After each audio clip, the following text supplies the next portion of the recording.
All right.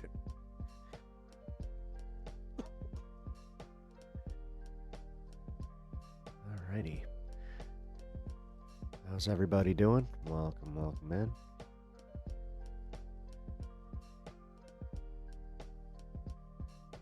You did smack the button. All right. Yeah, definitely double tap that screen, hit that button. All right, guys. We're going to get the show on the road here in a minute.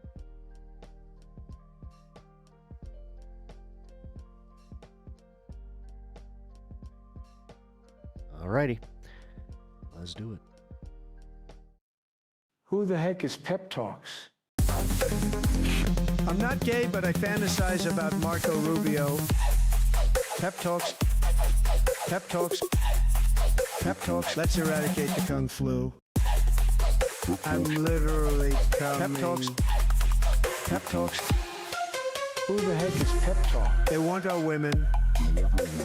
They want our children. Pep Talks. Sometimes no means yes. Grab them by the pep talk. Grab them by the Marco Rubio. Obama is a racist. Pep Talks. I'm literally coming. I'm Pep literally coming. Pep Talks. We found weapons of mass Pep talks. destruction. My fellow Americans, it has been confirmed today from Pep Talks that we are indeed all high on politics. Good afternoon, everybody. Welcome to a new edition of High on Politics.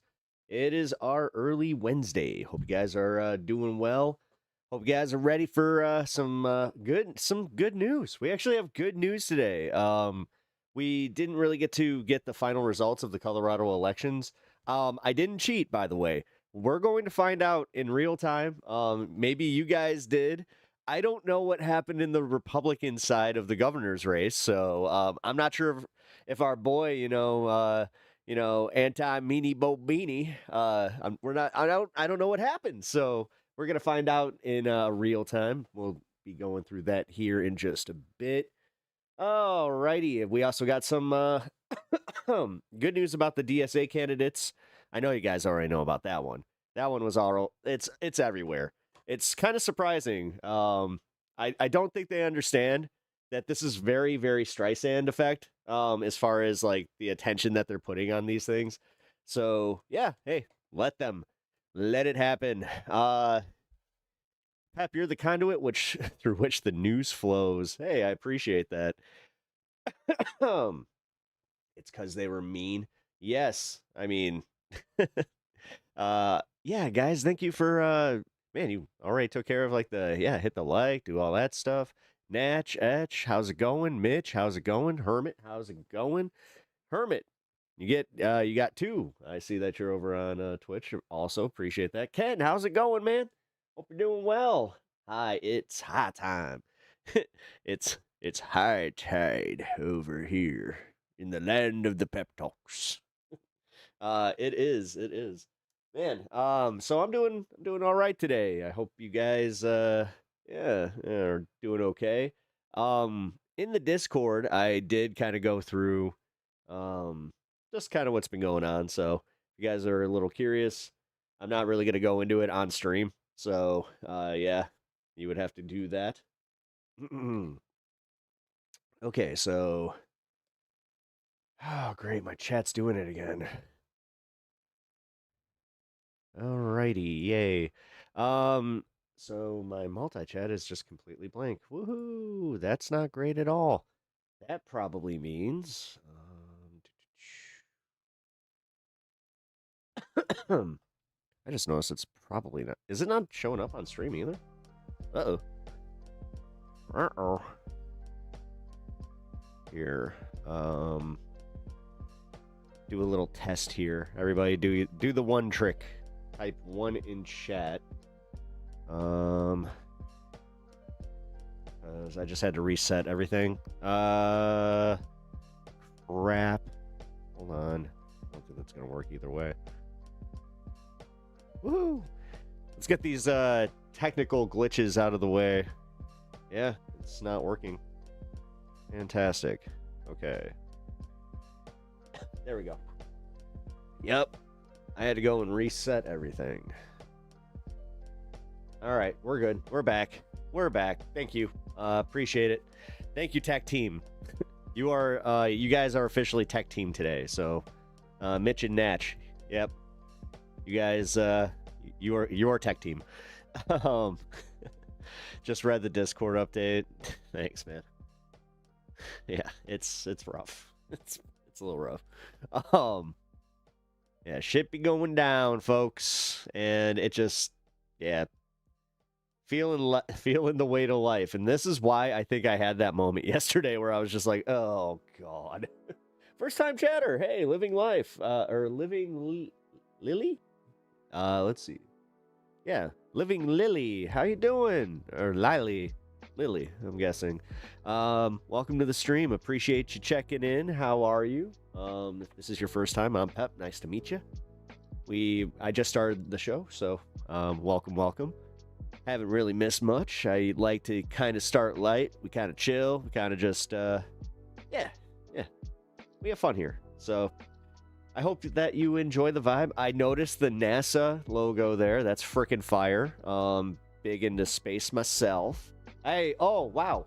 So I just watched this awesome video about why the cones on the space shuttle, I'll just call them the cones for you guys, why they don't melt. And it's because of the way that the fuel like cools, and they kind of like inject it. So like it's really cool, man. I try to break down space science for your normies and the stoned folk, you know. That's kind of my specialty. That's my speciality. At least I like to think it is. But no, it's also really cool, like the way that when you see the fuel getting essentially injected into the rocket, you can see the level because of the way that the heat and like the temperature difference. It's so freaking cool. Yeah, I was watching like rocket science videos. That was kind of nice. Gonna be honest. Yeah, so like today's news, I really don't know a lot what's going on. I saw the DSA win, so I was like, okay, obviously I'll talk about that. There's this Luigi situation that is weird.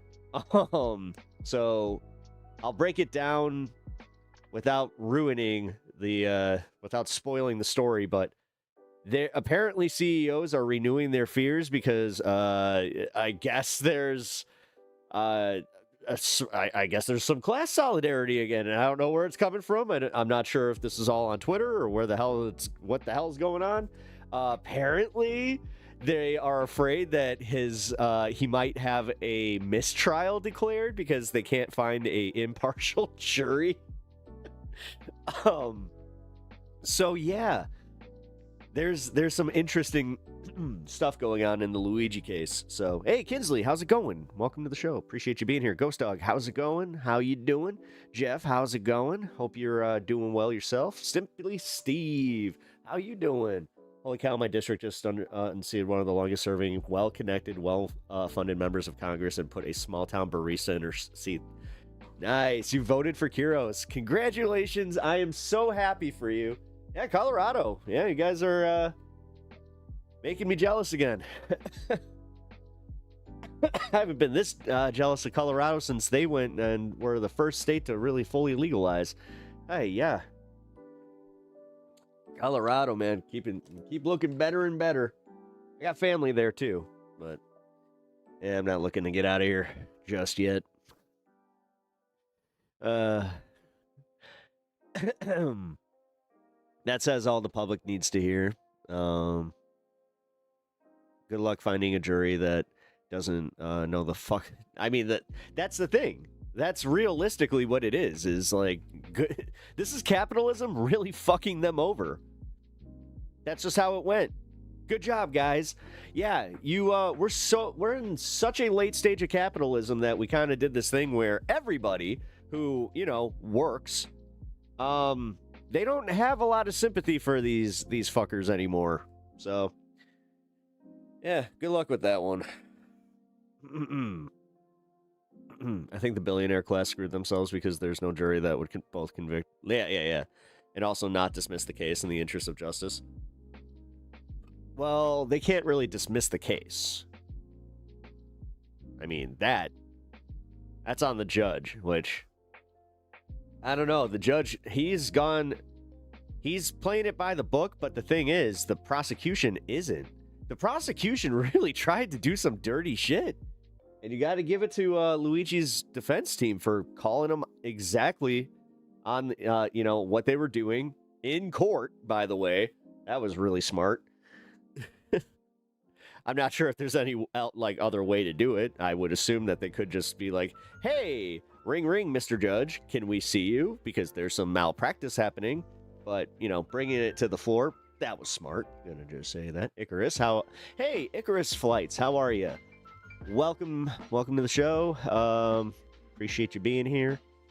It's always good to see people returning. I am always happy about that. Melted on the ground, not even a chance to get into the sun. Well, yeah, is it as hot as it is here? We have 93-degree heat that apparently feels like it's the hundreds again, which, yeah, I'm in this nice, very cold ice box of a basement, which I am good. I was running errands just a little bit before I started stream here. Just a little bit that I was out, I was like, oh, fuck this. Not a great time to, I got a hot sandwich. I got a Philly cheesesteak today. And, yeah, they just opened a Philly cheesesteak place near us, and I was just like, I want to try that. You know what? Fuck it. Not a great day to do that, though. I wasn't really thinking until I took that first bite where I'm just like, what am I doing? Why did I get a cold sandwich? What's wrong with me? Ugh. Yeah, I always hate those days where you're just like, you got the craving for something, but then you're also, there's like a practicality that you should be meeting. I got a falafel. It was spicy. Nice. Official Pep food review. Yeah, you know what? I might just lean into some of that stuff. Yeah, you know what? After yesterday and just some of the stuff that's going on, I'm definitely playing with, doing a little bit of different content and just, I don't know. Guys, I'm more comfortable in the idea that I'm a personality-based streamer, anyway. You guys are here for the politics, but you guys, I think, are mostly here to watch me, I guess. God, it sounds so egotistical. But it's true, right? You guys are here to get my takes on stuff, and I hope I entertain you, God, this is awkward. But for real. I don't intend to ever stop talking about politics or news. I just want to reiterate that from yesterday, where it's just, yeah, we're in the throes of this stuff. It's just, yes, we are going to be doing more chill streams. You're an awesome entertainer. Thank you, man. That means the world to me. It really does. That stuff really does mean, it means a lot to me. When somebody said I was their favorite streamer, that means a lot. Yeah, I hope you guys.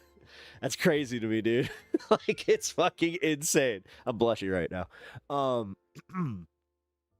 Yeah, it is crazy. And that's why, yeah, I think I had that moment yesterday where I was just like, oh, come on. Not now. I'm here for a random spin-off conversation. Or for the random spin-off conversation? Which one? Which one do you want to spin off here? I definitely, I stun lock hard, so if you want to spin off, just let me know which turn you want to take, and we will go there, likely. Especially in the early hour. I like to at least take an hour to just be weird, have conversations, and just kind of, yeah, go at our own pace here, man. I really am just trying to keep this more fun. I need it. But okay, so real quick. Let's see. What would I give the cheesesteak today? I would almost give it a perfect 10. But near the end of my sandwich, the cheese, it became too much for the bread to withstand. And the sauce, well, I guess not the sauce, but the dripping from the meat. It became too much for the bread, so the bread broke down. And the cheese went through the bread. And it was kind of ewy. I hate to say it, where it's just like that moment where it's on your hands. You're just like, I'm gonna finish the sandwich, and yes, I'm gonna wash my hands, but god damn it, I wish that did not happen. So, yeah, 9.5. Yeah, it gets a solid 9.5. If it had not, well, but can I blame the sandwich? This is the nature of any type of sandwich that has, you know, a good, like, you know, a good. I hate saying this, the word saucy. Ew. It's kind of like moist, saucy. But yeah, it's literally like a good saucy, you know, sandwich. Yeah, you know. The sauce-soaked bread is but it was definitely peak enjoyment. That's why I'm hard pressed on this one to just be like, oh, I want to give it that perfect 10. But I did have I literally had to be like, there's no paper towels won't even do this. Like, I need to wash my hands. Like, what the fuck? I'm not a big fan of meals like that where you're just like you feel like you're a surgeon and you're just like, I must walk to a sink now. I cannot touch anything. Move. And then you're doing this with the sink where you're just like... If you're like me. Or are you a barbarian and you just grab the top of the sink and you're just leaving your grease there for the next person? Ugh. You fucking animals. See how it is. Disgusting. Absolutely disgusting. Anyway, showing love on the horizontal stream. Thank you, Pinkerbell. I appreciate that. Also, Pinkerbell, welcome over to the vertical stream. It's good to see you. Thank you for hanging today. Also, Ken. Oh, the spicy pep. Hell yeah, man. If you guys are just joining us over on Twitch, I appreciate you hanging out today. Also, yeah. Why, dude, my tags are not working. Every time I start stream, none of my tags carry over? You gotta be kidding me. Oh, these updates, man. It always happens like this. Windows has a hard update. Then all the programs start doing their shit. StreamYards and Streamlabs they both did it. And man, it ain't great. It's definitely not working well. I wash my hands and then I clean the hardware. Then I wash my hands again. Yeah. Well, yeah. No. Yeah. No. Wait. You clean the hardware? What do you mean by that? I clean my hands. Anytime I cook. I try to wear like prep gloves though. Like I don't know, man. I've worked in a kitchen before, so once you learn just basic fucking food preps and like safety, it carries over, you know. I wish more people would do it. Although, yeah, it is one of those, you know, it's always the risk you take. You're just like, oh, I hope this person didn't have, like, okay, so I'm gonna just be real. When I see people with nails, right? Like, and they got their nails grown out a little bit, and they're not wearing food prep gloves when they're making food, even if they wash their hands, I'm just like, ooh, I'm not sure if I want to eat that. It's just, it's like you can, I have to assume that you're, like, I saw you wash your hands, but I gotta assume that you do it really, like, you do the, you know, the nail scrubbing, which I don't see that enough to justify not wearing the prep gloves. So you just wash your hands a lot. Yeah, but dude, prep gloves, once you know, like, how to use that pep gloves, there you go. I don't know, once you use them and you just get used to it, like having them in the kitchen, it becomes a game changer, especially like when you cook, you know, different types of meat and, you know, all that fun stuff. But yeah, I'm feeling a lot better, almost back to normal. Awesome. I haven't been cooking as much because I have been doing so much stuff outside. Gotta get back to it. Hell yeah. I mean, I always rediscover my love for cooking. I made a bomb, man. I think I told you guys about the smoked chicken that I made. Oh, dude. I made this smoked chicken breast that was so fucking good. So I got one of those like meters. thank you to my father-in-law for the awesome Christmas gift 2 years ago. It's one of those presents where I was just like, you know, I've never actually like programmed this thing or used it. I should probably try it. Yeah, everybody, like, it's a game changer. I'm not sponsored by them in the slightest, and I will just say that, yeah, if you guys cook a lot of meat, game changer. It's a meat thermometer, just called Meter, spelled like meat, and it's yeah, clever, right? But no, it's really it, dude. It's so cool. It works so fucking well. It's the best meat thermometer I have ever used. That's the bitch about meat thermometers, man. Ugh, some of them are trash. Like, really, just ugh. Especially the ones that you can't leave in there. Like, what's the point? Like, what are you doing? But yeah, man. This was, again, total game changer. Made smoking the meat so easy. So what I did is I took 6 chicken breasts. I put them in like these little tinfoil trays.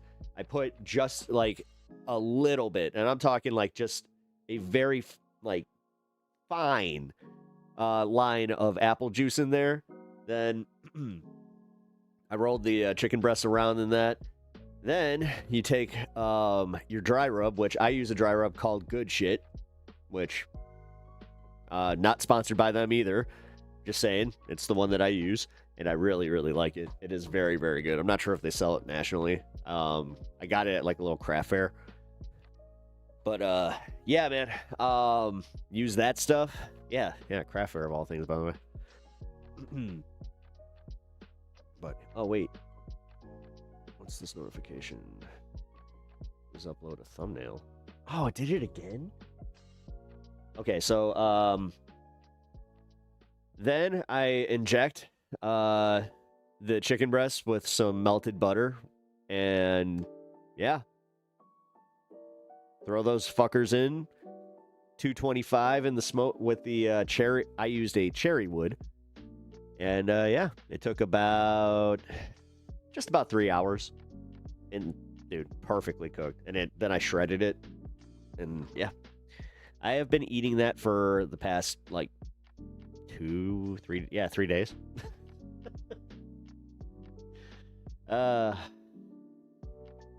Oh dang. Oh yeah.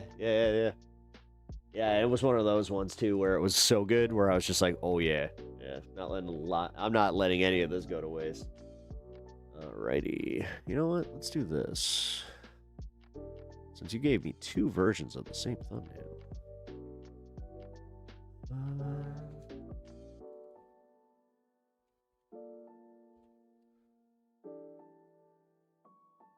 Let's do this. Sorry guys, I gotta change my thumbnail because apparently one did not upload.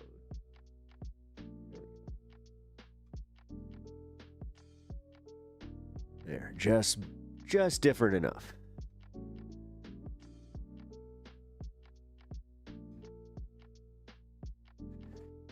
Okay. By the way, guys, if you have not already done the thing, hit the like button, double tap the screen, sub to the channel if you have not done that. Actually, one big thing, if you guys could do me the favor, if you do not know if you're still subbed to me, can you please check?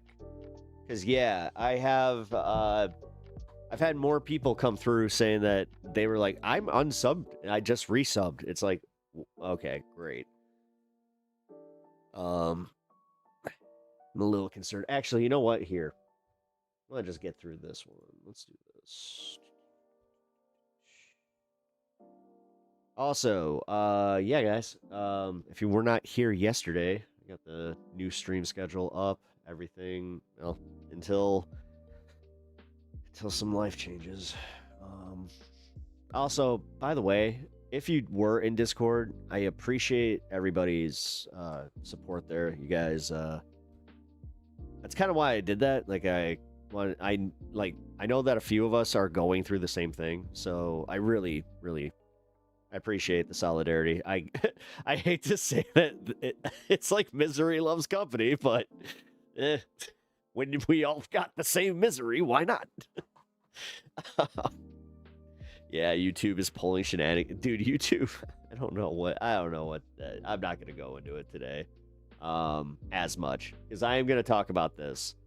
So Park Rose Permaculture, who I have not watched her content in quite some time, she apparently got 2 copyright strikes in one day, which, yeah, if you know anything about YouTube, that's not normal in the slightest, especially for an account that's been there for like 10 plus years. You know, like to have them back to back, like number one, that's crazy. Like that's just, it's targeted, obviously. But it also scares me because, yes, the way that that works is if it's that close together and they're consecutive, all it takes is the last one. And then it's just YouTube ban hammer, and there's not much you can do except for just try to appeal. So, yeah, can't see Friday and Thursday. What do you mean can't see Friday and Thursday? Dennis, what do you mean? Like my streams from Friday and Thursday?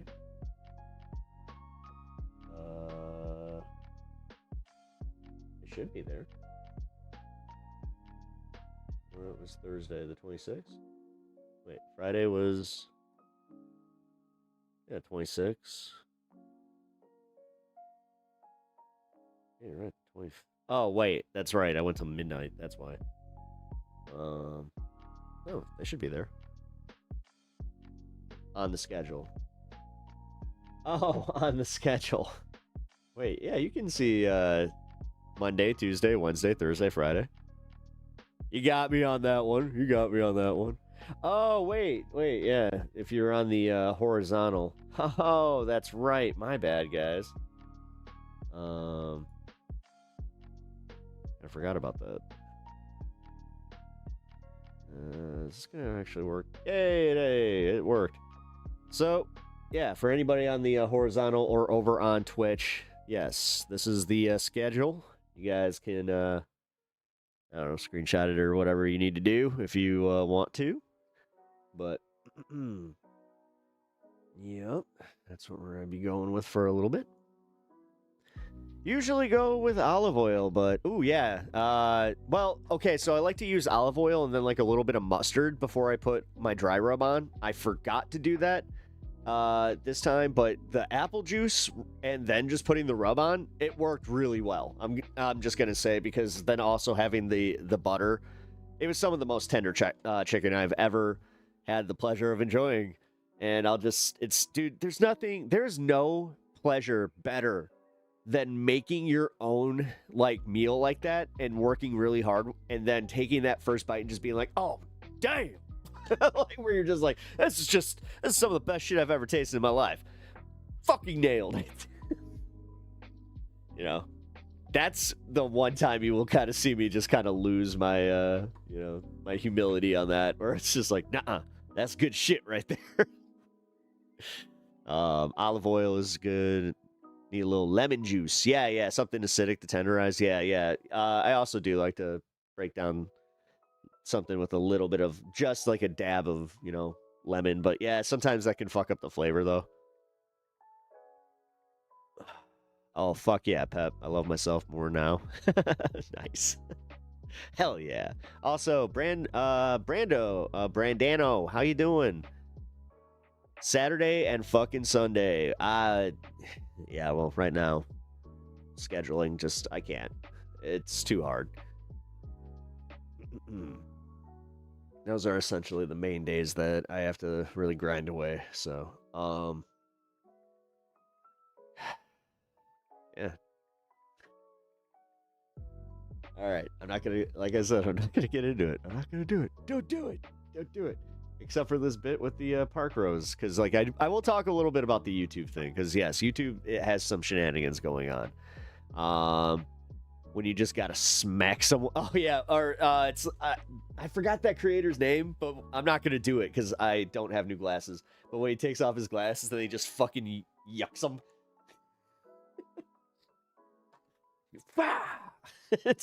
How many glasses does that guy have? He has like a box of reading glasses where he just All right, here we go.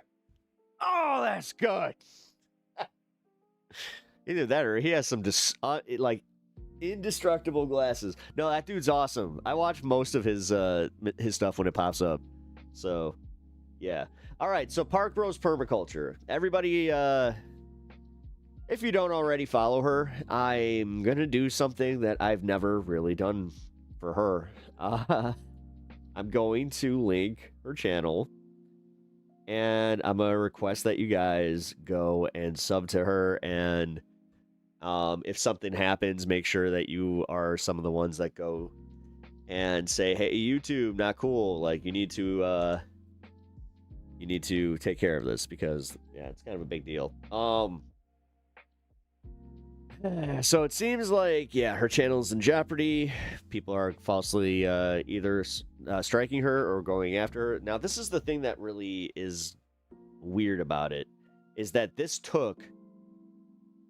had to take an effort of 2 separate creators to strike her. Because, like, if these are strikes and they're not allowing her to even, like, edit the video, which is insane, by the way, you know, at least give the warning. But yeah, apparently, from what it sounds like, these are strikes. So yeah, her channel's, it's in jeopardy, which sucks too for her, because she was just talking about how she wants to do more just like gardening content. And yeah, it's kind of, you're already subscribed to her. Good. Shitting on vegans is never cool. Why did she shit on vegans? I don't like Park Rose because she shits on vegans for political points, but she's also on our side. Yeah, wait, she shits on vegan. I mean, if I ever shit on like vegans, I don't actually mean anything by it. I mean, I don't know. If anything, I'm jealous. Like, I am. I don't know. I just love red meat. As far as just, yeah. I'm one of those Americans, man, and I see the ethical problem, and I've had this discussion. I remember one of the first people that ever announced their departure from my show, or from like subbing to my show. They were saying just like, "Oh, well, your ethics are definitely all fucked up because you just don't even see it. You don't see how like." How you eating red meat, you know, and having a dog, and I was just like, wait, what? It's just like, okay. Well, that aside, I do still want to cover this because this pertains to what I've been going through, and anytime that a creator is going through the same thing, I do kind of want to cover that. I've done it with David Pakman now, where I do not like David Pakman, but he's going through the same thing. BTC, same thing, except his is a little different. He even had the White House going after him.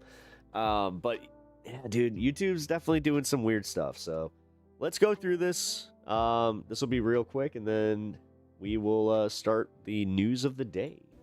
I am very worried that I'm about to lose my YouTube channel that I have spent 10 years building. I'm going to. A YouTube channel with 476,000 subscribers. Jesus. Today, I have gotten 2 copyright strikes. Yeah, she's making a living off this. Out of nowhere that are both very weird. And I don't know if you know, as a YouTube creator, if you get 3 copyright strikes in less than 90 days, you lose your whole channel. I'm not saying that there's some conspiracy to try and take down my channel, but it sure feels that way. It feels that way a little bit, since February of this year, my views have just tanked out of nowhere, tanked. My views aren't being shown to anybody. My subscribers tell me that they don't see my content in the algorithm at all. Yep. I am now down 50% in my views over a year ago, even though I still have a very high click-through rate on my videos. If people see my thoughts, which is the weirdest part. Like, if the click-through rate didn't maintain, then okay, fine. Then I guess there's also got to be like this organic like disinterest in your channel, but the click-through rate is what's telling us like, no, people are still interested in this shit. They watch my video, but nobody's being shown my content. So videos that would have gotten 70, 80, 200,000 views a year ago are now struggling to crack 10 or maybe 20,000 views. Sure, so I've been a little bit stressed about that, having a giant drop in my income when I'm trying to do a big You can hear the panic seems more urgent than usual. Business expansion is really stressful, you guys. It's really stressful.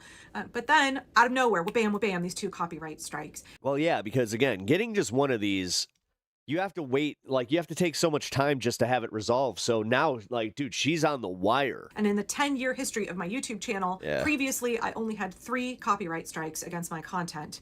And I have contested and won every single copyright strike. Yeah, that's I've why ever her gotten channel on never my got account, affected. because they were all fair use of that material. Being surrounded by small farmers is a blessing in that regard, where I can get locally raised meat and produce, but that's not realistic for most people. Which is allowed Yeah. under copyright law.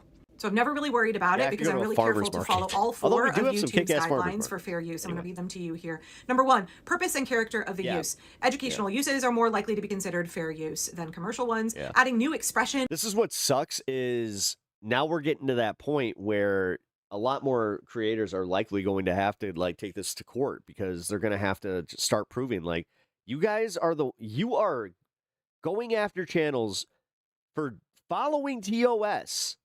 It's like, no, and it's obvious when all this happened, when they instituted the fucking AI. Can we just like, they can't get over themselves. They're like, nope, this is going to work.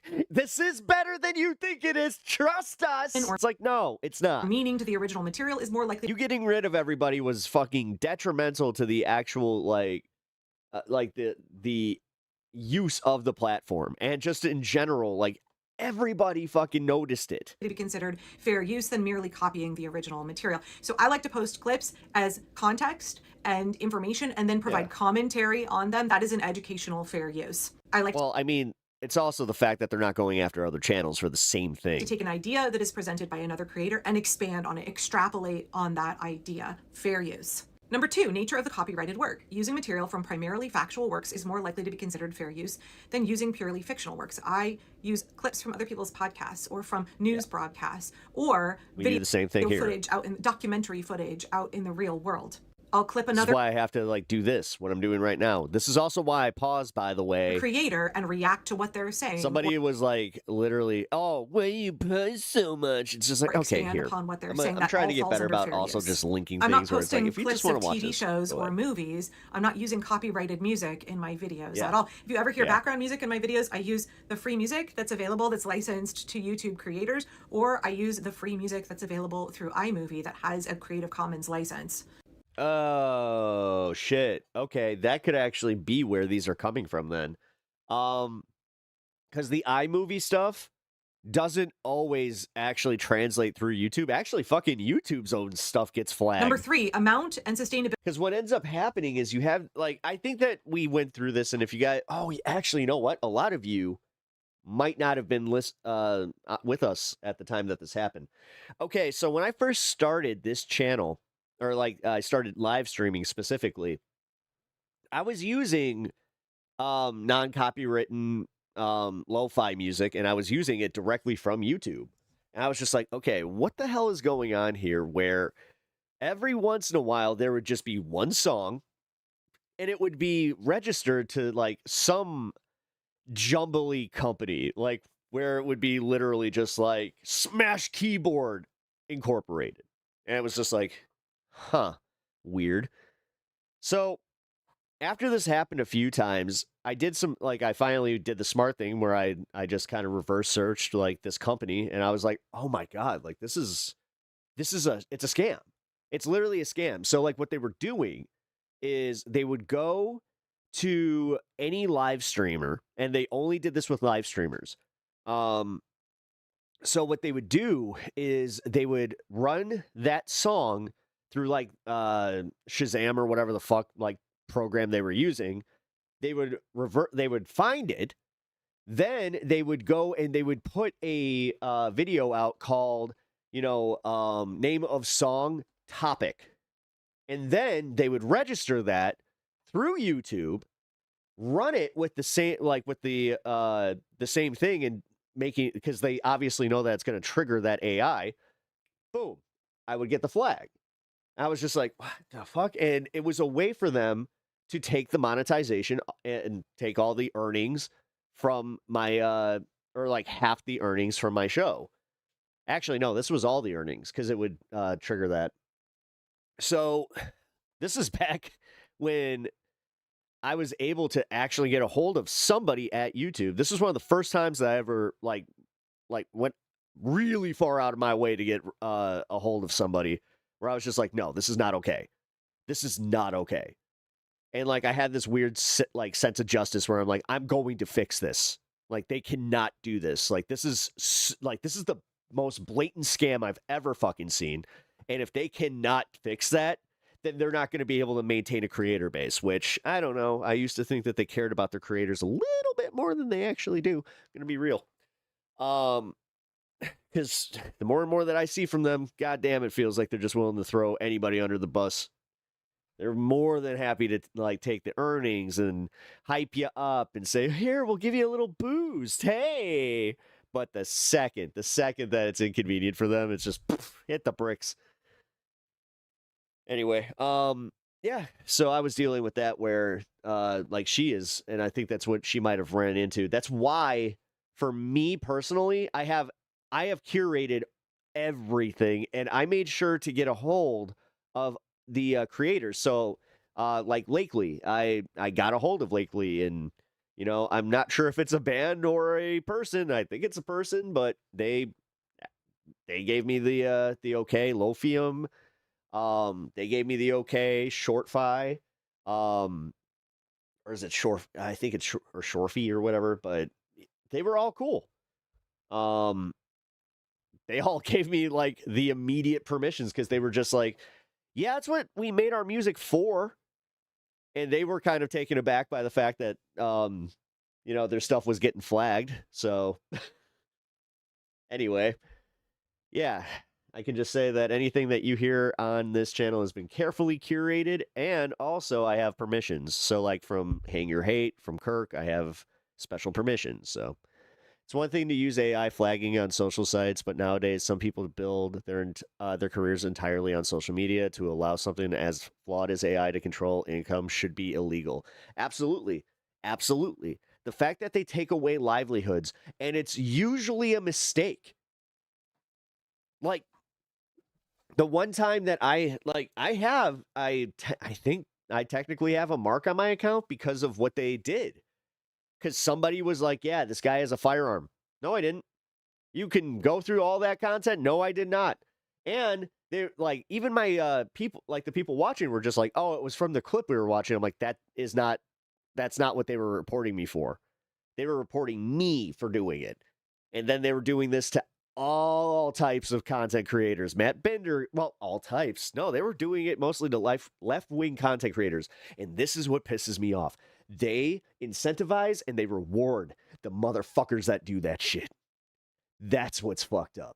This is where I do have to say it, where it's like, it kind of feels fucked up, where I put a lot of time and give a lot of time to YouTube, and a lot of that does translate into money and ad revenue for them. Also, they've gotten a little shady with the way that they're like, no, you have to activate your ad rev, or you can only do a certain amount of live streaming. I'm like, what?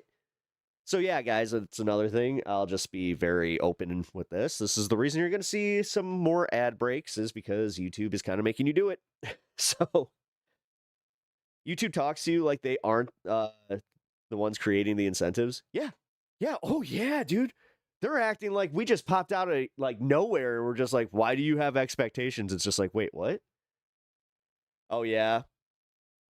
And the kids content with the yeah, exactly. No, like dude, and that's the thing. They incentivize that bullshit until they get fucking called out by a larger by a larger content creator. Like, thank God for that, by the way.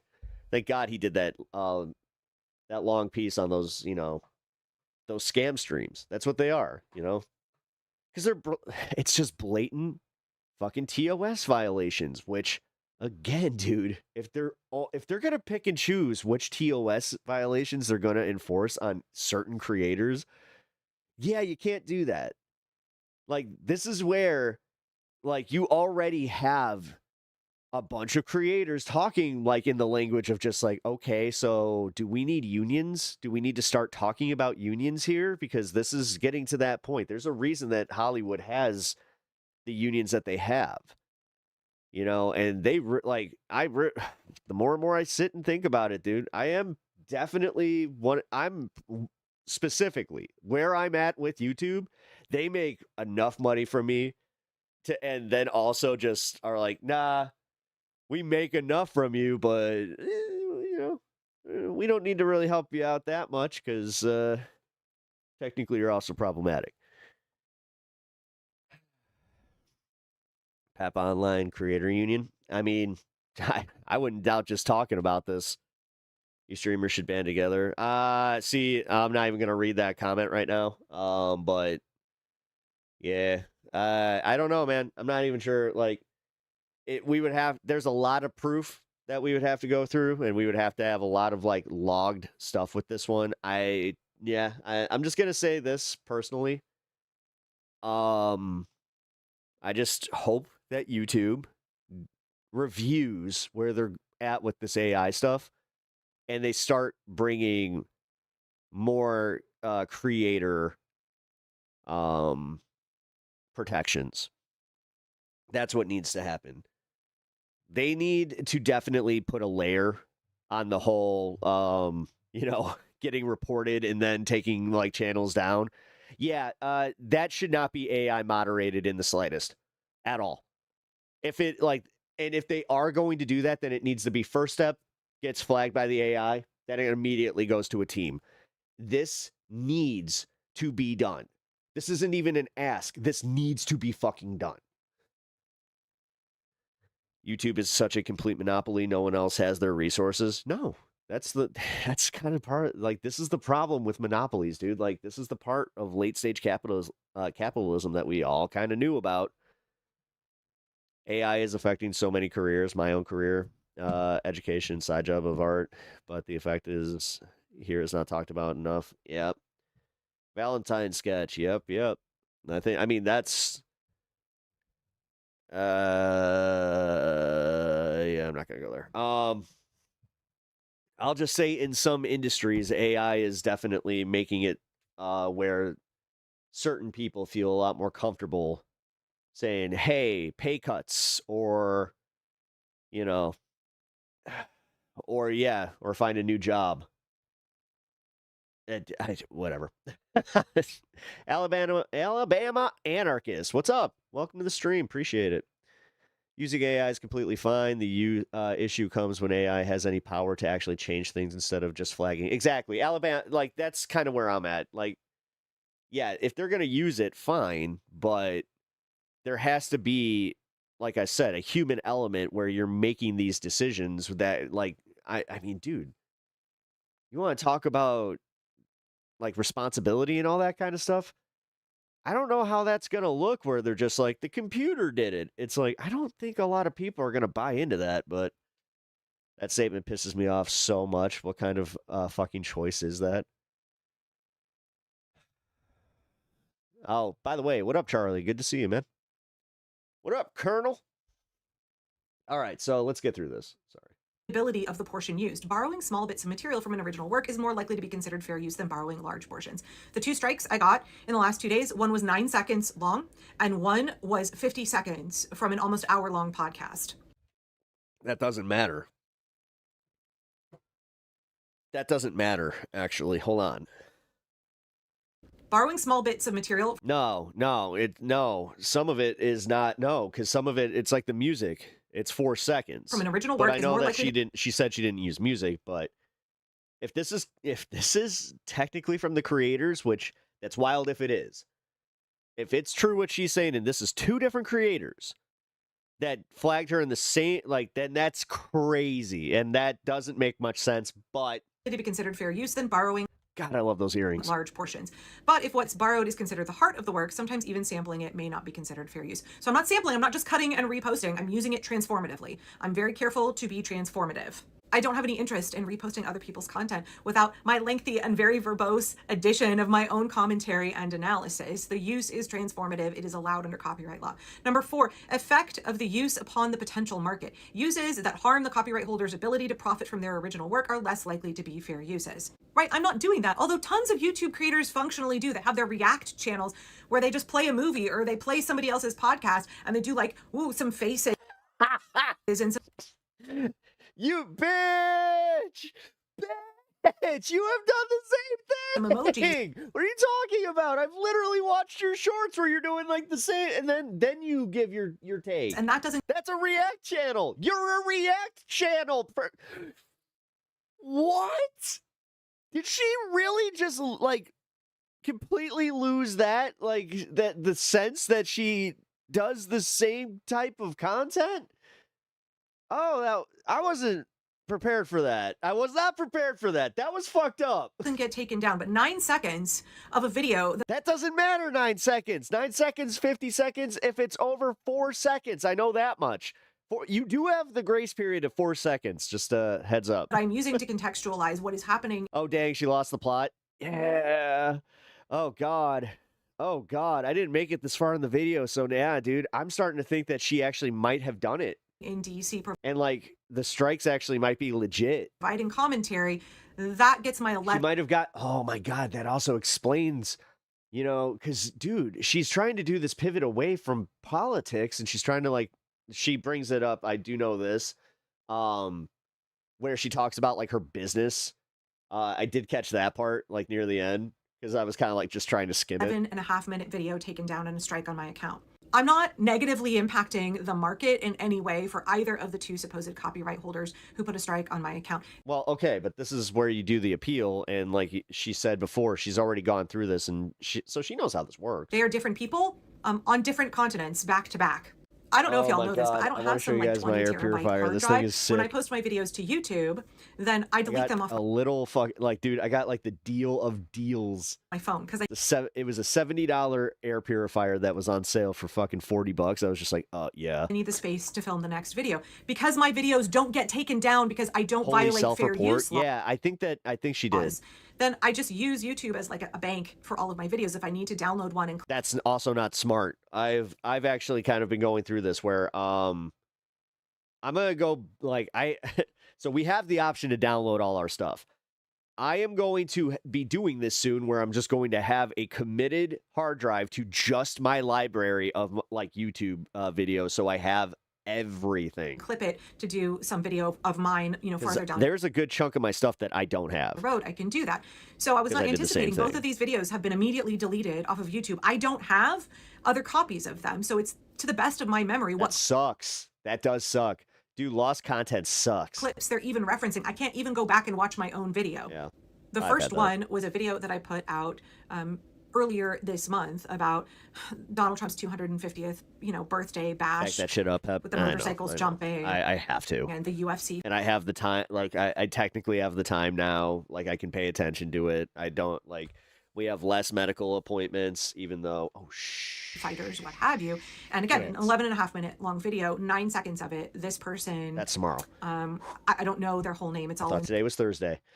I was like, oh my God, did we miss an appointment? Cyrillic, which I don't read. I did email them and ask them to take down their copyright strike. They're claiming 9 seconds of this video means that they get all of the money that I made from that video, and then I get a strike on my account and the video gets taken down. So I've emailed them, I've contested, I've asked them to withdraw their strike. I filed a claim with YouTube saying this falls under fair use and this person did not have a right to copyright strike me. But that takes at least 10 days to process. Sometimes it can take longer. So the last time I had Wait, so did she get, wait, because you can get a copyright strike without having a channel strike. Did she get a channel strike from this or not? to do this, some bro in the UK put a strike. One thing that always makes me crazy is people who play the victim are actually just as much of an aggressor. I met someone yesterday who was too focused on playing the victim to try to find common ground with anything and even change the subject. Holthran, welcome to the show. What were you discussing? On my video. It immediately got taken down. I filed Oh, dang, it's Wednesday. I know. a counterclaim I just had that moment. saying, nope, this falls under fair use. I'm allowed to do Oh, no, dude, I'm so old. At that point in my life, like, oh, fuck, it's Wednesday. this. I'm allowed to use this short little clip in my video. And then they send that to the copyright owner and he reads it and decides whether he's going to withdraw his claim or not. This guy doubled down. So I filed Well, an at least I'm appeal not and the said, only no, one. this falls under fair use. Thank you, Televani, for the 2 jewels and awesome thumbnails, by the way. Televani, I'm not sure if you noticed, but I ended up using both of them because since we had 2 different, like with subtle differences, why not? And you absolutely, YouTube need to put my video back up and remove my strike. He lost his claim, I won my appeal, so he Yeah. got a strike on his account, and I got my video. Dude, I had that. Okay, so I did have that happen with one of the lo-fi ones where I won. Oh, dude, when YouTube tells you that they got the strike on their account and now it was actually like a channel strike. Oh, back that felt good. up. But it took weeks. I think about 3 weeks total to go through that. It takes about a month. Process. But YouTube says if you get 1, 2, 3 strikes and you're out, 3 active copyright strikes on your YouTube account, you will lose your whole channel. Yeah. And I've seen other creators go through this, and it's been quick and well, no, it's no. I think you have this confused, Park Rose. Like, I don't know why I'm talking like I'm talking to her, but I think she has this confused because technically, if you have copyright strikes, it's like more of a warning thing where you get the chance to either appeal or remove the segment. But if she actually like had a strike on the entire video, then they take the video down, and then wait, no, she's confusing this because the video gets taken down, so there's no sharing monetization. At that point, you just appeal. That's where I'm confused about this. Decisive. I've spent 10 years building this channel for some guy to strike my video that has 9 seconds of his material that I am using transformatively, and then less than a day later, some podcaster who is claiming that the 50 seconds I used transformatively, where he's interviewing he's not even in it. It's the guest. I'm using the thing that she said. It doesn't matter. It's still their content. I got this feeling that it's Theo Vaughn though.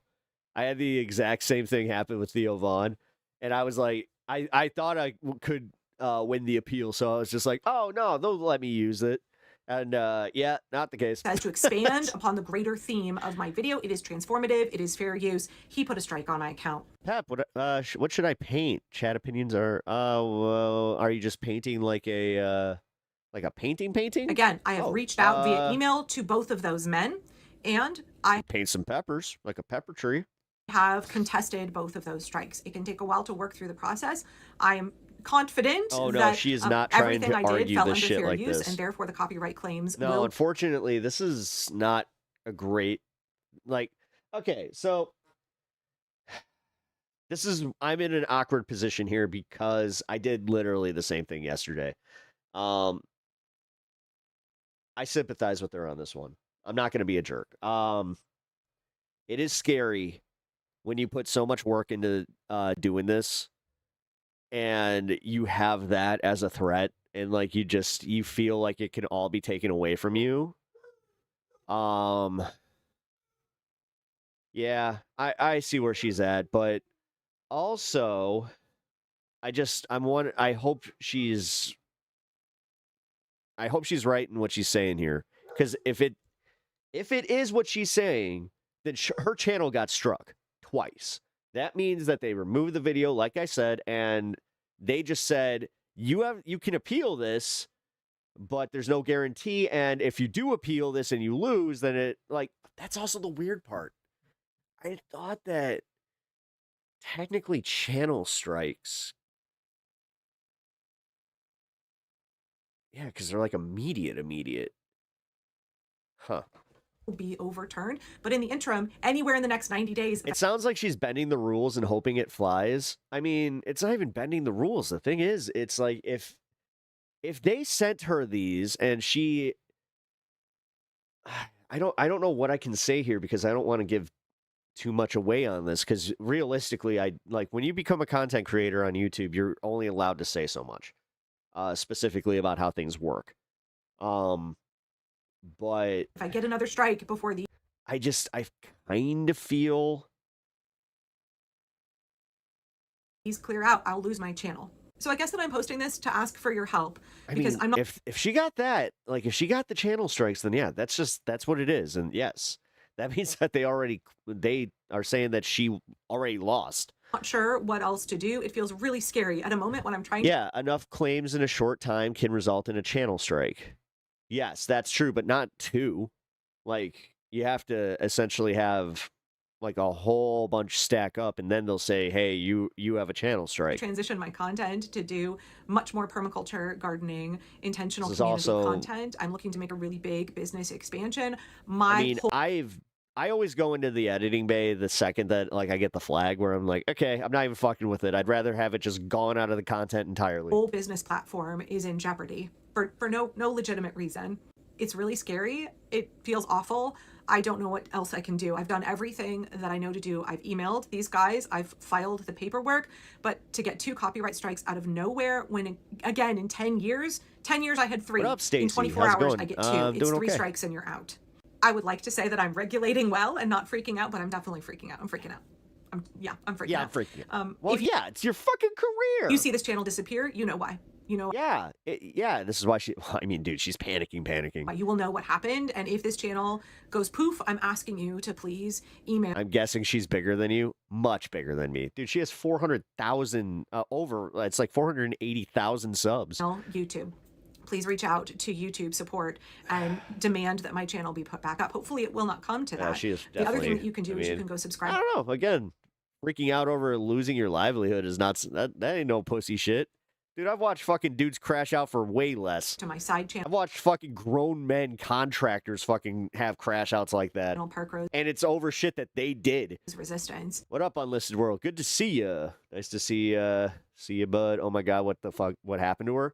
She got 2 copyright strikes consecutively, and apparently it resulted in a channel strike, which it sounds like she got 2 channel strikes. Like, this is what's confusing to me. You don't get 2 copyright hits and then immediately get those like they don't immediately equal strikes. That's why I think she might be confused about this. I don't know. Again, this is why you don't make a career off YouTube or TikTok. You are way too expendable. I mean, I would argue no, that's not true. You can totally make a career off it because, again, realistically, if you do have enough of a like a fan base, you can go to like Kick or you can go to an alternate platform. That is like content. That's bullshit. Like, that's saying content creation isn't fucking work. That's bullshit. That's honestly, like, anytime I hear somebody say that, that's some jealousy bullshit, dude. Like, we get it. You're afraid to do anything creative and take a chance. We fucking get it. Like, it's okay because you would theoretically be in the same position. Like, you could lose your career tomorrow. Anything could happen. If you're a contractor, you could get in a car accident, you could get hurt, you could get denied disability, and then you're fucked. Like, I'm just gonna say this, like, careful with that type of shit. There's 100. That's 100% true. Who the hell follows a creator towards other platforms? A lot. Fuck, dude, a lot. I work in healthcare. I'll always have a job. That's also not true. The thing is, what if something happens to you where you can no longer provide the healthcare to somebody? You can no longer walk around and be on your feet. No. And what if your disability fucking isn't, as clear cut? Like, God forbid something happens to you. I don't know. I'll be real. You kind of suck. Like, I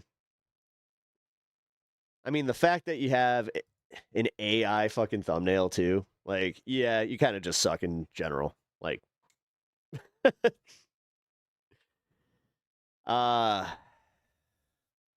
if my mom was a bicycle? Then she'd go bring. Or I don't know. Would she have like the bicycle horn, or would she have like the yeah, like the or yeah, I don't know. What do you think? Bring or what kind of fuck honk? There we go. Yeah, I don't know what that first noise was. It sounded like a weird animal of some kind. But someone's mad. Oh, look at you being all mad. That's kind of fun. Like, honestly, that just shows me that you really are like the jealous type. That's cool. That's cool. You know what's funny? I know somebody in healthcare that has a successful YouTube channel where she theoretically could just stop being in healthcare, but yeah, she actually likes what she does. So, not mad, just laughing at the cope. Oh, laughing at the cope while coping yourself? So, how's that work? I don't know. That's crazy. We're almost done with this. Because I will be posting over there. I'm worried that I shouldn't post anything over here right now, because I don't know what to. I don't want to do anything. No, I'll that just will say this jeopardize much for 10 her: years the worth fact of that she work didn't and have my an entire alt career. platform like It feels really planned. bad. I feel very anxious. Like, dude, I had this baked into my channel when I started this with Twitch and YouTube in mind. Also, like, just knowing that, yeah, you got TikTok. Like, TikTok, no, I would argue that TikTok is the one where it's like, do not try to make that like those payouts your career, because oh boy, you want to talk about fickle. Yeesh. Especially if you're doing it based off like short form content. Like that shit, I don't know, man. The ones that I've seen that are really successful in these like commentary spaces are the ones that have longer form shows where it's mostly personality based. Yeah, I'm quite stressed. So I guess I'll go keep working on my Kickstarter, but you may not see as much content over here for the next few days. I'm hoping YouTube creator support will get back to me. I put out a frantic email. The fact that she has over 400, like if you have over 100,000 followers and creator support doesn't get a hold of you right away is insane. To the help team and was like, guys, what the hell is going on? But I'm very worried if I get another strike here in the next 90 days, they'll take down my account. So thanks for listening, and thank you for continuing to support my work. I really appreciate y'all. Well, then, I mean, honestly, this is the perfect time for her to start doing her transitional content. Like, I'm going to be real with that. It is kind of... People like me and Tucker... I kind of feel like this is... Like, you could definitely take this and run with it. And also, it is kind of like that, you know, that moment of... clarity where you're just like, okay, so I can't do as much React content. Let's try this. Does she? Yeah, I think she also does TikTok. But TikTok payouts again. You ain't doing fucking nothing there like that. That's it. I know people that have over millions on multiple videos that they were just like, yeah, dude, I got like $200 from that. It's just like, what? It's just that makes no sense. It makes absolutely no sense, especially with when like how many ads you see on these things. Sometimes it's crazy, but yeah, whatever. Those who multi-stream probably do best. Oh yeah. No, I've noticed that like the guys that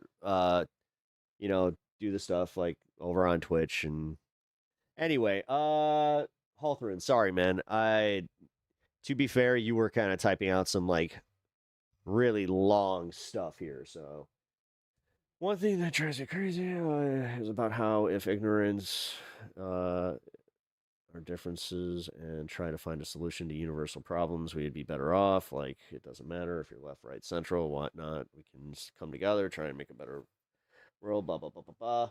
I always look at views rather than subs. There are millions of accounts that haven't been logged into the past year, yet still accounted for the sub content or sub count, but views, while it's not one view, one person, due to the one person can contribute like 200 views by the... No, they can't. No, it actually only, it caps out at 4. And if you do have like multiple views, they sometimes will just give you the 1. But yeah, no, I know for a fact that like YouTube started capping that shit. So, and creators, you can't do that shit.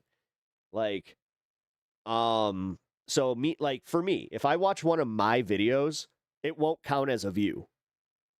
So, you can't like view bot your own shit. View bot or whatever, you know. You can't even give yourself like that 1 view. You could view bot, but I don't recommend doing that. I really don't. I think view botting's such shit. It does not help anybody.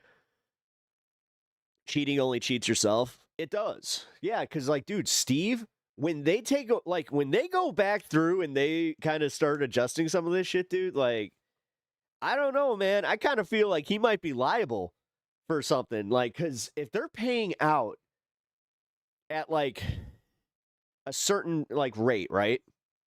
And they think they're reaching a certain amount of people and like eyes. The problem is in the advertising contracts, if it is proven to be bots, they could be held liable for that. So yeah, that's something that they want. Yeah. might want to focus on. I know they definitely have gotten better at it. I saw a LOL streamer about a year ago, view botting, basically gameplay, no overlay, 0 people in chat, 200 viewers. Oh, what? Yeah, that shit. That shit is not cool. Somebody actually they tried to view bot me, and I reported them. And I was just like, hey, I don't want this. And strangely enough, that was one of the few times that YouTube and Twitch were just like, oh, well, don't worry your little head there, fella. We got this one. Yeah, weird.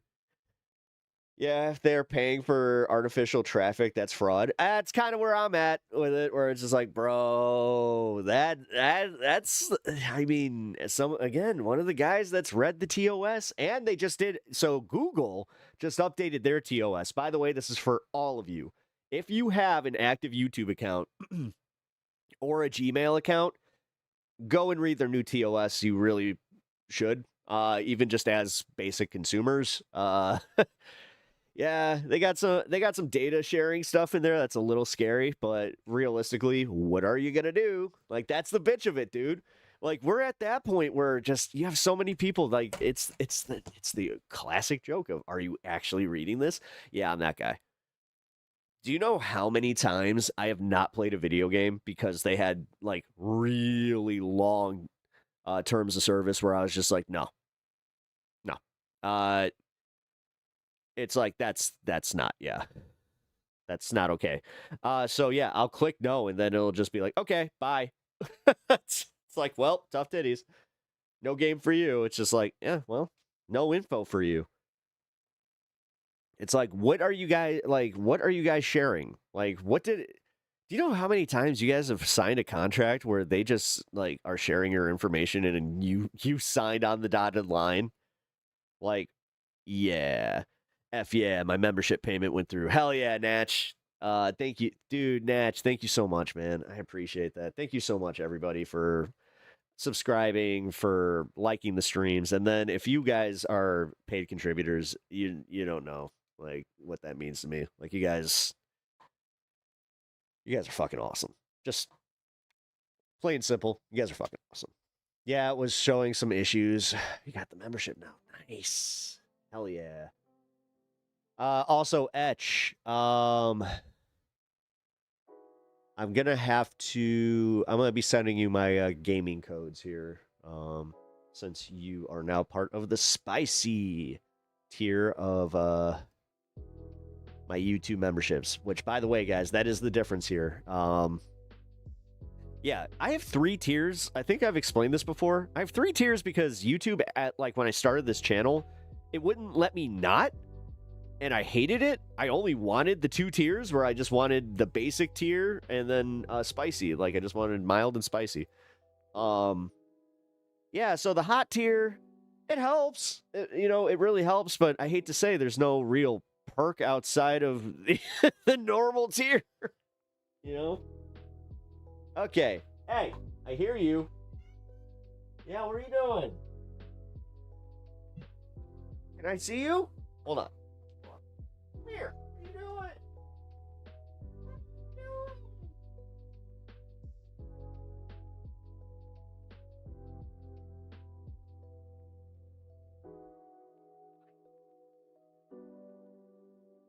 Don't let me love you.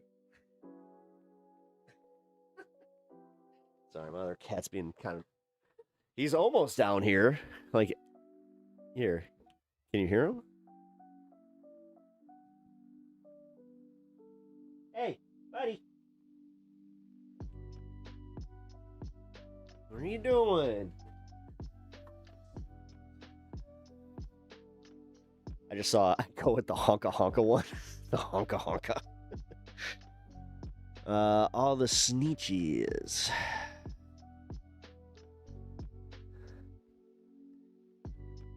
All right, so yeah. Yeah, I still have the 3 tiers. Damn it. Oh, I thought I got rid of that.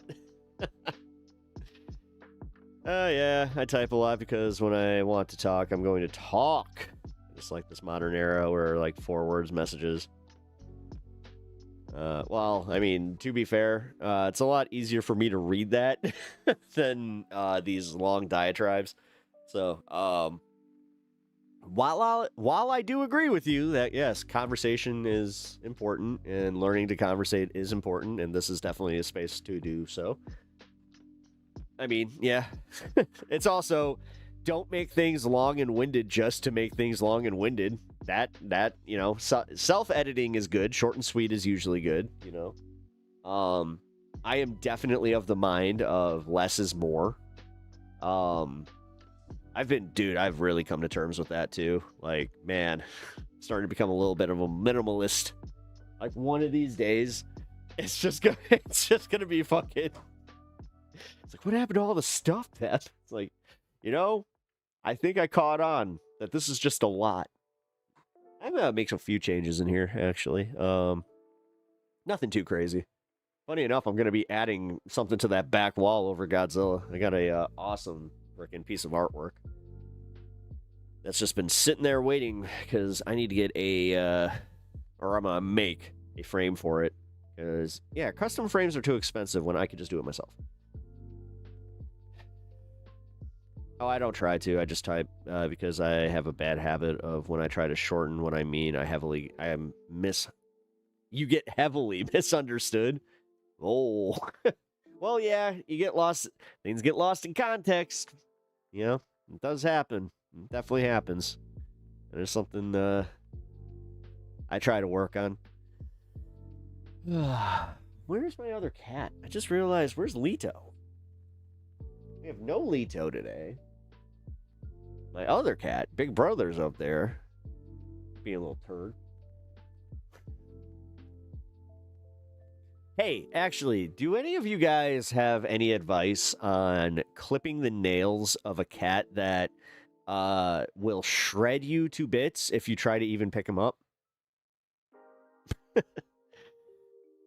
I could use a little advice on that one, because he took his banishment seriously. He was mad. Ooh, he was mad last night. Yeah, he definitely did. He was, gave me the little stare down this morning, too, just like, But he got over it. He came and cuddled. Diazepam. Oh, really? All right. Well, I guess I'll do that. Wrap them in a towel like a baby. Well, the thing is, I can't even get him to do that. He's strong, number one. I'm not doing that one unlisted. No, don't do that. That's bad advice. Don't do that. Honestly, don't do that. Cats, they have a different way of processing stuff. So no, don't do that. Bad. What are you doing?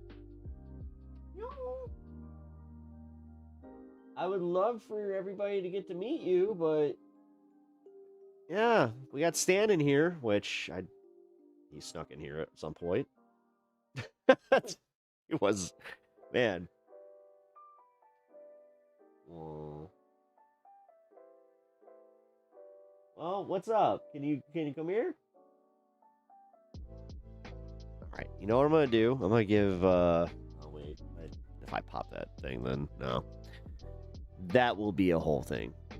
He is just standing at the top of the stairs, just meowing at me, though. He's so talkative. Oh, speaking of talkative cats, check this out. Look at this cutie here. Latte, how are you, my girl? My little loaf. And I had a kitty that sounded just like her. no. How are you, my girl? Latte. Oh, Swedish girl. Take her home. Look at you. Sleepy. Oh, she even got a little nip in her ear. My sweet girl. You have a very beautiful voice. Oh, Very little. beautiful. You could be a singer. I would listen to your songs all the time. Yeah. But to sing a song, it's all the time. Ooh. Latte. Latte. Oh, latte. Uy, sweet girl. Whoa, take her home. That's a baby that loves you. She's always here. You have Yes. an old cat, Louis? Yes. Luis? One thing about like stray cats in Istanbul, like they rarely leave their spots. Like every cat has like kind of territory. If something like traumatic doesn't happen, this is they in will Istanbul. Okay. live their lives in that spot entirely. Not And Constantinople. also if they're not like if they are fixed. If they're not fixed, yeah, they could leave to mate. But if not, they're always here. I know for 2 years. Yes, let me talk. No, She's so she cute. won't let me talk. She's so cute. I love her. Yeah, I had a cat that sounded exactly like that. Like when I heard that meow, I was just like, "Oh, wow! I haven't heard that in forever." So that was cat's so nice. I know. Okay. Yep. Pep's going Crusader mode for the kitties. Wait, you're crusading for cats? Yes, for the cats. Meow to victory. We want liberation. Meow. That's highbrow humor right there.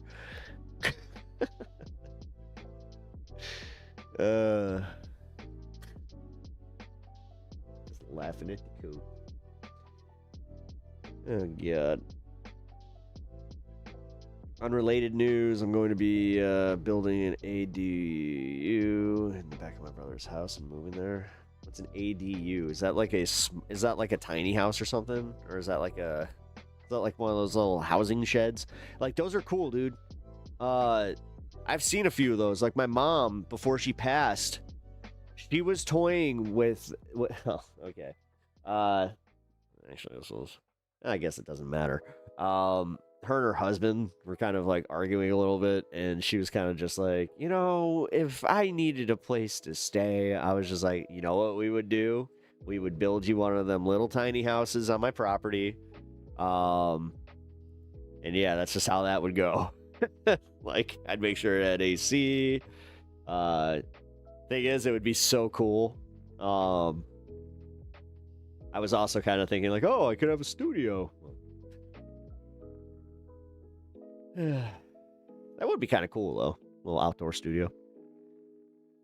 We would get your first week in the motel. I want to build one here. We have too many people in one house. That's a good solution, especially if you got the land for it, Pinkerbell. Like, it is. It really is. Because I was looking into how much they cost to build. And they do have ones that have, like, really fair payment plans. Like, and the APRs... it's good. I don't know, man. I like to have these types of backup plans. If anything ever blew up, that's one that I've thought about.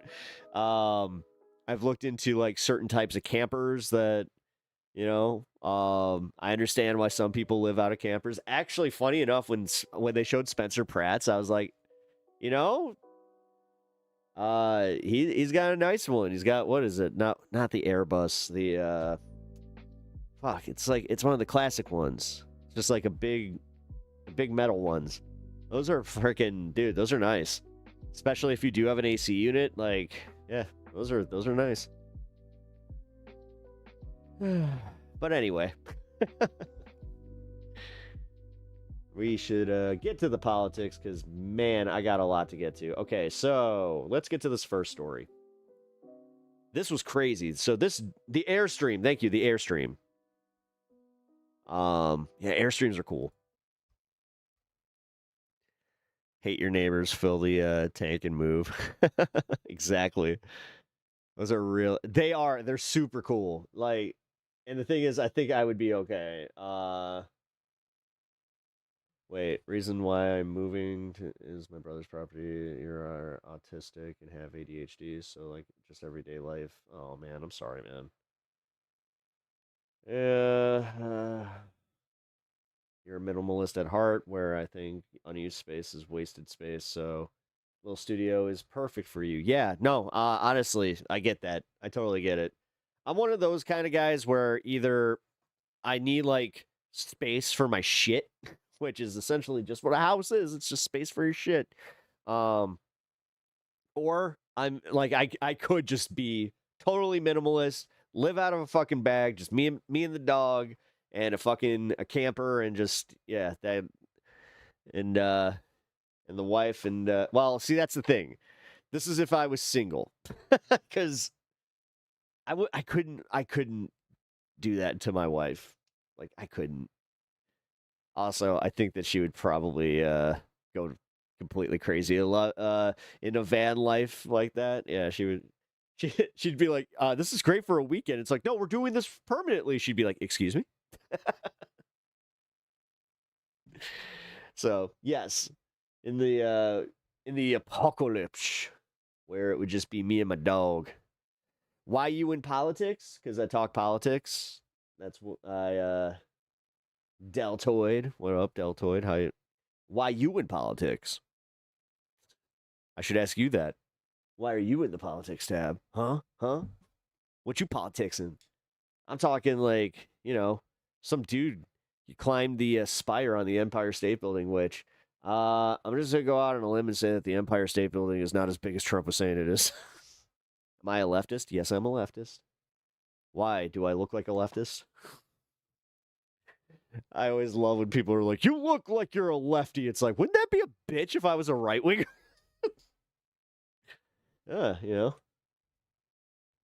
Whole judging books by the cover thing. All right, so yeah, like I said, this couple scaled the spire on the Empire State Building. Is he wearing a Batman mask? I'm not sure if it's a Batman mask.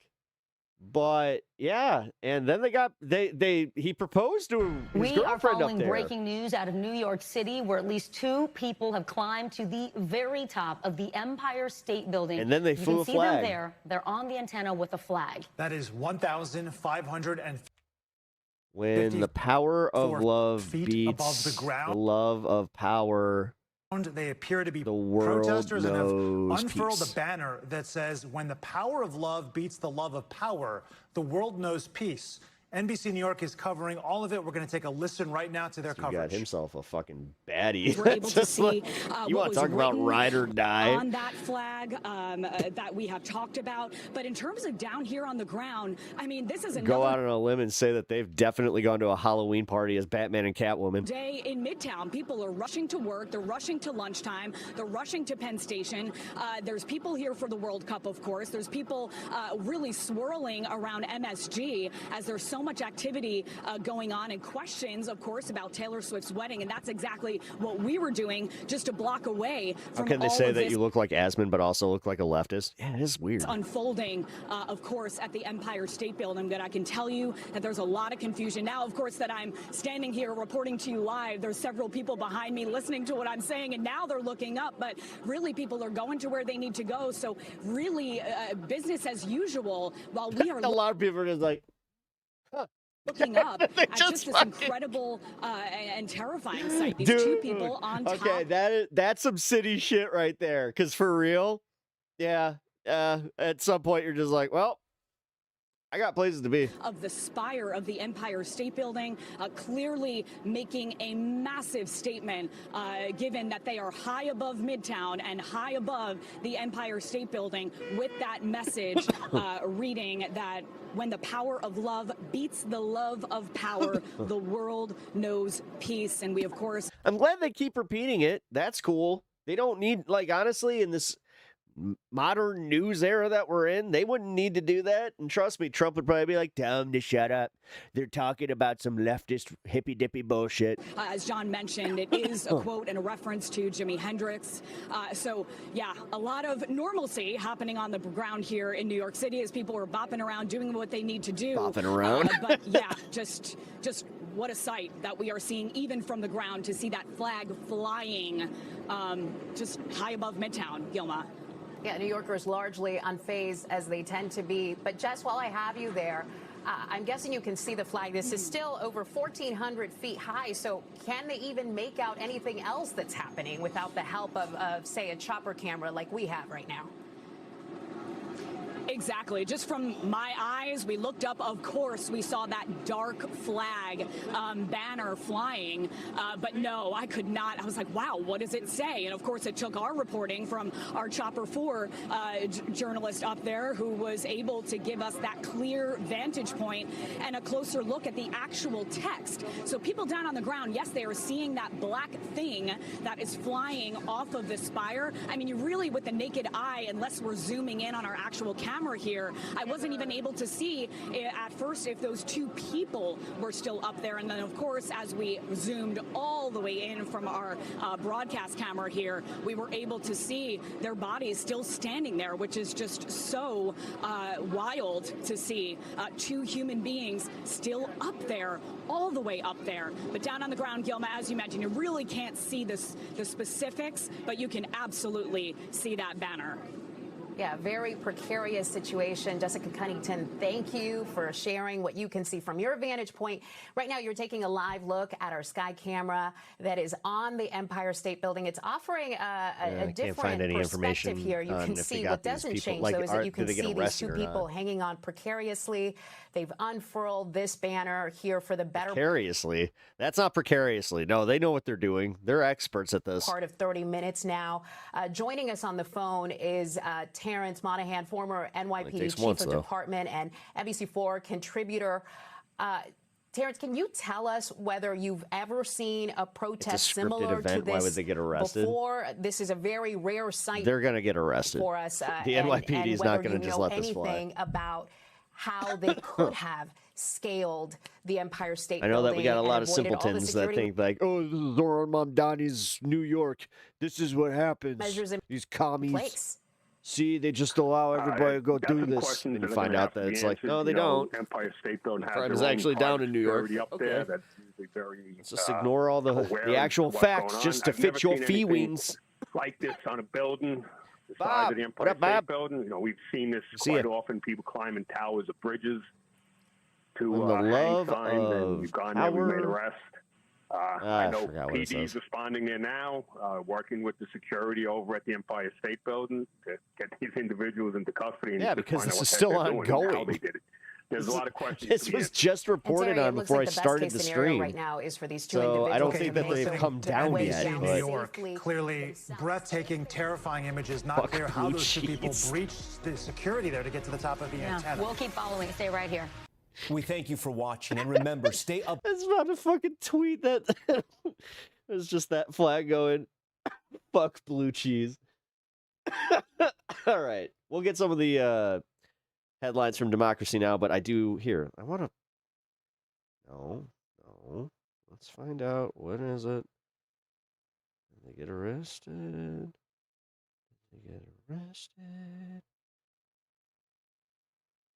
The couple has been arrested and has been identified as Angela Nicolau and Ivan Berkrus.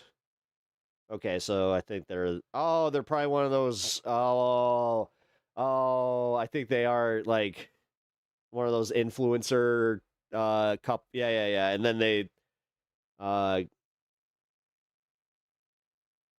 he kneels down. He proposes to her. Yeah, they've been arrested. Well, interesting. Let's see if they get charged. Let's see.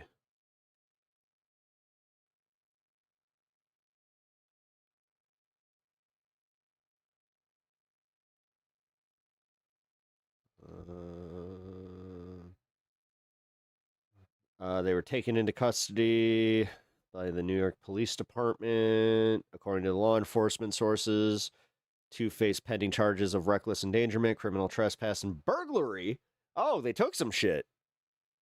Oh, that's not great. Oh, what are you burgling? What are you doing? What? Oh, I get the... Dude, you got the souvenir. You did it. You did the thing. Like, oh, that's so dumb. Like, dude, you knew you were gonna get attention with that stunt. Why? Why would you do the extra crime? Don't extra crime. Don't extra crime. law's mad now. Like, God damn it. Updated. Ah. So dumb. All right, well, that changes things. Yeah, it definitely changes things. They stole our hearts. And they were charged with burglary because they stole our hearts. Oh my God, that's such... You know what? Oh, I should do a short about that where it's just... Wait. Hold on. Let's bring that back. Let's bring that one back. Where is it? Where is it? There it is. All right. This just in. Carlson. This couple scaled the Empire State Building after he proposed to his girlfriend on the top. It read, "When the power of love beats the love of power, the world knows peace." I could definitely say this: they will be charged with criminal danger, and they will also be charged with burglary because they stole our hearts. This has been Pep News. Coming at you from the ground, this is Charlie Pepper. God, saying my full name is so weird. All right. After being charged with burglary, we still can't tell what they were actually charged with, what they were stealing, but we do know this for a fact: they stole our hearts. Oh, isn't that adorable? Well, this guy just made it a lot harder for us to show our love to our wives. Thanks there, pal. Look at you guys out there becoming spy for spy. I could never do a stunt like this. Oh no, I could never. No. I've been in like height situations where even with a harness, like, yeah, no, that panic is real, dude. Like that. There was one time where I didn't get stuck on the roller coaster, but something happened where at the top it stopped for a minute, and then they gave us an announcement and said that they were fixing something, and then they were like, "Okay, everybody," and they gave us a countdown, and then we went over because I guess they didn't want us. But dude, I was starting to have like a fucking panic attack. I was just like, dude, are we gonna be stuck up here? And I started really thinking about it. Like, I was looking at the stairway down, and I was just like, I don't think I can get down. I don't think I can get down. I'm like, I can't. I won't be able to move. Like, I was just fucking. It was LOL, part of the ride. No, this was not part of the ride. I had ridden because this happened on the Iron Wolf in Six Flags, and I had ridden the Iron Wolf so many times where I was just like, this is not part of it. And you're standing. It was one of the standing coasters, and you're just like, what the fuck, man? That shit was scary.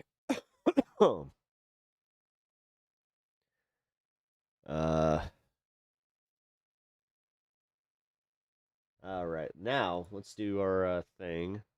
Yeah, let's go through the headlines. Welcome to Democracy Now!, democracynow.org, the War and Peace Report. I'm Amy Goodman. Like in Venezuela, By the way, guys, if you have not already hit the like on the stream, please do. Double tap, and also sub to the channel if you're enjoying the content. Confirmed death toll from last week's devastating twin earthquakes is nearing 2,000 people, though that number is expected to soar. On Tuesday, NASA researchers said a review of satellite images along the coast of La Guaira, near this epicenter of the June 24th earthquake, showed more than 58,000 buildings damaged or destroyed. Tens of thousands of people are still missing 1 week after. That just shows you how little this world cares about us. The quake struck, with hopes fading that rescue teams will find remaining survivors trapped in the rubble. The United Nations warns displaced survivors are likely to face hunger and the spread of disease as the quakes have escalated. Venezuela's already dire humanitarian crisis, caused in part by harsh U.S. sanctions. Even before the earthquakes, aid groups estimate nearly 8 million people in Venezuela were already in need of urgent humanitarian support. The World Food Programme is appealing for $50 million to provide food assistance to some 500,000 people in Venezuela over the next 3 months. Indirect technical talks between U.S. and Iranian teams got underway in Qatar today after Iran's top negotiator said his nation would not enter further high-level negotiations until the U.S. meets the terms of its memorandum of understanding with Iran. Okay, so by the way, you're starting to have some people blow the whistle on the memorandum of understanding. Apparently, this is just all a farce, so they can start start refilling their oil reserves. Mohammad Bakr Ghalibaf spoke, And that they all had the intent of just resuming this war, on Iranian state television. which is kind of fucked up when you think about that. Even now that we are negotiating with America, we are not negotiating with a friend. We are negotiating with an untrustworthy enemy who will definitely take action against us whenever they find the opportunity.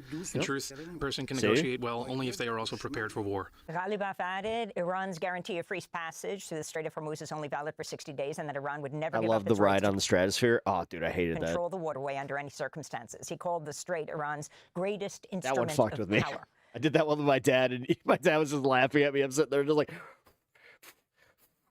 Following those remarks, Iran's like, Navy you okay? I'm said like, a commercial container ship ran no. aground in shallow waters as No. it tried to No, I'm not. circumvent the normal shipping route through the Strait of Hormuz. Meanwhile, Israeli Defense Minister Israel Katz has threatened to bomb Iran for a third time, despite the Trump administration's apparent efforts at diplomacy. Israeli Prime Minister Benjamin Netanyahu met Tuesday with Israeli soldiers in southern Lebanon, telling his forces they would continue their occupation as long as Hezbollah poses a threat. It was his first visit to Lebanon since in a Israel direct invaded rebuke its to the USA.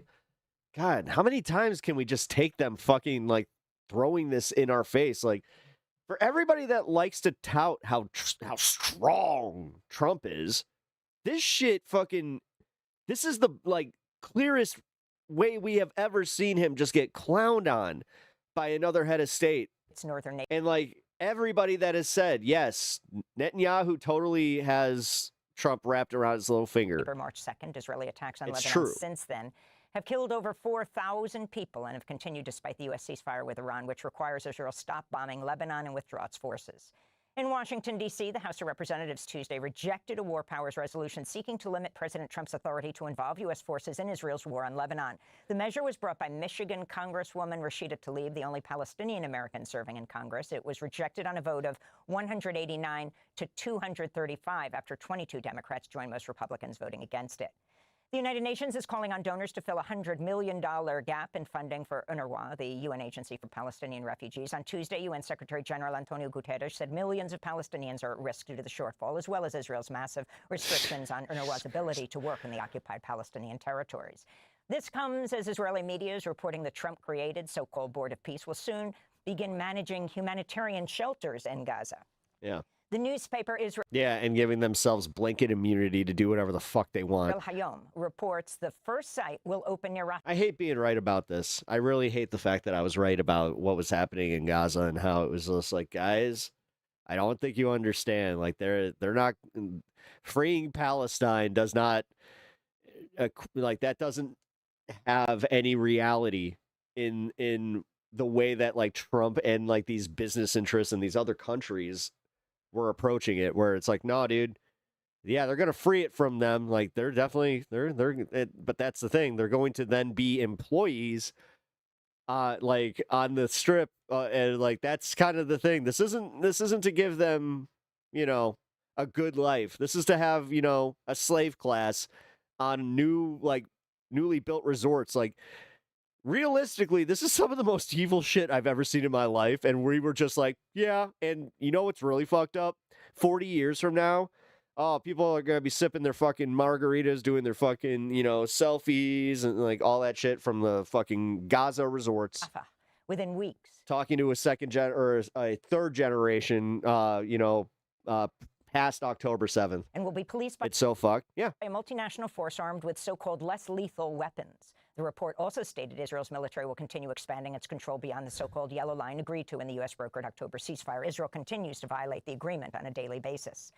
Republican people in Israel are in a mass formation and got propagandized from birth to think that everyone is their enemy without thinking maybe the state and representatives are. Controlling the House Rules Committee have refused to allow. Yeah, but I don't need to hold the hands of the people that refuse to recognize the actual face of their oppressors. A floor vote on a bipartisan amendment seeking to block the integration of the U.S. and Israel. Because they don't have the patience to even have you understand how many people have died thinking that oh, I'm going to change them. Militaries. The proposed U.S.-Israel Defense Technology Cooperation Initiative would accelerate U.S.-Israeli technology sharing, co-production of weapon systems, and partnerships on the military use of artificial intelligence, biotechnology, and more.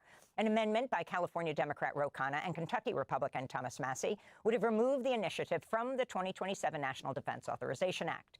Congressmember Khanna spoke out Tuesday after Republican leaders refused to make the amendment eligible for debate. This is unconscionable. They're not even giving us a vote on the amendment. Thomas and I will continue to fight to make sure we don't compromise American sovereignty. The Supreme Court, in a 6-3 ruling Tuesday, rejected President Trump's attempt to abolish birthright citizenship, a right that's enshrined into the 14th Amendment of the U.S. Constitution. Trump signed an executive order on his first day back in office that declared children born in the U.S. to undocumented people or immigrant parents without permanent status would no longer be granted U.S. citizenship. Conservative justices John Roberts, Amy Coney that baby has a very unfortunate fucking Vegeta-esque widow's peak. What the and Brett Kavanaugh joined the 3 liberal justices in opposing Trump. Chief Justice Roberts wrote in the decision, quote, citizenship, then and now, was the right to have rights to freely participate in our political community. The framers of the 14th Amendment extended that promise to every freeborn person in this land. We keep that promise today, unquote. Immigrant rights advocates gathered at the steps of the Supreme Court. This is Illinois Democratic Congressmember Delia Ramirez, who's the daughter of Guatemalan immigrants.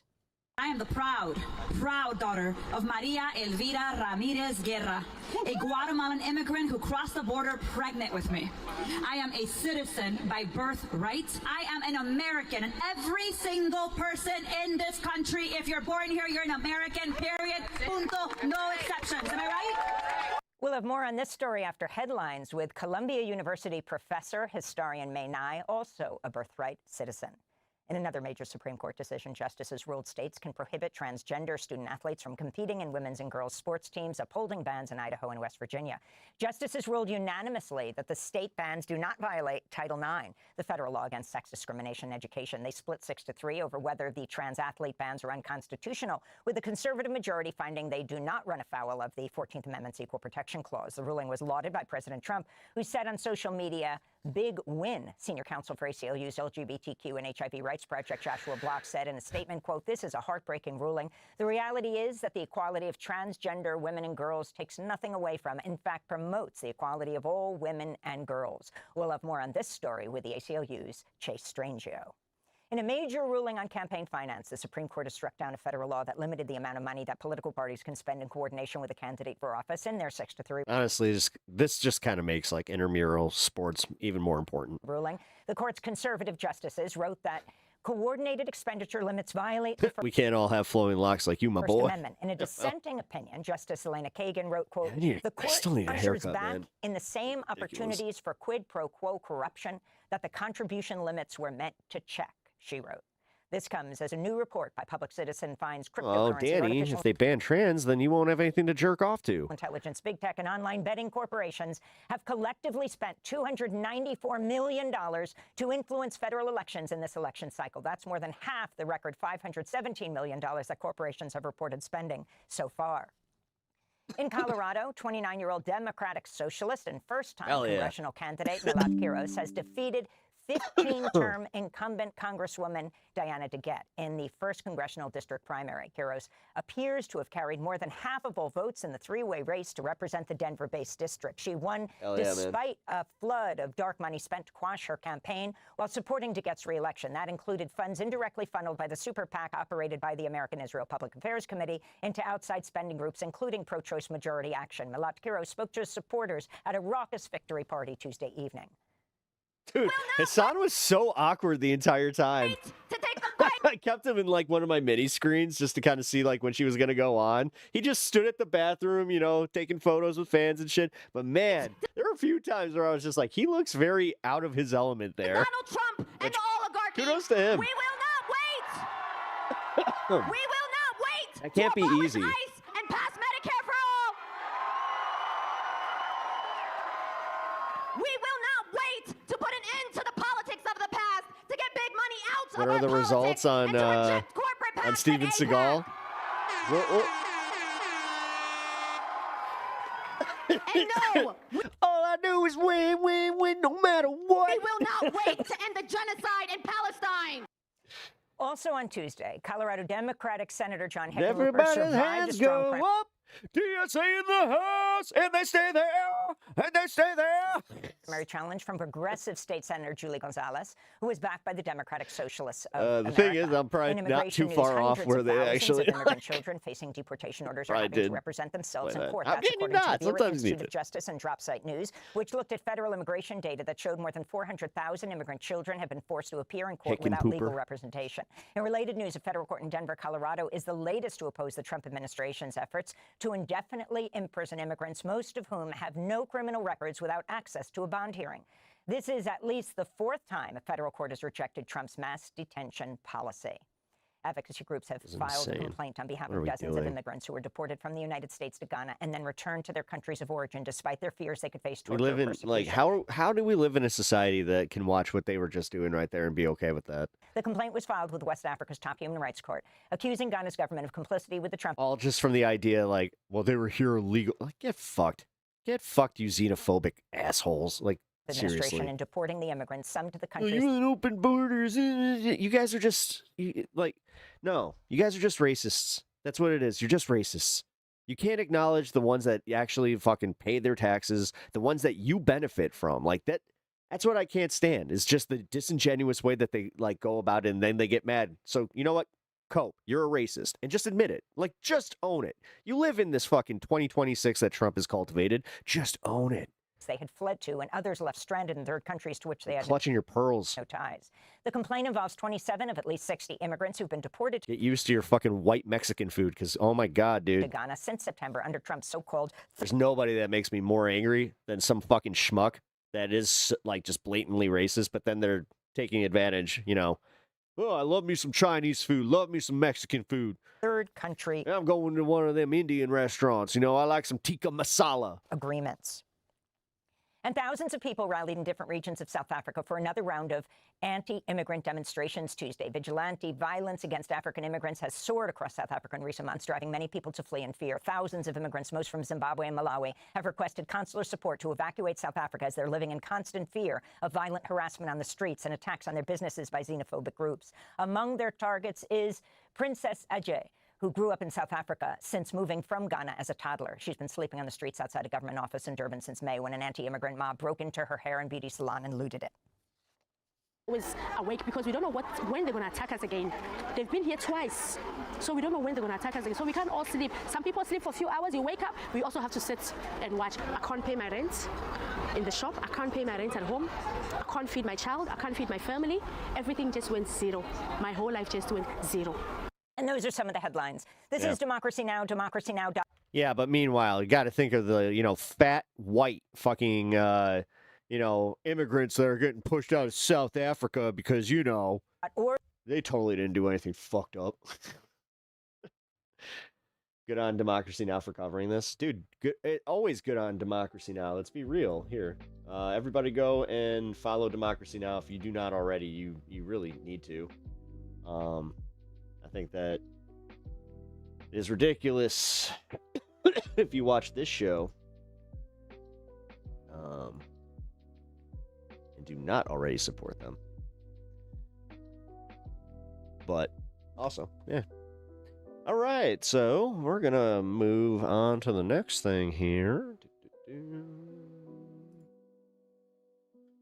Oh yeah, we get it. His fucking Bitcoin. Like, the thing is, I keep seeing this thing about like it turns out that Trump, you know, has $2 billion from like Bitcoin investments, and just in general, he's profited $2 billion, and you got, you know, the only people that are acting shocked are the news.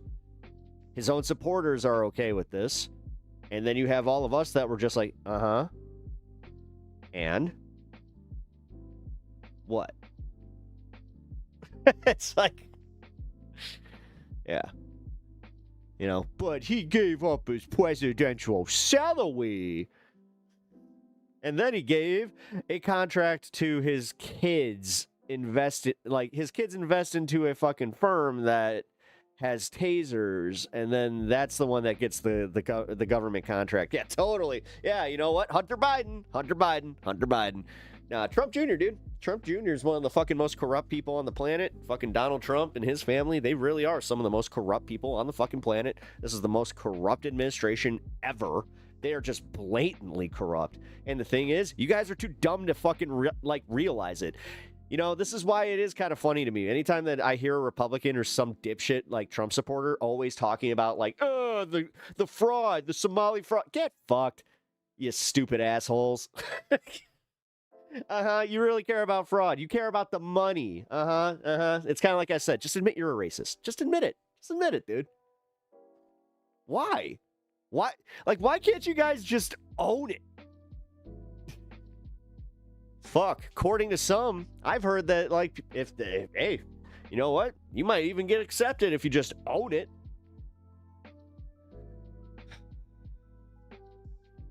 Yeah, the Ghislaine. Yes. Oh, yeah. The fucking blatant, the Epstein fucking corruption. You know, totally not in the files, but does everything, you know, that somebody that was in the files that has the power that he does. Yeah, he would totally do that. Trump or that one president that's on the $20 bill, Andrew Jackson? Well, I'd say that Trump is, because we have a modern context to that, and Andrew Jackson was kind of, you know, whitewashed. And that's the reason that he's even on the $20 bill to begin with, realistically. I thought we were doing something about that. I thought that some, like, Harriet Tubman or something was going to be replaced. Whatever. Who the fuck cares whose face is on our fucking money? Who cares? It's all dumb anyway. Realistically, we all pay with our credit cards. Like, seriously. If there's one thing that's good about that is that. Where it's just like, I don't give a shit which dead old fuck is on there. No, see, this is the thing. People don't like breaking shit down this simplistically because they don't want to think like, oh, life really is kind of just, it's just a bunch of repeats, and then we put a bunch of people up there like they're better than us. Like, Trump's not better than you. He was literally fucking born to the right people. He's a piece of shit. Most of these rich fucks, they didn't do anything.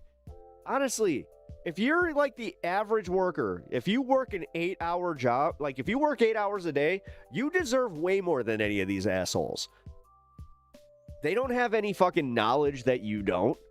They don't have any actual like wherewithal or any of that shit. They don't deserve any of it. Most of them fell into their money just by falling out of their dad's ball sack. Like, that's the facts. That's the facts. But again, let's keep listening to these same fuckers say, don't tax us on our inheritances. Because that means they're coming for your inheritance tax. It's like, all right, how about we only tax inheritances that are over $1 million?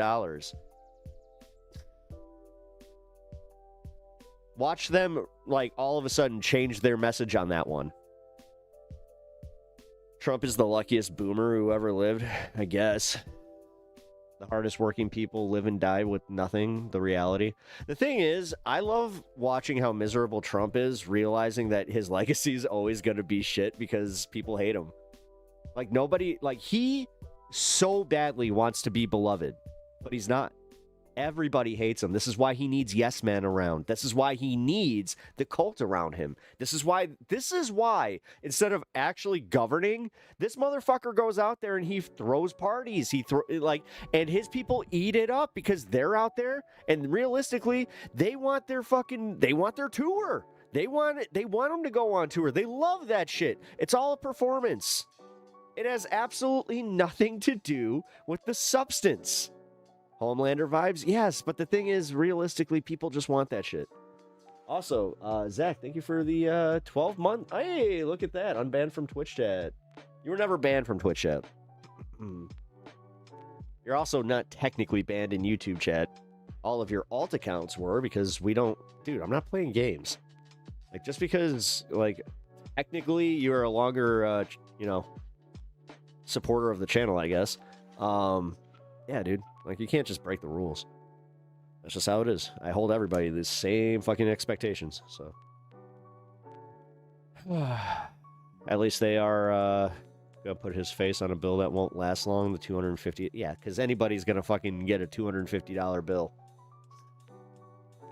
Oh, your Twitch account was banned for a week. Oh.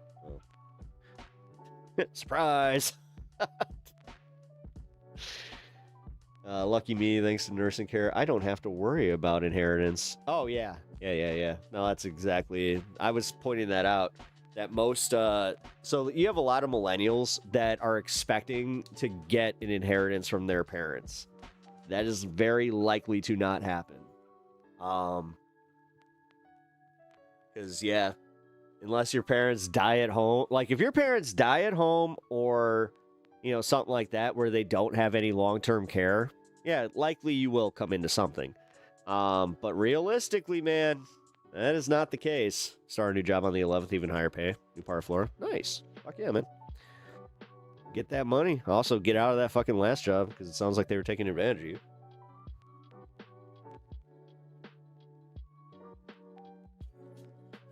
But realistically, I'm probably not the best one to, go at this. Because, yeah. I, unfortunately, I have a little bit of an abusive work situation, so, yeah, whatever. I work at the, DOE. Guess who's sending 3,000 plus new ICE agents to New York in August? This is why Republicans will win again in 2028. What? That's fucking moron. So you're just saying, so through voter intimidation, they're going to win? God, this is why it is so hard to not use the R word sometimes. It's because from idiots like this guy.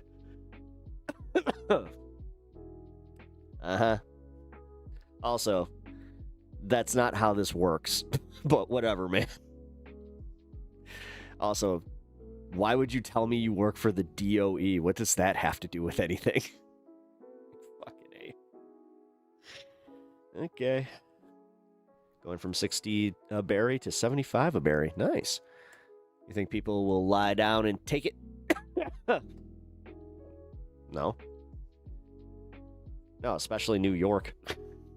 Yeah, okay. Play that game.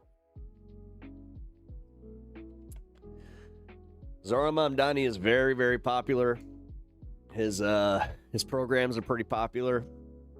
People are starting to kind of feel pretty good there, man. But, yeah. Luigi's cooked. How? They're talking about a mistrial, dude. Like, they're talking constant mistrials. You got prosecutorial misconduct. Like, dude, I don't know, man.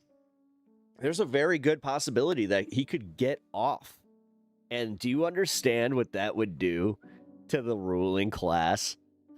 Like, yeah, I'm pretty sure that he... no, he's not. He's technically an alleged murderer. This is where you guys are fucking dumb as shit. And I get it. You guys, like, all the brains cannot be shared. So, we do pity you, unfortunately, for not getting your share, but yeah. How is it an open shut case? Were you there? Do you have proof of this? Maybe you should go and, I don't know, contact his lawyers or his, the prosecution team and, get the details that since you seem to know more. Trump is guiltier than Luigi. That must be the current admin's Department of... Oh, so you mean the Department of Uneducation. Got it.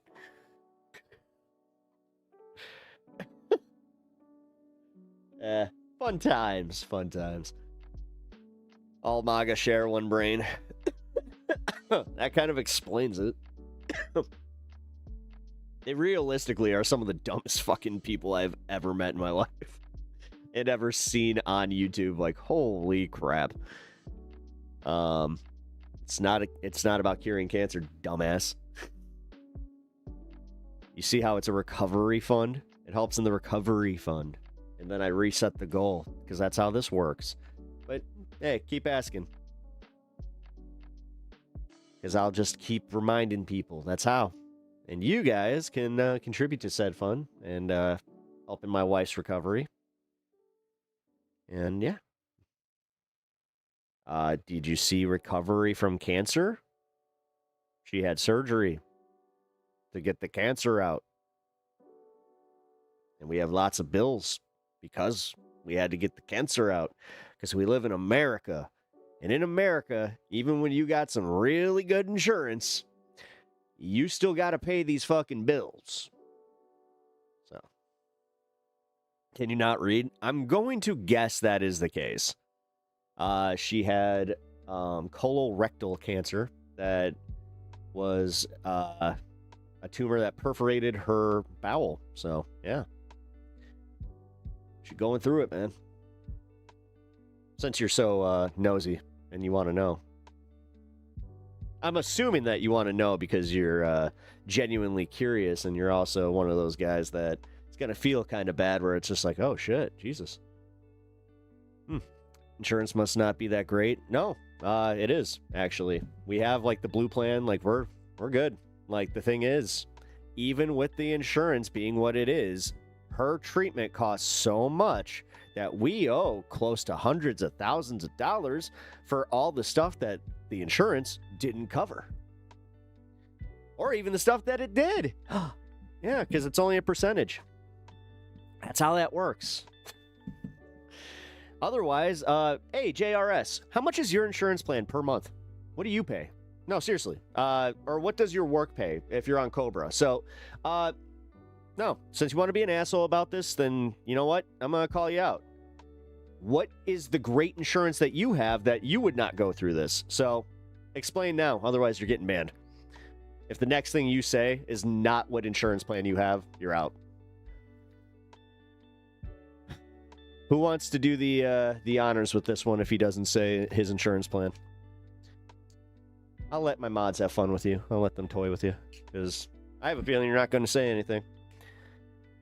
And I definitely know you ain't going to fucking donate. Like, you ain't one of those guys. And likely, probably have no money, so let's be real.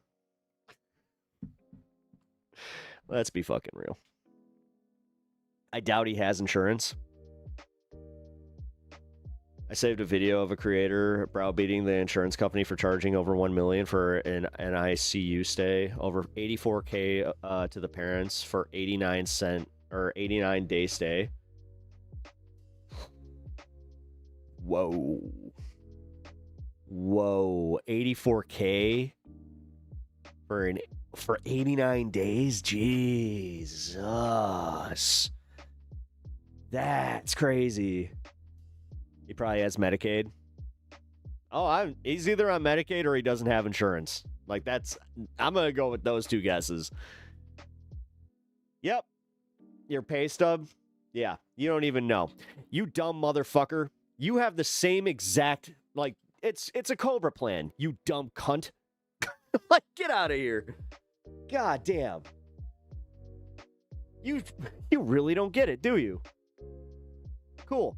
Yeah, see, this is the perfect example of someone I have zero tolerance for. Somebody that has, like, the balls to come in here and talk like they know what they're talking about when it comes to insurance and, why I would be trying to raise money for cancer recovery. It's a Cobra plan that they pay for, numbnuts. They pay that side. Then this is what happens. You have to go on disability for anything. You have to make that up. That's how that works. You fucking retard. I can't with you. I can't do this with these fucking assholes. Get them out of here.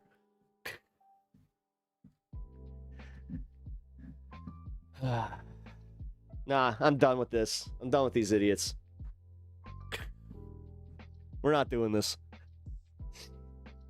No, it's for oh my god, dude. Like I said, no. I meant like this. Okay, there we go. Bye, JRS. High deductible health plans have been all the rage for a while. Yeah. No, I'm just waiting for him to need that. And that's how that's going to end up working. Because, yeah.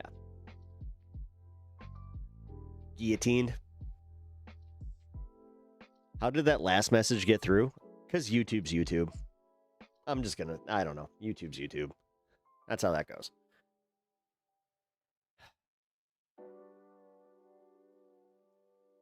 Sitting here acting like they're never going to go through it themselves. These are the people where I just say it, guys. Like, I hope they do. I'm not that good of a person. I genuinely kind of hope, like, bad things happen to them because they really do deserve it. They're the people out here acting like it could never happen to them. Hey, Sophie, how's it going? Stopping by to say hello. Oh, just stopping by. Well, I'm glad that you're here. Thanks for never going to the doctor. My insurance is great. Oh, thanks to never going to the doctor. The power of Thanos Snap is should be one power no one should have. Oh, so you're saying that content creators shouldn't be able to ban people? That's one of the dumbest takes I've ever heard. If that's what you mean by that. No, actually, I love that power. I don't have to tolerate idiots. I don't have to. I just do. Because I actually have more of a tolerance than most creators. I don't just ban because people disagree with me. I usually have to have a good reason. That guy, that was a very good reason. Can't convince me that American healthcare insurance isn't a scam. It is. Dude, it's literally to keep us employed. That's the whole reason. That's why they also tie it to our, they tie our insurance to our work. That is exactly why. I wonder if it's the same robot that sent me a job rejection. Coworker stopped me from going into the bathroom right now because they said they just cleaned it, but I don't care. Well, if they just cleaned it, then yeah. Yay. What, do they... I just cleaned this. I get the first poop. I take the clean poopy. Jesus Christ. Wait a minute. I'm trying to think what I would do where it's just like, so it's not, so it's clean, right?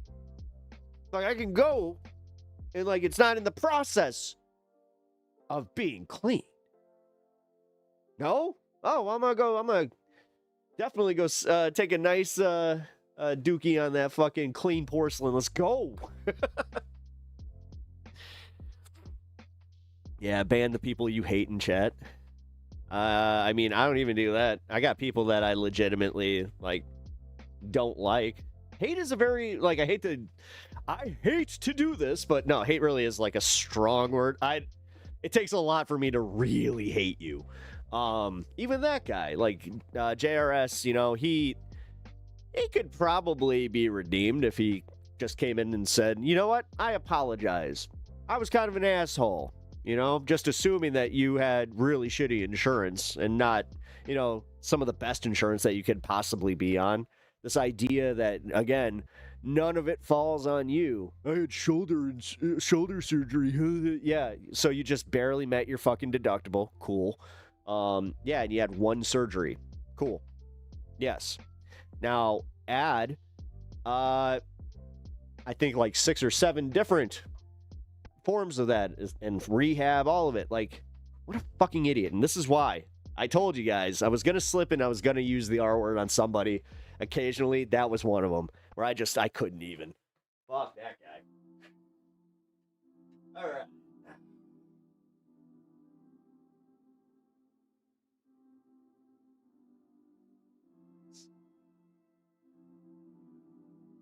One of these days I will go a long time, and I mean more than just a few days without saying it. Hey, I'm getting better, okay? I'm working on it. Latino Mifune is correct. Not just to keep us employed, but to give employers leverage over workers. Yeah, absolutely. Yeah. Yeah, it's literally, yeah. It's the system. It's the fucking system. And then you have these assholes that are like, I have the boss position in the system. You didn't work hard enough to become the boss. Therefore, you must suffer. Wah, ha, ha, ha, ha. Even though we need your labor. And we do not pay you fair wages for your labor. Oh, you're withholding your labor and now I can't make any profits? Oh, no. God damn, dude. You know how many times, like, I watched, like, a bad boss or a bad manager make a decision where you're just like, you do understand that just cost this company way more money because they would just, oh, it's our policy, miss. We don't do, no. Like, and I've worked for other companies where you would argue they go almost too far in like giving refunds, but they want to maintain having their customer base. They understand that having a $20 fucking payout on something that, you know, oh, okay, so we lost a few dollars here, you know, if they don't do that, that could translate into them losing thousands of dollars from that potential customer. I know. This is the bitch about capitalism, and realistically, this is what really fucking pisses me off, is how many people that are bad at it that just, like, don't recognize that don't recognize the basics, and they somehow succeed. I fucking hate that shit.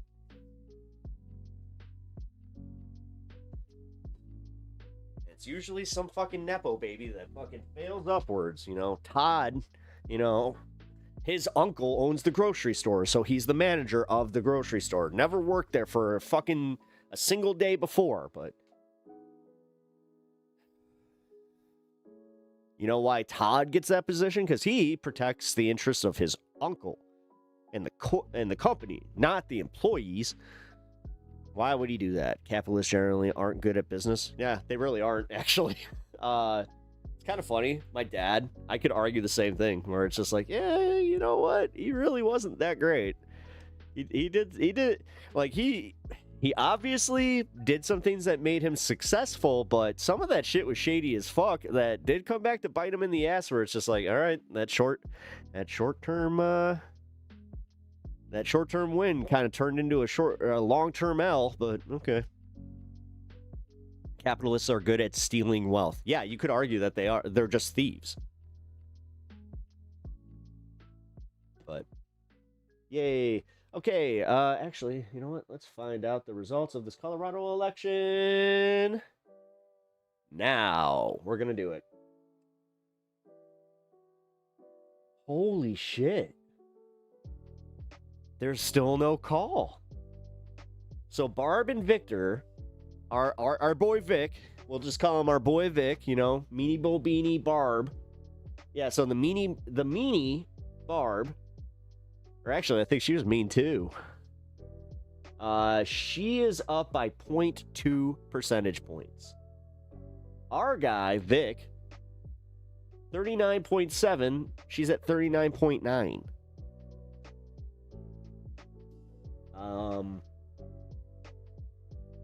Damn, does that mean that they go into a runoff? Dude, that's crazy. Wow, yeah. So we don't have a call in Colorado still. That's crazy. Although it looks like, I mean, Victor might stand a chance. But if it's Vic versus Phil Weiser, I don't think that Vic's going to pull it off. Barb, maybe. I don't know. It depends on how she sells this whole thing to Colorado. But I don't see Colorado going red. Unless, again, like, if all these blue states all of a sudden go red, then we could just be like, yeah, okay, so he just literally stole that election, and there's nothing that we can do about it because he just set it up to where, like, if anybody disagrees, we're all going into a fucking concentration camp. Cool. It's literally...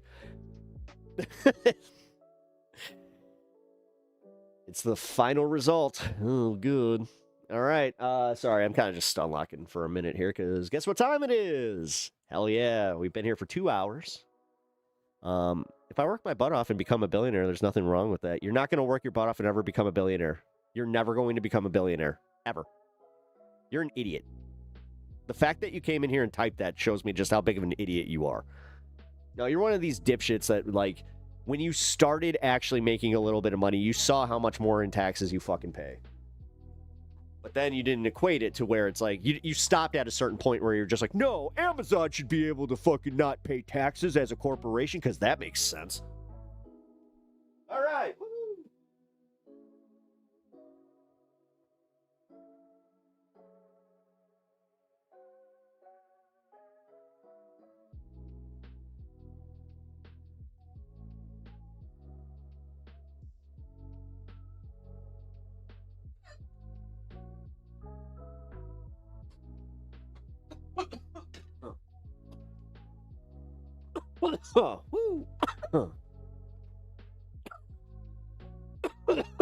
No, you can't. Nobody has just worked their way to $1 billion.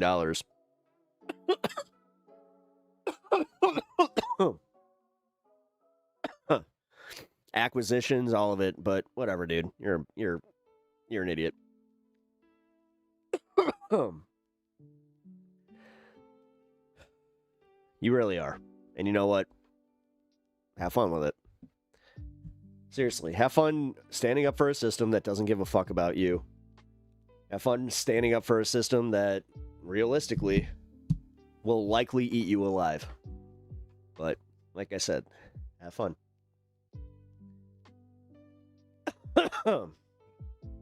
Yup. Yep, dandy. That is it. No, it's not about lazy and ignorance. It's about knowing.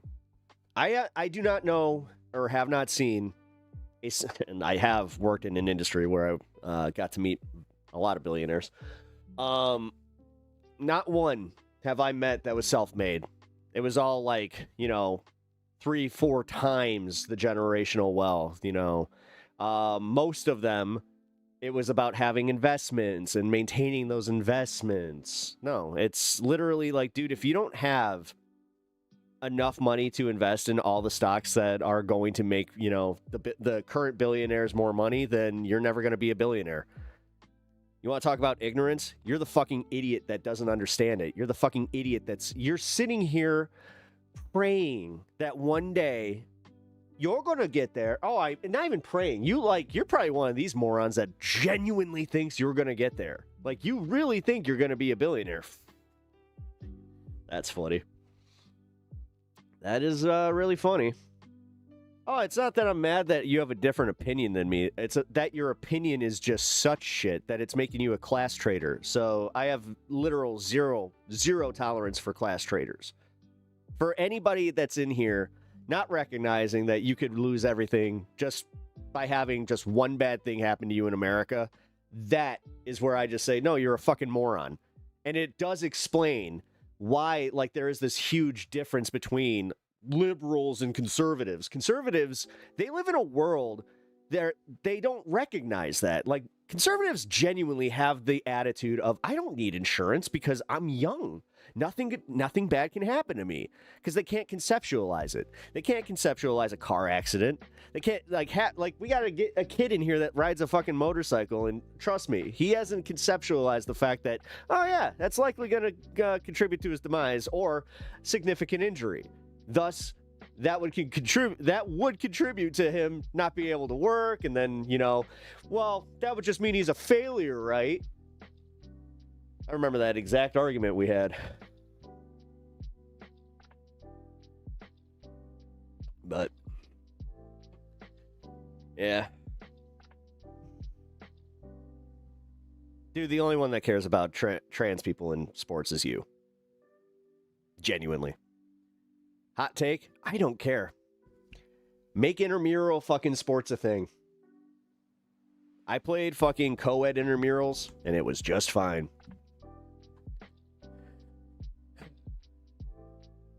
Luthen, you had a very successful day today. That's good. I don't hate success. That's good. As long as you didn't fuck anybody over to do it. All right. That's cool. It's not stealing. It's called accounting. It's called accounting. People who worship capitalism just refuse to see the downside of capitalism. Yeah, absolutely. Sarcasm. I know. I got it. Like that.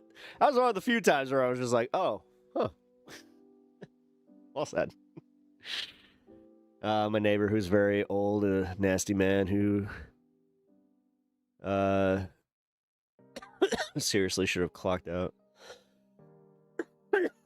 Oh. Well, I don't know. That's weird.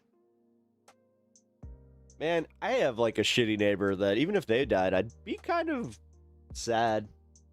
I don't know. I guess not. I don't know. Would I? Nah, I think I would literally just have this moment of just like, oh, that's too bad. Managed to make him jump and...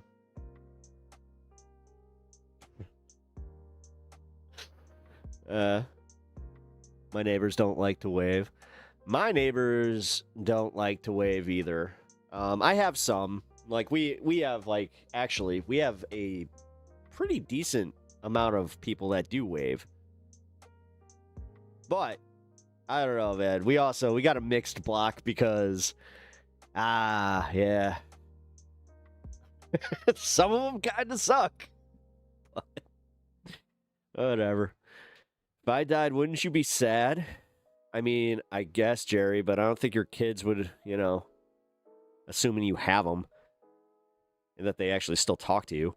I'm assuming your kids wouldn't be like, hey, random YouTuber that my dad used to go and frequent to try to, you know, troll and just, I don't know. You spend a lot of time here for someone that does not like me. Gonna say. It's kind of odd. But, all right. I think you guys might understand that TDS a little bit more than you guys are letting on with how much hate watching you guys do. You got that PDS.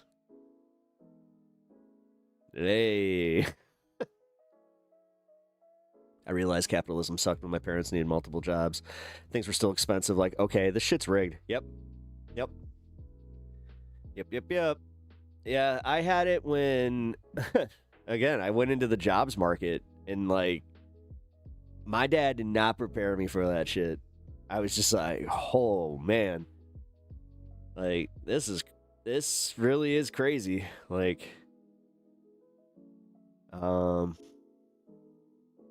wait, didn't even catch Ghost Dog. Pep's the best idiot chatter. Or Pep gets the best idiot chatters. I was like, wait, what? Yeah, having all right-wing neighbors sucks. And then Bob had to come in saying stupid shit. Wait, who's psycho-essually obsessed? Who said I hate you? Oh. Well, isn't that interesting? You know what? I guess I assumed. You know what they say about assuming. Makes an ass out of you.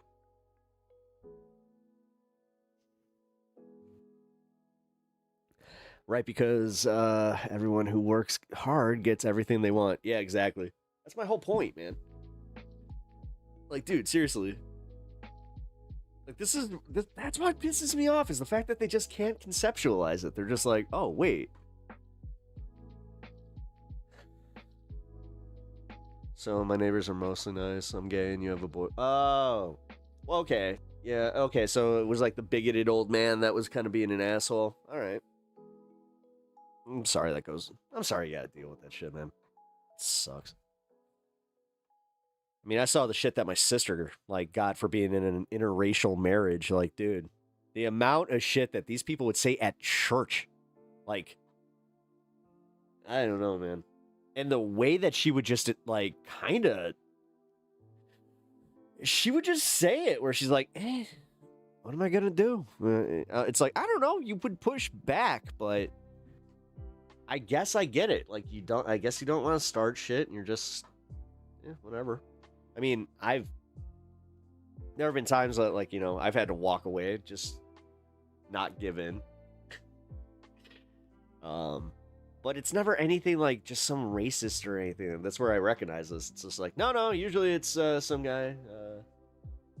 Usually me being in the position to go and, you know, check somebody because of somebody else. Where, yeah. Like, this is why with the trans shit, I'm just like, shut the fuck up, you idiots.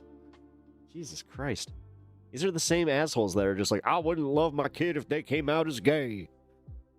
It's like, yeah, we know, man. I coming in with my different opinion to harass you, all in good fun. I like harassing you. It's all good fun for me.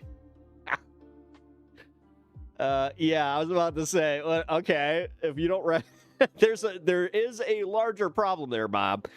But I don't think he gets it. I'm gonna go out on a limb. I don't think he gets it. I need help on how to handle my awful neighbor. Just ignore him. Realistically, just ignore him. The best way to deal with it is if he's actually harassing you, let the cops know. Also, just be like, dude, okay, like, this guy sucks, all right? But that's the difference, is like, you need to figure out if he's actually, like, dangerous. Because if he is, you've considered a water cannon, you will get arrested for multiple things if you do that. Especially if he's on you're on your property. Ooh, but he's gay. Oh, so he's just an asshole? Oh no, then just leave him alone. Leave him alone. And no, don't use a water cannon. You think he's jealous? Probably. Yeah, he probably is. He either wants you or your boyfriend. Like, yeah, dude, that's usually how this goes. Like, it usually stems from, like, a place of jealousy or some shit like that, or inadequacy or whatever the fuck. You know, dudes be weird. Like, dudes be weird as shit. In the gay community and in the straight community, just straight community. Even saying that made me go, yes, because we have such a community. God, being straight and white, it's just like, yeah. It's definitely, it's like milk toast. It's just, I almost feel like I had to work extra hard. It's like, no, I at least got personality. I got some spice. It's on my I got my last name, Otherwise, yeah, I'd probably just be like very boring white dude,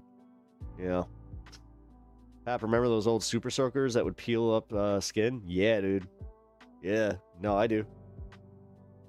Yeah, the ones that had the freaking the adjustable jet stream, and then you put so much pressure into it that yeah, dude. Oh yeah, those were the days. Those were the days. Good, he's back in town. Would love to catch up.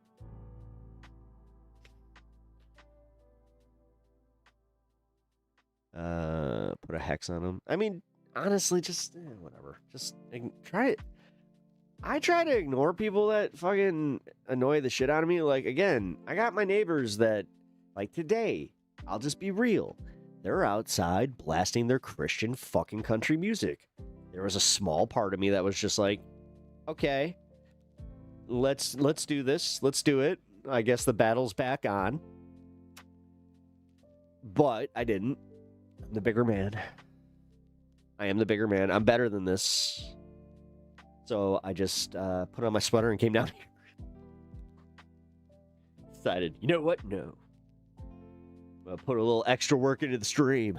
Here. It is, though. It is. God, it is offensive. Today, I swear to God, there was a line in the song that was just like, and that's what J is for Jesus. And it was just like, what? It's just, God. You're not beating the stupid accusations, okay? Jeez. And I'm sorry, man. Like, does anybody who actually likes country music ever, like, hear something like that and just be like, oh, that's why people make fun of us. Okay. Rebecca, what's up? good to see you. Welcome to the stream. I really appreciate having you here. I hope you had a fantastic morning. I hope you had a fantastic day yesterday. I hope your pal, I can say it, Chronic. Yeah. I hope your dog is good. I had to freeze for a moment. I was like, I think I can say that on YouTube. Yeah. Why would that be a problem? Christians really don't help themselves with how they market their religion in their communities. It's not even about the marketing. It's about how they act. Funny enough, like that's the weirdest part because like they're always about like it's not about what you say, it's what you do that matters. And yeah, you know that feller Jesus, he's all about that. He's all about that, you know, do unto others, blah blah blah, and you know they love to be like, yeah, but he was also, you know, you need to believe in him. If you don't believe in him, then we're better than you. It's like nowhere in the Bible does that. Does it say that? I'm sorry, it just doesn't. Fuck, you guys misinterpreted the whole like going to heaven thing too, and what heaven actually is. There are multiple accounts that make heaven sound a lot scarier than you want to acknowledge. And also, I don't know, we don't talk a lot about the dragon in the Bible. We should talk more about the dragon. Yeah, if you guys don't know, there was a dragon in the Bible. The Nephilim, you know, they just started talking about the Nephilim because recently they had that weird UFO release where they had the one that looked like the imagery of the Nephilim, and it was just like, oh my god, it's one of the angels. It's like, so you're telling us that the angels are indeed one of these murderous species that can essentially wipe out entire civilizations? Okay. Huh. And have, according to, you know, lore, but whatever. Nephilim. Or if Nephilim, whatever. Don't you hark on my pronunciations, okay? Like, why hark? Hark, the herald, the Nephilim sing, glory to Satan. Got the swerve. Hi, bye, bedtime. What the fuck, Kirk? What the hell? You fucking opened the door. Hi, good to see you. Bye. Gotta go to bed. Well, all right. Good night, Kirk. And also, great to see you, man. I hope you're doing well. Fucking A, man. Miss you, bud. For anybody that doesn't know, Mr. Kirk Official Music over there he did my wonderful intro and outro. Also is a bit of a musician himself. You guys should go follow his channel at Kirk Official Music. Busy season and all. I'm assuming that's why you have not been around. You know, people need their HVACs and all that fun stuff. But man, I'm glad that you at least stopped by. We got at least a little fix. Awesome. No, for real, dude. I hope you're doing well. And yeah, hope to hear some more music coming up in the fall, winter here, where you get a little bit more time, and get to see you a little bit more. You were definitely missed, man. We've been having fun here. I don't know. Been going through some shit, but we're still maintaining the fun vibes, man. Still maintaining it all. And yeah, I'm not sure if you saw it, but uni is on the mend here. So we can say cancer-free. Not fully remission, but cancer-free. And yeah. Oh, you have been listening. Oh, cool. Awesome. Well, then I don't need to explain it all to you. That's awesome.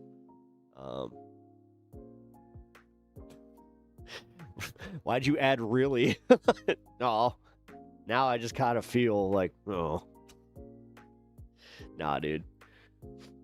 Yeah, I don't blame you. Whatever. You got shit going on. But like I was saying, the big thing is more music. Kirk, actually, you know what? While you're here, this is one of those moments I'm gonna put you on the spot. Uni for real said this shit that your album is one of her favorites to like that helped get her through her bad times here, and I'm not even fucking joking. Like that was, I even told her, I'm like, I'm gonna tell him that. So, yeah, get that blush out there, buddy, because guess what, you're getting some compliments. And yeah, dude, that was awesome. She would put it on a lot, and still does. So, you got a fan there. She does still want that vinyl wherever you do get a chance, if you ever get to press that, because I know that it wasn't working out, but she really does want a physical copy of your album. So Kirk's music is awesome. It is. It's deep. The dude definitely, yeah, I feel bad. That's why. Oh, don't worry about it, man. For real. You know, I'm just happy to have you here. Hey, do you support Palestine? Yes, I do. Yes, I do. Although I hate the fact that the reality that we're living in means that they're likely not going to have a country. Like we keep saying, like 2-state solution. It's like, dude, they're not even gonna, like, no, they're gonna end up literally being like employees to their own nation. It's gonna be weird, man. Bet that will be my weekend project. I'll record it. Oh, dude, you don't understand what that means to her. Like for real. I think she's taking a nap right now, but yeah, man, thank you, man. It means a lot to me, because yeah, man, you definitely got a fan there, and it's also funny. She does like promote your music, so you've gotten some listeners. I know that like where she worked, she got all of her staff to listen to you, and I know you got some follows out of that one, and yeah, she's just been like, oh, I just want more music. So if you do have any unreleased music, or you got something that you want me to play, just remember, just shoot that to me, man. I'll start the show, or put it on, do the WPEP thing. Oh, man. Yeah. Oh, thank you, Natch. Appreciate that. Yeah, we still promote your stuff, too. Also, I hope you're doing well, like in general. Hey, also, man, I'm throwing too much at you. You said you were going to bed. I don't want to fucking overwhelm you. I was going to ask you if you're voting for Plattner, because I was genuinely curious what you think about the guy. And you're like the only Mainer I know. I was like, oh crap. Give you a chance to use that radio voice. Yeah, no, I need to start doing that. No, what I need to do is I need to go back. I need to like go and take those timestamps. I have got to put that together. Cause yeah, Plattner for Prez. Hell yeah, dude. I thought you would like him. I don't know, man. He's got a good vibe.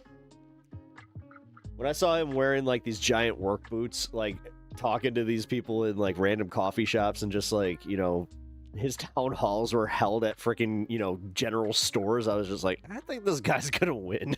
And not just win, but I think people actually are gonna like him.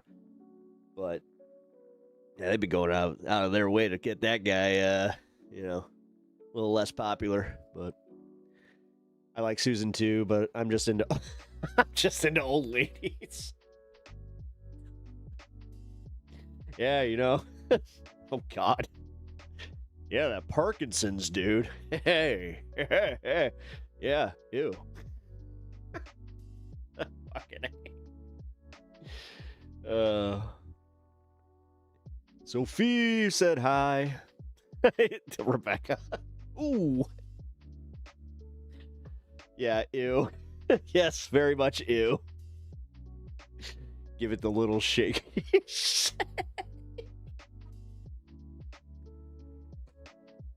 I'm getting canceled. Oh, God. Oh, my God. Yeah, I'm sorry, guys. I'm not happy with me either. I hate the fact that my brain went there. It got covered, so... Oh, yeah. Should send him money. What? Plattner... What? Oh, Jesus Christ, Kirk. Oh man, the people that don't know you, this is you know what? This is where I'm not gonna kill the bit. Gotta let it settle. Hi,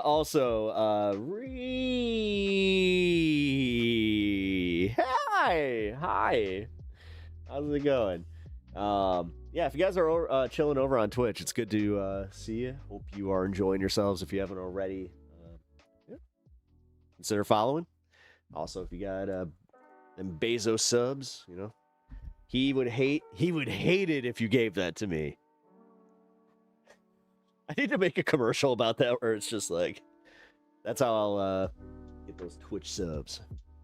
What's the scoop today so I can add my 2 cents? Oh, hey, name. Good. Welcome back. What was with that? So he got it and didn't know. I mean, I think that him and his squad got they didn't know it was a totem cough. Like, and then maybe they found out later. I don't think they did. That's why he never got it covered until he was running for something and they were like, hey, and he was just like, that's a shit. It is, isn't it? I think that realistically, that's the moment he had where he's just like, oh, crap. Love y'all. I'll stop in soon. Awesome, dude. Resend her updated top 4. And yeah, dude. Unless it might be the same top 4. I'm pretty sure it is, but here, I'll just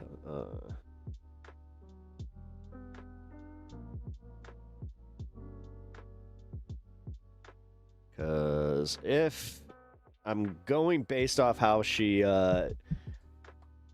tackled her lunch, she probably is taking a nap. As I said, man, her appetite has just, it's so good right now. Like she, oh, no, she's typing back. Cool. Yeah, she's doing really well, guys.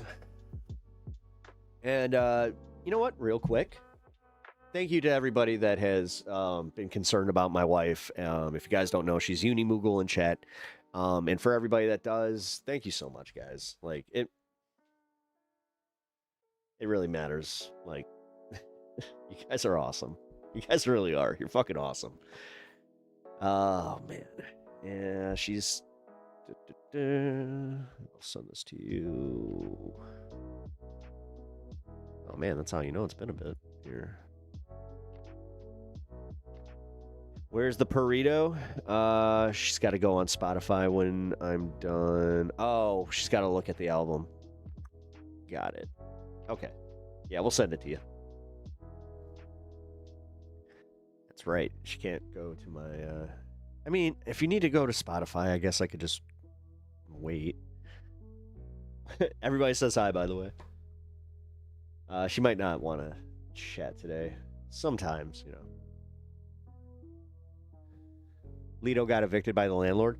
Oh, no. I mean, I got the door open. Where is Lido? You know what? Now you got me wondering. Because I haven't seen him for a minute. How long have we been married? 14 years? Wait. I think 14 years? Yeah. That sounds about right. Yeah, 14 years. Oh my god, Lido's napping on the chair in the room. Oh, in the living room. Yeah, Uni, how long have we been married? I think 14 years, right? Because 2012. So 2012 was yeah. Aha. Hey, I got it. 14. Woo!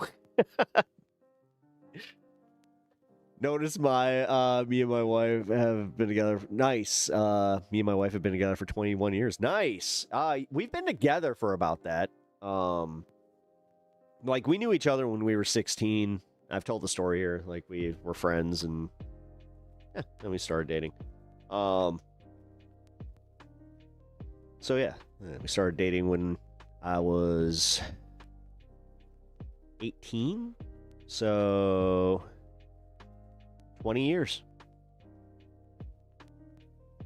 Yeah. 21 years, actually. Yeesh. Sorry. Don't tell me you got married 12, 12, 12. No. Nothing. No. Why? No. No, it was more of a... No. If Pep had a political ad, hi, I'm Pepper. I'm not a doctor, but I am sick. Sick and tired of billionaires and large corporations. That's not bad. Oh, man. I like that. I definitely like that. I'm here. Oh. And I'm here to spice up your life with some free healthcare. Wait, is that cringe? This is why I shouldn't write my own stuff. What? This is why I shouldn't write my own stuff.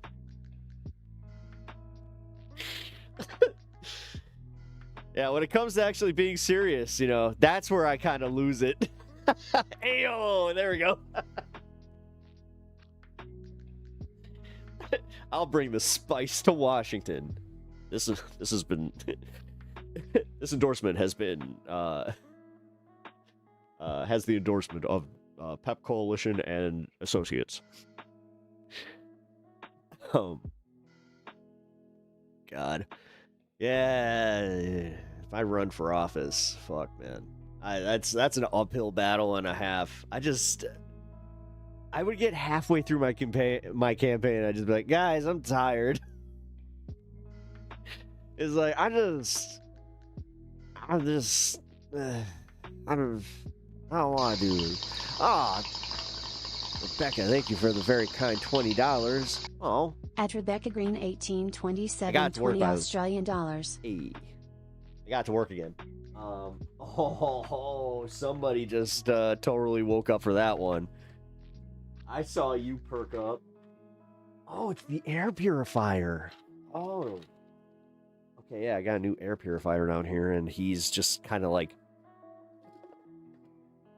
Do you not like it? What's up, Stan? Oh, you're just like... I gotta turn around.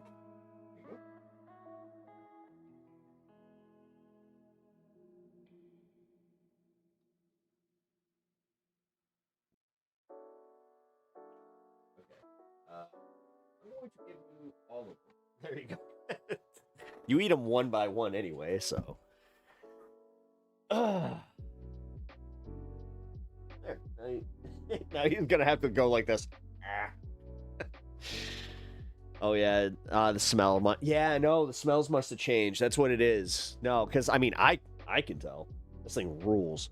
I can breathe. Leto for warden of Kitty Arm Jail. As you can see, the criminal has become the warden of the prison.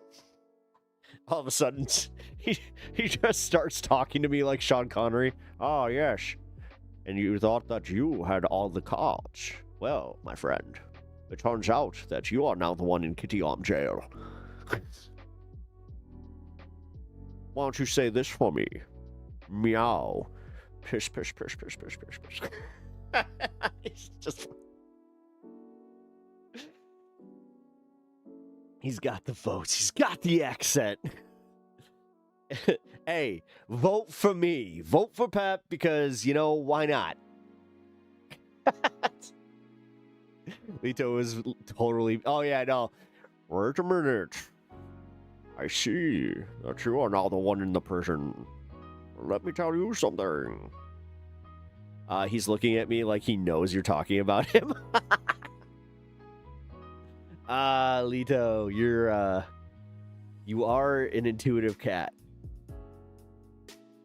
That's all I'll say. He's so cute. I love him.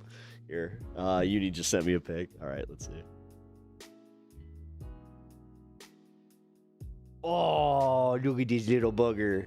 This is him while I'm talking about him right now. Oh, he is... he is groggy as shit.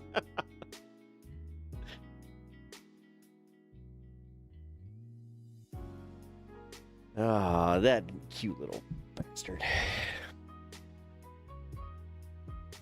Aw, dang. He's so cute, yeah. I hope this weather changes back soon. Yesterday, some dude lost it. Let's just say he was doing... Oh, yeah. No, you said you said that he was running around your neighborhood, chasing your neighbor with a chainsaw? Like, dude, where the hell... Mitch, I'm not, like, trying to get you to dox yourself or nothing like that, but where the hell do you live? Where... It's just like, yeah, you know, the heat's getting to people. Neighbor, chainsaw. It was a thing. It's like, what? That's not... I hate to be this guy, but it's like, that's not normal. And, you know, I thought I had some crazy shit happen in my neighborhood, but apparently not. He's like, what the fuck? I won't want to be no fucking warden. Yeah, he's just like, wait a minute. Fuck them cops. It's just Lito. All of a sudden, he just comes down wearing a collar that's just got ACAB on it. It's scratched in. It's just like, tell me again how I'd be the warden. I love Florida in wintertime. I guess. I mean, Florida's okay. I don't know. Florida heat's insane. I hate humidity. I absolutely hate. Actually, we were just talking about this today because Reggae Rise Up, which is a awesome festival, by the way. And if you guys are in Florida or near Arizona, definitely check it out. Yeah, so they got it happening in Florida and Arizona this year and next year, and she was just like, Arizona all the way, dry heat. It's just like, oh yeah. But I don't, why would I want to go to a reggae fest in any state that does not have legal? Like, no. That's just not happening. That's stupid. Like, that's genuinely stupid. And I think it's very stupid that they would do that. Might run into Johnny Walrus. Be nice. God damn. Although, my God, I could, like, literally, like, if he was a character in Zootopia, that it oh my God, it's just, he is. Cute the fuck up. And he's got the little reggae hat. That's not, oh man. All right, good one. Finger Mouth, now I got it stuck in my head. I would hate to live in Florida in the summer. Oh yeah. Coming straight from on the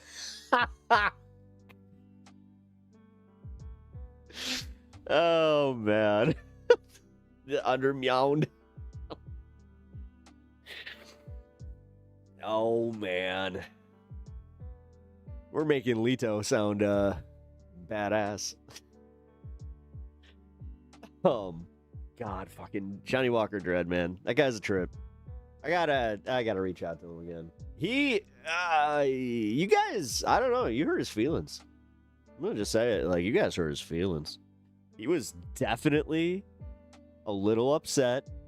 Yeah, dude, he did actually kind of get like, I kind of felt like you put me on the spot there. It's just like, well, yeah, no.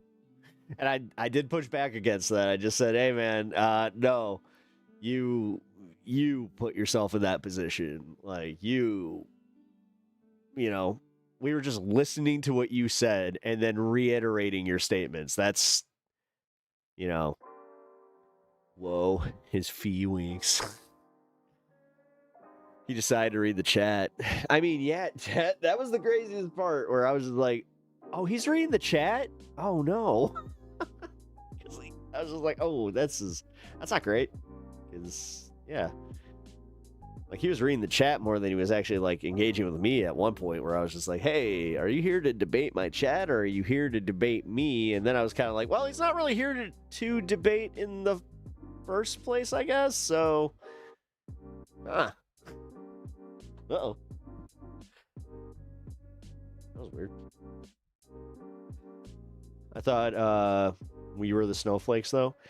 Isn't that always how it is? Where they always just like, look at these liberal pansies, blah, blah, blah. You're such pansies, liberals. Whatever.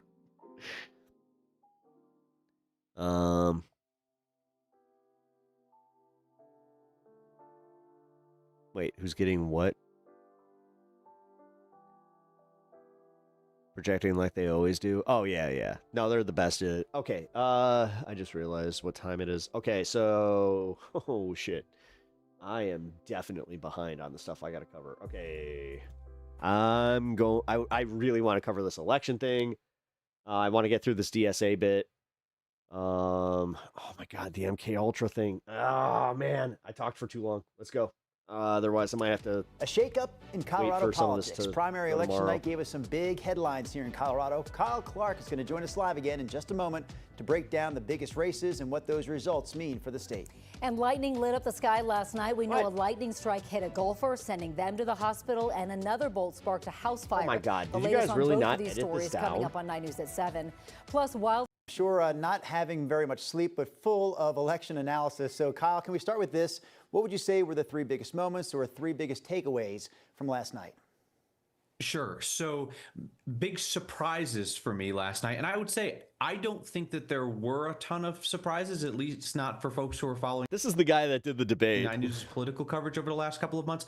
The size of Phil Weiser's margin of victory over Michael Bennett in the Democratic race for governor, that surprised me. That he won by 10 points after being down by as many as 25 or 30 points. We certainly thought that him winning was possible, but running up the score like that, that was pretty wild.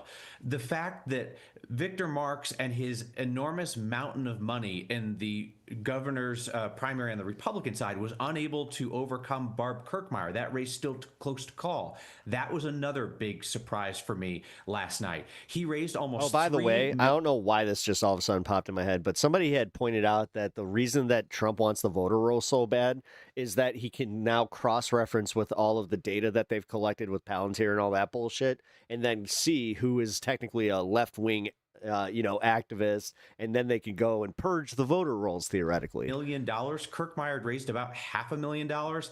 Victor Marx was having these Seems big feasible. kind of evangelical revival style events around Colorado, seemed to have a lot of energy around his candidacy. It did not translate electorally, right? Barb Kirkmeyer, who barely had 2 nickels to rub together, was not doing a lot of big events around the state, was just kind of a known name in Colorado politics, has essentially fought him to a draw, and we'll wait to see in the coming days That's how embarrassing the for final him. votes in that race shake out. Those were the That's 2 not big her. surprises. A lot of people are going to point to what happened in Denver with Democratic wasn't Socialist her. Melat That Kiros wasn't her. beating Wait a Diana minute. DeGette, perhaps beating her by double digits. That's where it looks like it's headed. I would not describe that as a surprise so much unless somebody wasn't paying a lot of attention to where the energy is in Democratic politics these days. Kyle, That you had an intern's just interview like, with no Lauren one's gonna Boebert notice. last night talking about Democratic Socialist Mila Kuros' win in the Democratic primary being a gift to the Republicans. Here's what she had to say. She is a self-proclaimed socialist. And Kyle, I think this is a gift to Republicans who are running on the general ballot in Colorado. So it is certainly an upset. What is your reaction to that, Kyle? Cajun Well, as I said to man. Congressman Boebert on the air last night, Melat Hey, Kiros well, that's just is kinda mean. who Lauren Boebert says every Democrat is. I do know Kung Fu. Which, of course, is not. I participated in a kumite when I was 8 years old, right after my first revival, where I brought back my own form of Lazarus, where we had his name was Larry. We called him Larryzarus. It worked for us, and we dipped him in that holy water, and he came right back after being passed out for a little bit. I mean, let's ignore the fact that I held him under that water a little too long, and then all of a sudden somebody started performing the mouth to mouth on him in the spirit of God, and kept saying, "My mouth to your mouth, my thoughts to your thoughts." Not true, right? And Melat Kiros is a Democratic socialist, right? So that he just all of a sudden starts doing this shit. That's not who Phil Weiser is, or Oh, who this guy's fucking insane.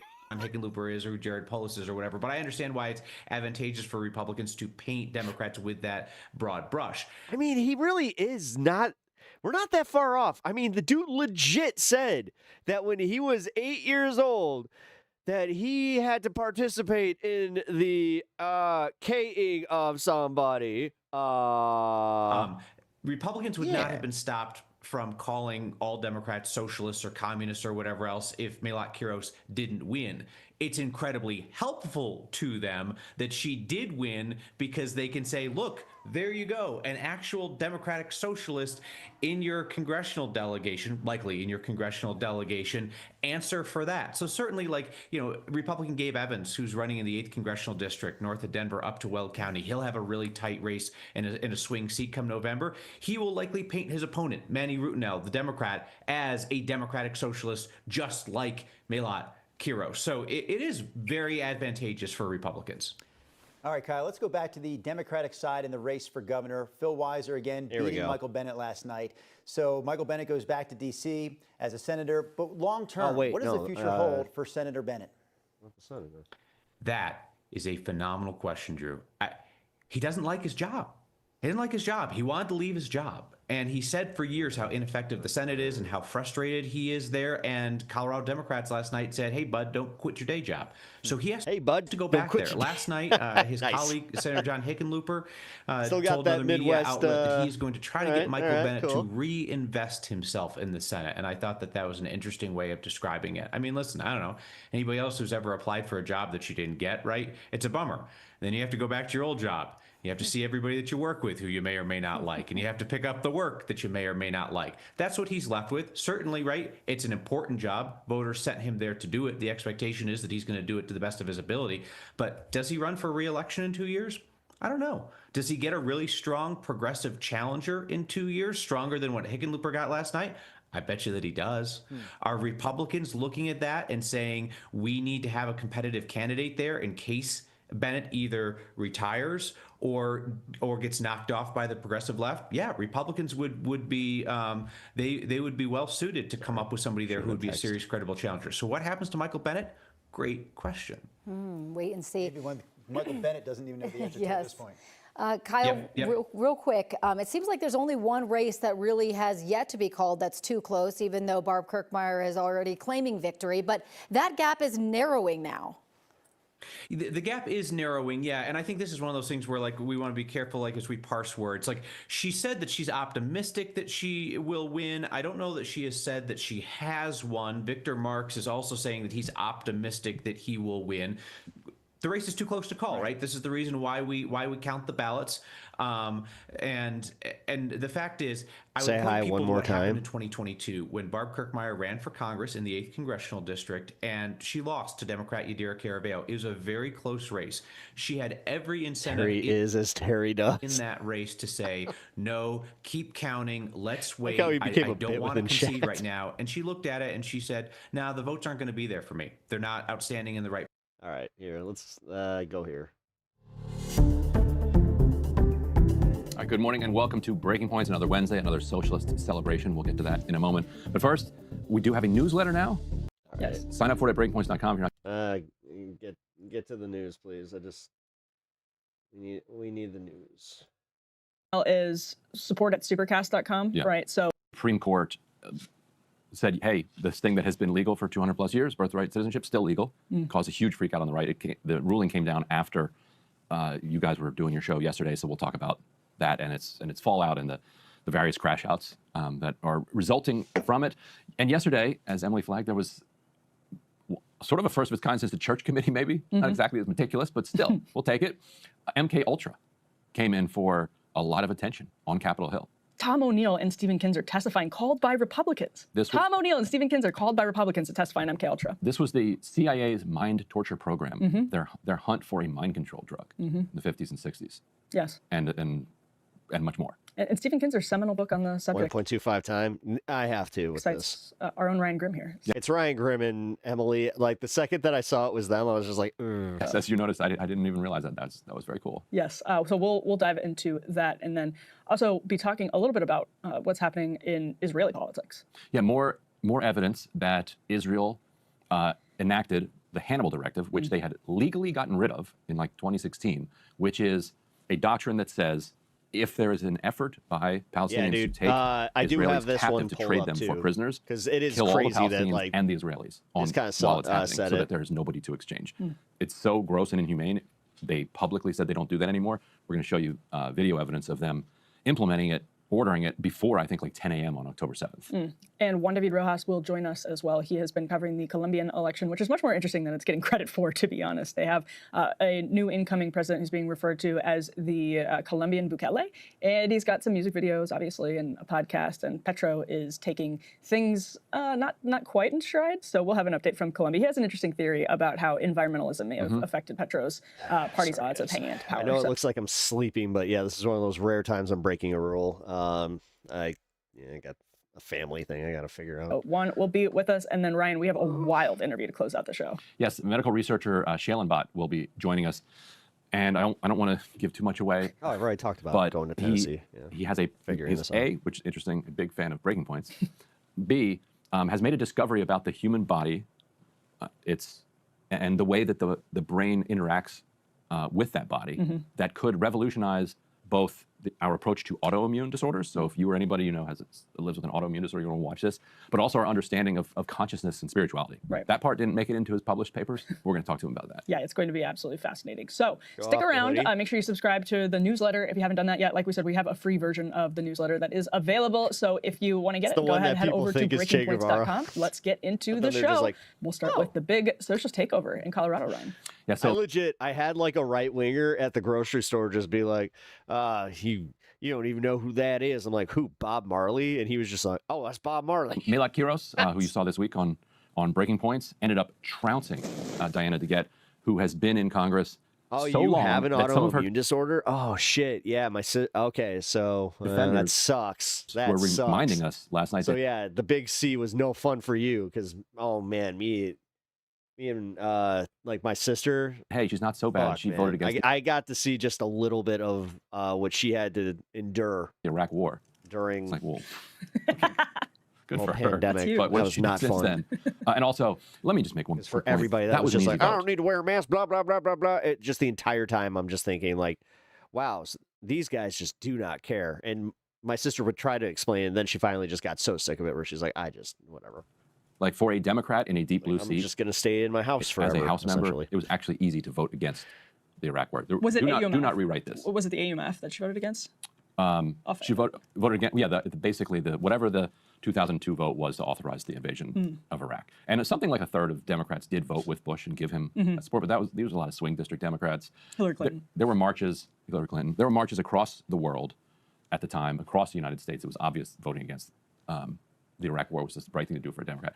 Why are we wasting time talking about this? Melak Kiros. Yeah, it's not good if you get sick. Despite millions of dollars spent in the last couple of weeks to support DeGette, and that tells you kind of what her real record was in Congress. So it's like, yes, she's in the Congressional Progressive Caucus. She's a good liberal. She voted the right way on the Iraq War. But if AIPAC and corporate interests come in at the end of your race with millions of dollars to defend you, that tells you everything about how where they think your position is in the political ecosystem. Well, and it is an ally of theirs. That viral video of Diana DeGette from several months ago was absolutely brutal. Right, where she's asked about the Block the Bombs Act. Yeah. And she's saying that she doesn't like the legislation, and eventually gets really upset. Like if Chase is the activist. Yeah, if that's the only thing you care about, then don't vote for me. And the woman's like, I don't know, and walks away and DeGette chases her through the coffee shop. Looks desperate. Yeah. It's very, very strange. And she ended up getting beaten by more than 10 points. Not all the votes aren't counted yet, but it's not even going to be close in the end. Melot is going to wind up with more than 50% of the vote, and DeGette's going to be down around in the low 40s. Let's roll A to B. Here's Melot Heroes from her victory party. I want to tell you something about why this campaign matters, because it matters for what comes next. When I wrote a letter defending students' rights to protest the genocide in Gaza, my law firm told me, take it down or you're fired. Damn. I didn't flinch because I stood by every word, and I always will. But I know. I love the fact that they had a DJ that had the horn. Fuck. Oh, I know that will not be the only moment where those in power will tell me to change my tune, to not rock the boat. That seems to happen a lot in Congress. Rock the boat, but baby. Here in Denver, we go for it at this point. Stand by our values, and we stand with our community. We will not wait Get the fuck out of here. to Donald Trump and the oligarchy. We will not wait. We will not wait to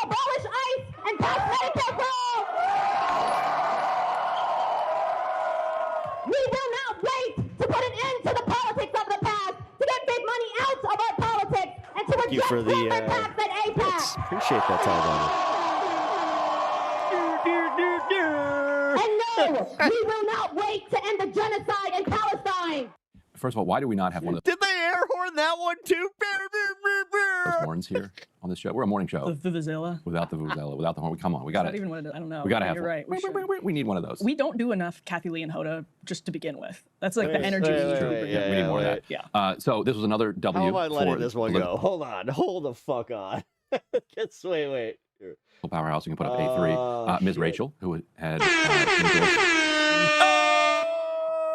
a lot. It's also a win. Go to free Palestine! Yeah!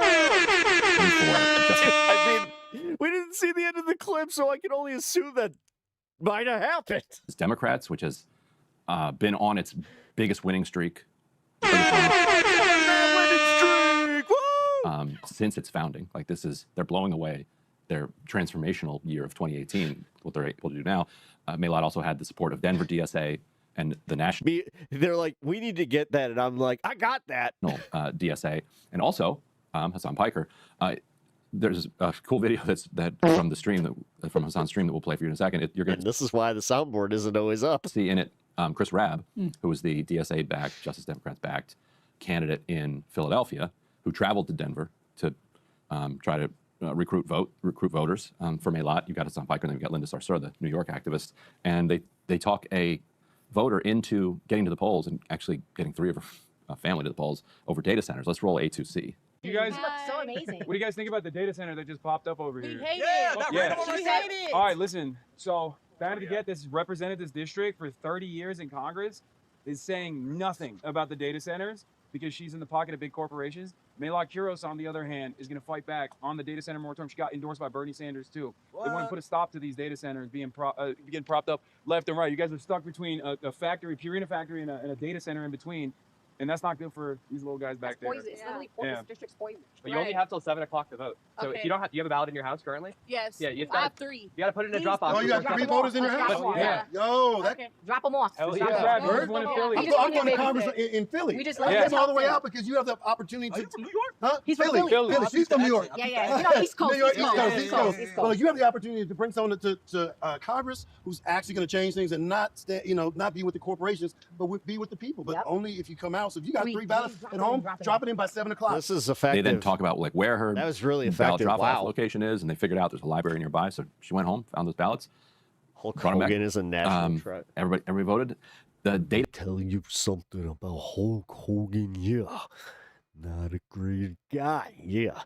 Heard what he said about Tito Santana. Talking about this thing called ice. Didn't know what he was talking about then. Now I'm seeing exactly what he meant. Should have heard the things he said about Coco Beware. Yeah. Data centers are driving people absolutely insane. Mm-hmm. Like driving people completely nuts. We put up A7 because this win was not just limited to Maylot. Julie Gonzalez lost her race, we'll talk about that in a second, to Hickenlooper, who was the incumbent senator. She was kind of running as a ticket with Maylot. It's very difficult to win statewide in a Senate race. But in the state Senate race to replace Julie Gonzalez, the Progressive Populists won that one. There are 2 House races where the progressive movement was challenging incumbents. Those are now too close to call. So they may end up knocking those folks off. It's true. Then we put up A6. Phil Weiser. I mean, that would actually genuinely be kind of funny. Weiser is a... oh, wait, this is a side, so let me just tell you. So Phil Weiser is the Attorney General. It's like egg on our faces for just assuming that, because, Terry is definitely also, it's kind of a unisex name. Running against Michael Bennett, who is the incumbent senator who's actually... But I don't know. Your actions in chat kind of speak otherwise. Still in office through That's 2028. like when people kind of assume that you're just a dude. I can see why. Very corporate, kind of centrist Democratic senator, a popular, well-known figure for many years in Colorado. Interactions are very... And he was I don't know. far and away the favorite. In the last couple of weeks, he had to lend his campaign something like $1 million, which is its own little corrupt act, which, if you remember, Ted Cruz kind of legalized he's here. this chicanery where He's here. you lend yourself money and then you can raise money as a Say senator hi. directly to you to pay yourself back. It creates this situation where it's legal for then a rich person Right. to just hand money directly to a person rather than kind of having to go through the whole oh, this is just a campaign contribution. No, that's going in your pocket at this point. So Bennett did that, and then ended up getting beaten by Phil Weiser, who friend of David Sirota's. So that gives you some indication of, I think, where he sits politically. Ran as an kind of anti-corruption crusader, somebody who is kind of in the anti-monopoly wing, wants to get big money out of politics, has ideas for how without a constitutional amendment you can restrict big money. So as the same, just as we're getting like the world's first trillionaire and wealth is increasingly being concentrated, we're seeing some level of pushback against. Oh yeah, which again, it's only going to keep cascading the more and more that people have, this impacting our lives, which it's going to keep happening. The only thing maintaining the stock market right now is AI, which is not great. Because and I'm talking about the AI being not great. Against that, I don't know if it'll be too late if they've locked everything down, but at least there's kind of a rearguard action against these trillionaires. And I was reading this morning, so with Milot-Karos in Congress, that would bring DSA affiliates to seven, right? In Congress, is that where the count is right now? Yeah, and that's without Abdul Al-Sayed. I mean, that's just a gargantuan number compared to nothing. Yeah, that's pretty crazy. And if we actually put the Daniel post up on the screen one more time, this is A7. I just want to dwell on this for a moment because... And this is all the... so the new squad comes in and it's just... We, of course, covered the Dem Tea Party here before. DSA winner. Hey, thank you for following. Appreciate that. You also just helped me reach my my latest goal of 620. Thank you. I officially have 620 followers over on Twitch. Hell yeah. I feel like a lot of the corporate press did. Appreciate that. We would joke about it a bit, but then it became pretty obvious it was very serious. This is the Dem Tea Party. If you're looking at this post from Daniel right now, 3 Congress members, well, basically it says he's counting 15 Dem incumbents who have lost to a challenger to their left. So 3 Congress members, 4 state senators, 8 state House members. locale? That's the Democrat Tea Party. That's yes. it. I'm old. I don't know what that actually fucking means. I thought lolcow was just like, oh, okay, it's just not serious, and they're just there for the, the lols. But what the? Had a stunted I'm not gonna look Tea Party, basically in 2017, 2018. I'm gonna be old. When you got the first squad wave, the problem then was that there was not really that was my neck. What the Republican Tea Party had in 09 and 10 was conservative media. Once Eric Cantor got beaten by Brat in Virginia, and once you started to see all of these people coming out to these protests around tax day and then in the summer of 2009, Fox News flipped completely. They're like, all right, this Republican establishment world is done. Like, we are throwing our weight in with the Tea Party. And that just the entire... I don't even know what we're celebrating, man, but I just felt like we gotta do it, man. I mean, it's just the vibe. Balance of power. In 2017 and 18, when the Democrats came with their own version of the Tea Party, AOC and the others, the New York Times, CNN and MSNBC stayed very firmly with the Democratic Party establishment and said, no, this is that way lies ruin. The Democratic establishment is the way to resist Trump. Right. And they elevated resisting Trump and said, the way we're going to do, we need Schumer and Pelosi and these tested fighters. Although they put AOC in magazine covers and that sort of thing. But yes, but she got way. There was a period. They weren't doing that for Dave Brat. Right, and there was a period in Right, but Dave Brat's it's not AOC. A little more photogenic. There was a period in 2019 where her name, AOC's name recognition, was like triple among conservatives what it was among liberals. Yep. Because Fox was covering her every single day, and you rarely see her mentioned on MSNBC. Like, they just weren't interested in it. And so, after the party establishment was given its shot, they got Joe Biden and Kamala Harris. Now that there's this energy again, you're getting more attention paid in the traditional kind of Democratic press, CNN. So Terry is not a U.S. citizen, not a male. MSNBC, New York Times, to this insurgent wing. But more importantly, there's a media apparatus, like places like this, and the podcast world, and Midas Touch, and like just all of these different, all of these ways for these candidates to reach voters that just didn't exist even in 2017, 2018. Well, and Intercept arguably, is only reaching so many people. Right. Well, yeah. And this has always been part of my theory is that having some built-in sympathy from corporate media, even though, yes, it's true, corporate media is generally more pro-war than the public and more pro tax cuts for the rich than the public. There's a cultural alignment between a lot of the corporate press and more progressive and center Democrats. Again, this is just on cultural. I'm not talking about anything else, but that often hurts Democrats because it makes you think, for example, you can get away with running Joe Biden again until he crashes out in a debate. No, I mean, it is true. And I hope that we're past this, but I don't know, man. seeing how the Democrat establishment and like Hakeem Jeffries, and they're just doing nothing, and they're not saying anything to fucking to give me any hope that they're going to fight back. And this is why the DSA chapters are starting to really like kind of overtake any of these incumbents. And it doesn't matter about the APAC money, is because people are fucking done. Do you think that you can anybody that even knows who Chuck Schumer is, they are fucking done with that side of the Democrat establishment. This is why you're getting so many people doing the both sides bullshit too. You run where both sides are the same. Let's say in 20, you can get away with putting Hillary in front of Bernie and the chicanery involved in that. There won't be any mass fallout over the next decade. That it's worth it to just like jam Clinton through and make it really hard for other people to even try to compete with her. And people won't get pissed off about it because we are in control. And it does end up, I think, backfiring. And part of what we're seeing is that. Yeah, I think there's something to that for sure.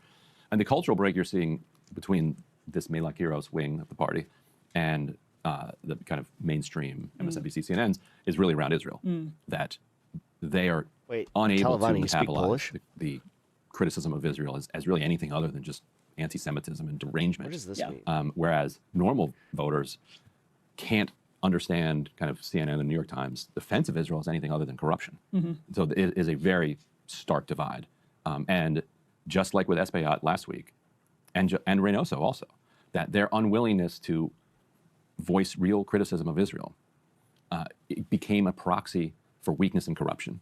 Which is, yes, I think that's right. That's how Abdul El-Sayed has been framing it. And that's what I think a lot of people have missed. Finally, just want to point out that viral posts of Scott Wiener, the videos of Scott Wiener being shouted out of pride. That is actually interesting from the perspective. Oh, it's okay. I'm actually genuinely curious. Do you speak he has Polish? referred to what happened in Gaza as a genocide. So did Reynoso, right. But both of them did it after they were running for Congress. And that's how, I guess, powerful of a test, or that's what this test means exactly. to People Democratic are like, voters okay, now. I'm glad you're saying it now, but we don't trust you. We think you're saying it cynically. Yeah.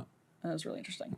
Hey, if you like that video, hit the like button or leave a comment below. It really helps get the show to more people. And if you'd like to get the full show ad-free and in your inbox.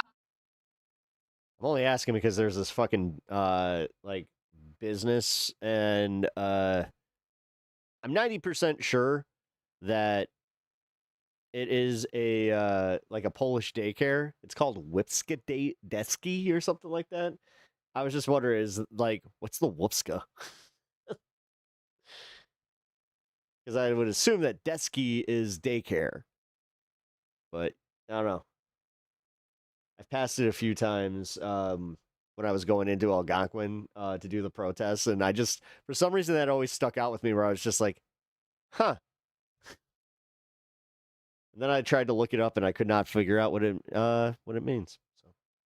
So, anyway, Democratic Socialist Melak Heroes upsets 15-term Representative Diana DeGette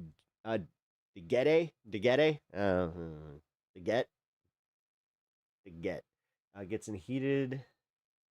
Oh, this lady. It was this lady. Work you've done. I'm just wondering. You are fundamentally not going to agree with me on this because. Yeah. Okay. I remember her. I remember that going viral. Okay. Good. Okay. So, investigative journalist Tom O'Neill on CIA's MK Ultra mind control program. Yeah, we're definitely going to speed this one up. And almost 50 years ago, the last congressional hearings into MK Ultra took place just a short walk from here in the Dirksen Senate Office Building. At those hearings, convened in August and September of 1977, representatives of the CIA told Congress and the American people that its 25-year effort to control human behavior had been a colossal failure. Because I believe Congress was never told the truth about what this program actually achieved. In fact, I believe the agency misled Congress in 1977 when it characterized MK Ultra as a failure. My name is Tom O'Neill, and in 1999, I accepted a magazine assignment to write a story about murders committed by a group of hippies called. Hey, Rebecca. Yeah, that wasn't bannable. I'm gonna just say that wasn't that bad. Called the Manson family. For those unfamiliar with this horrific episode of American history, spamming. In the summer of 1969, four young people acting on the orders of a cult leader named Charles Manson. Did you just time out, or was that like? Yeah, went to the home of movie director Roman Polanski and murdered everyone they found there, including his 8.5-month pregnant wife, the it's okay. It's okay. actress Sharon Tate.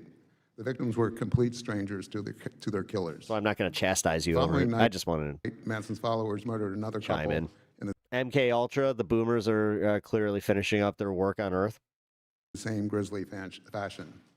At the time I accepted the assignment, I'd never heard of MK Ultra, and I wouldn't for another 2 years. Time out. Okay, then After I'd missed countless deadlines, lost the assignment, and fallen No, Terry's not gone. Just time out. down a nightmarish rabbit hole trying to answer Sometimes the we question gotta get put in time I couldn't out. quite That's how it shape. goes. How had Manson, a barely literate ex-con, acquired the ability to persuade ordinary young people to murder complete strangers simply because he had told them to? The pursuit of the answer to that question led me to Dr. Louis Julian West, known to his friends as Jolly. Okay. West was one of the most influential psychiatrists in America. During his career, he crossed paths with some of the most controversial events of the 20th century, including the Patty Hearst kidnapping case and the aftermath of the John F. Kennedy assassination investigation. In 1977, West was one of 7 academic Wait, so they're still attributing that stuff to MK Ultra?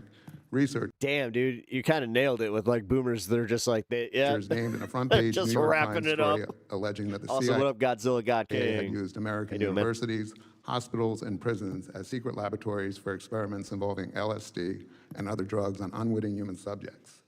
West vigorously denied the allegations. He acknowledged that the agency had approached him, but insisted he had refused. I just can't get over this guy in the hat that's just completely, invested in this MK Ultra thing for totally, Because he said LSD was too dangerous not and unpredictable not the reason you think. to be used on humans. He added that he limited all of his research with LSD to animals. The revelations in the Times led directly to the congressional hearings held later that year. West's denials, however, were effective. He was never investigated, and his name never came up at the hearings. I'll spare you the long and tedious story of how my Manson reporting led me to West, except to say that I eventually learned that in 1967, when Manson transformed into the cult leader we are familiar with today, he and his followers were receiving free medical care at a clinic in San Francisco, where West had established a base of operations for a research project he was conducting nearby. After becoming intrigued by the allegations Who the fuck is this guy? against West, I learned that UCLA, his last academic home, had inherited his paper following his death in 1999. Yeah. Nearly 2 months and more than 200 boxes later, I found the but- proverbial needle in a haystack. Correspondence between West and Dr. Sidney Gottlieb, the architect of MK Ultra. The letters begin in 1953, just 2 months after CIA director It seems like he actually has some pretty good accreditations. Like he's not just some whack job. Alan so- Dulles authorized the program.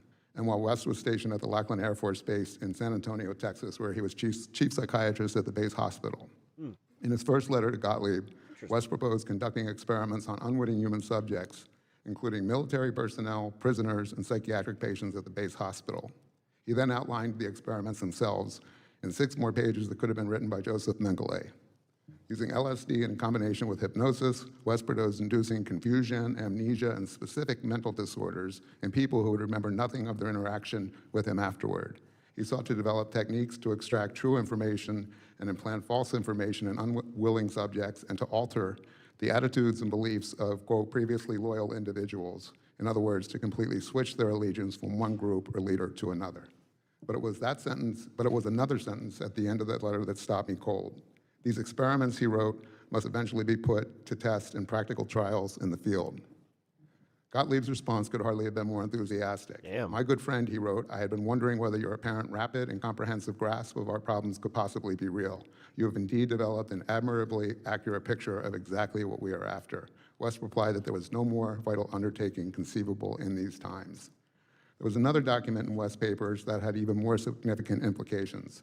It was a 14-page report that West wrote in 1956. Trump is definitely doing this to distract from the Epstein scandal, but this wouldn't be out of character for the CIA. The thing is, I had to go find this from C-SPAN. 3 years after he contracted with the Because I was looking for it from I read like a USA Today article or something about it, and I was just like, how come this isn't bigger news? And then it led me to this. CIA. In the report, West described administering LSD and other drugs. I don't know. If this is to distract from the Epstein files, then I just feel like it would be covered a little bit more. Junction with hypnosis You know what I mean? unwitting human subjects. And then he made a remarkable claim. 500. He announced that he had learned how to replace true memories with false memories in people without their knowledge. In other words, he clarified, it has been found to be feasible to take the memory of a definite event in the life of an individual and, through hypnotic suggestion, bring about the subsequent conscious recall to the effect that this event never actually took place, but that a different fictional event actually did occur. If West's report was accurate, this was not the failure agency officials described in 1977, quite the opposite. It was, in fact, the central ambition of the MKUltra operation, the means of gaining the ability to seize the control of a person's perceptions, memories, and ultimately their behavior. But there was still one more discovery, and this time I found it in the National Security Archives at George Washington University, the official repository of the CIA's MKUltra records, which were released This isn't not terrifying. to Congress Let's after be the real. 1977 hearings. In those holdings was a different versions of West's 1956 report. The original paper. Yeah, well, they tried aliens and that failed. The thing is, the American, like, if there's one thing that's genuinely hilarious, it's how much the Trump administration overestimated, like, how much people actually watch the news. Placed by a 4-page summary that and pay attention to this shit. Nobody cares. did not exist in West files and appears to have been written by someone else. His claims about replacing memories were gone. In their place was a theoretical discussion of LSD in dissociative states. The versions applied to Congress concluded that the effects of LSD and similar drugs on dissociative states had, and I'm quoting, never been studied. Never been studied. In the original report, West discusses observations from his own experiments, including detailed descriptions of using LSD to, as he wrote, speed the induction of the hypnotic state and deepen the trance in subjects. Those passages have been removed in the report turned over to Congress. The discrepancy could not have been more stark. Nearly 50 years ago, another congressional committee believed it had been given the truth about MKUltra. It had not. In conclusion, I respectfully submit that these records, some newly available and others that remained outside the government's disclosure for decades, warrant a thorough reexamination of what the program accomplished, what Congress was told, and what may still remain hidden. I'm happy to provide the documents I've referenced today, and I've provided many additional details in my written testimony. Damn. Like I said, a little bit of a bigger deal than people were giving to that as far as news coverage or any of it. Maybe fake the return of Jesus. Yeah, there you go. Just do a drone show where it's just like, oh, it's a chariot. Oh, wait a minute. Oh, man. I wouldn't put it past them to try. I wish I was joking. All right, guys. Oh, Lito, you're going to be so upset with me. I have to use the bathrooms. Oh, dude, this is... Okay. No, I'll save this for the fun half. Although we're kind of there. Fuck.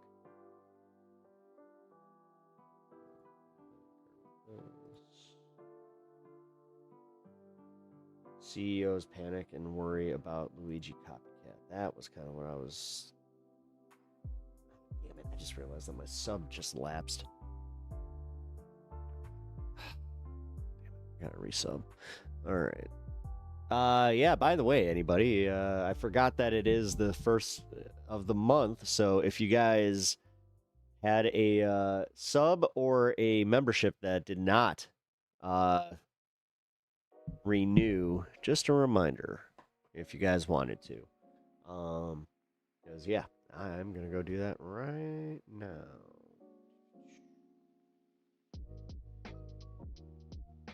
Bring this up on stream. Okay, give me a second. Fuck it. Ah, shit. Never mind. All right, I'll do this after stream. Forgot that I gotta put in a new card. Ooh, are you getting up? Okay, this is one of those moments where I'm just like, oh, he might get up. Okay, damn it, no. Just got even more comfortable. What was that? Are you annoyed with me? Oh my god, guys, he is literally fucking... mad at me. Okay, what the hell is going on, my dog? Alrighty, let's get to this story. Alright, the Luigi Maggioin thing. I've been hearing this more and more about how they're expecting a mistrial and how, like, the prosecution is just constantly fucking themselves. So, okay.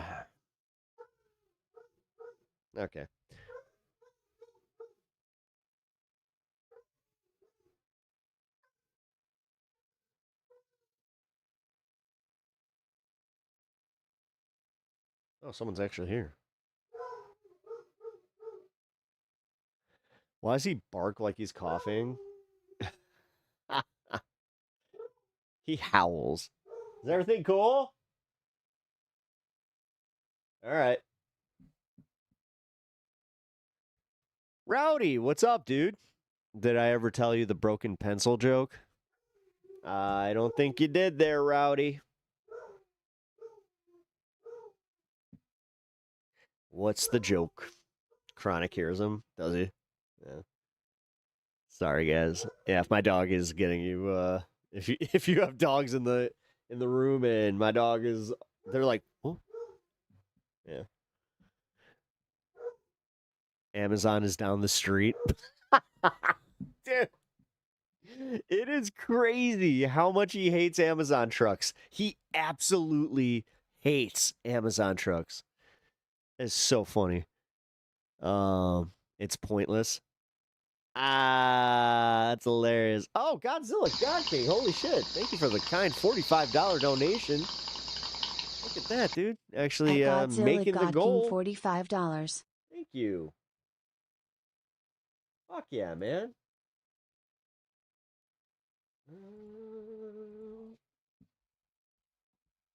Appreciate that. Big W. From Godzilla God King. Dude, I fucking love that name. You really do have one of like the better handles. Sorry, like I'm obviously a little biased, you know, but dude, thank you. Yeah. If your brother would come downstairs, you know, here. You. Yeah, here. Here you go. There you go. There. There you go. There you go. Yeah, you like these. These are catnip treats. Uh-oh, this one doubled. There you go.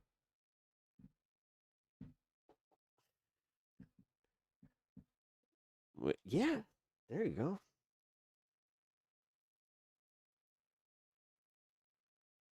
What?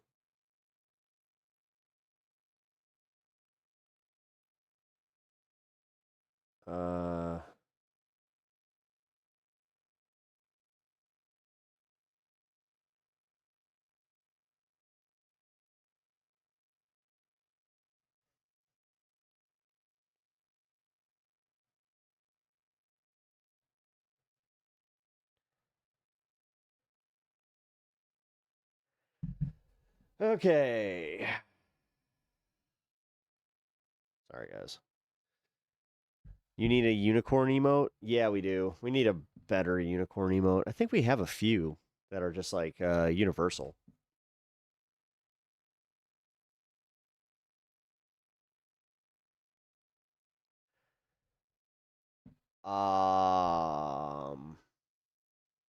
Yeah, I just realized, yeah, I'm gonna have to wrap stream coming up here soon.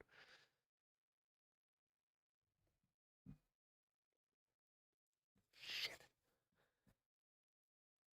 Okay.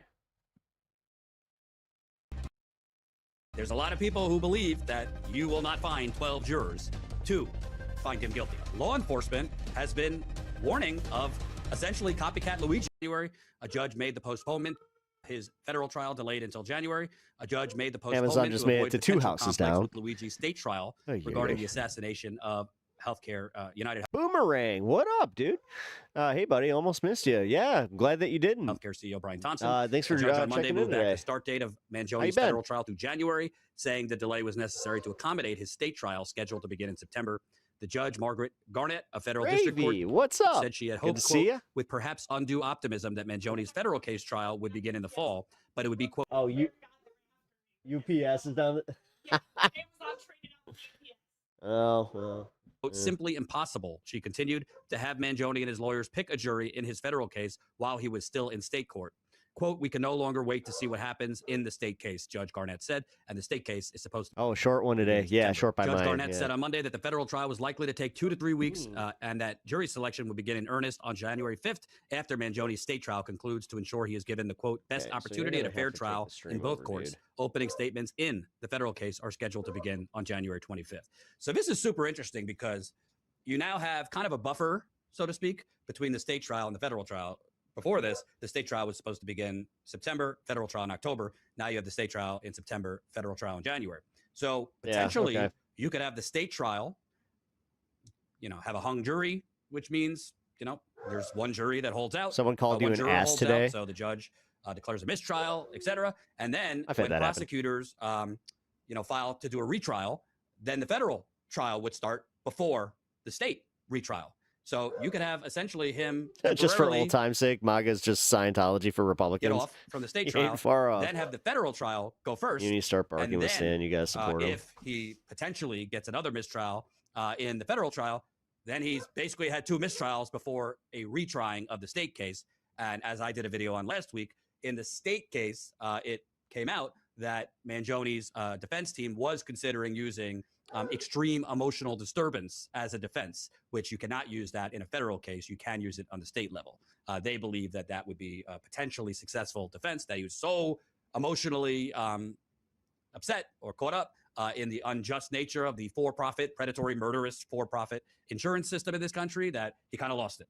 And you can't use that in the federal case. So they obviously did not want to use that in the state case because he would essentially, by using that, be admitting to the crime, which then makes the federal case a slam dunk for prosecutors. So this is going to be a little bit of a break between the state trial and the federal trial, which is a benefit to Mangione and his defense. And there's a lot of people who believe that you will not find 12 jurors. Oh, yeah, he keeps, find him guilty. You will not find he's 12 worried jurors that Stanza come down here and then without some type of animosity against the for-profit health insurance industry. Be aggressive. And there is the potential that jurors, he's definitely on, because it's going to be a very, very hotly contested jury selection. There's the potential that jurors will kind of. When I first got him, he tested he stood his ground a little too hard. Let's put it that way, because he also didn't move quick enough because he got grabbed, and I was just like, no. And their disdain for the health insurance industry or their support for him, kind of pretend, for lack of a better phrase, that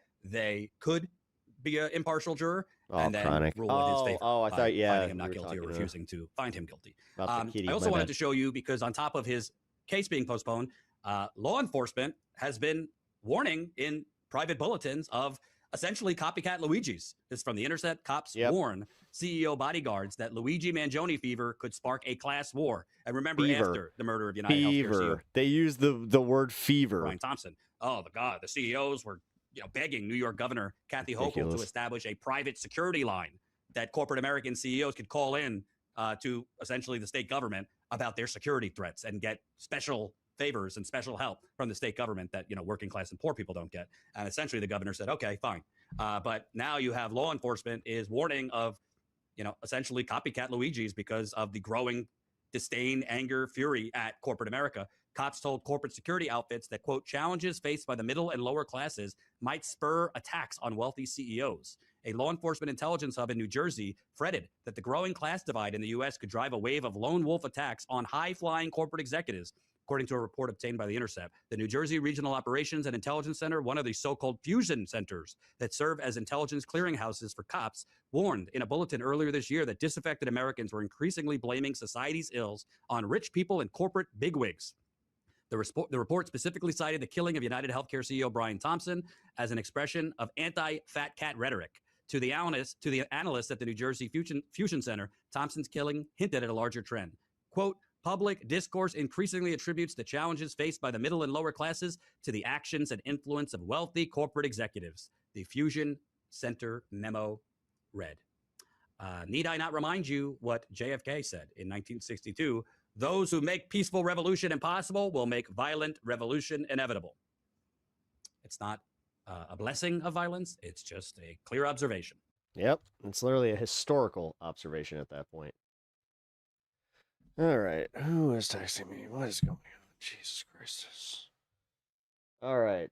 I debated TikTok's most deceitful political commentator, older millennial. All right. I did want to watch this real quick. God damn it. I gotta pee. I'm gonna be on for about another 40 minutes or so. Gonna make it to the 420. Probably gonna call it a day at the 4:30 mark, or the 4:30 mark. I like here is mushrooms. Waha! Yeah. Okie dokie. If your Uncle Jack was on his roof and he wanted you to help him down, would you help him?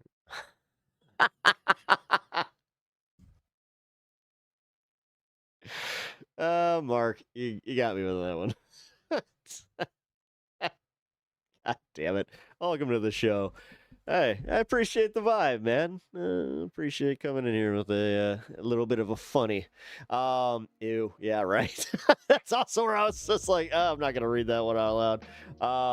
Yeah, if you guys have not already subbed to the channel, please consider doing so. I am getting close to hitting that 3,000 goal, and if you guys are interested in helping, hello from the UK. Hey, awesome, dude. Welcome in from the UK. Wait. So, theoretically, if you take the red and the white off of your flag, does that make it a Union Jack off?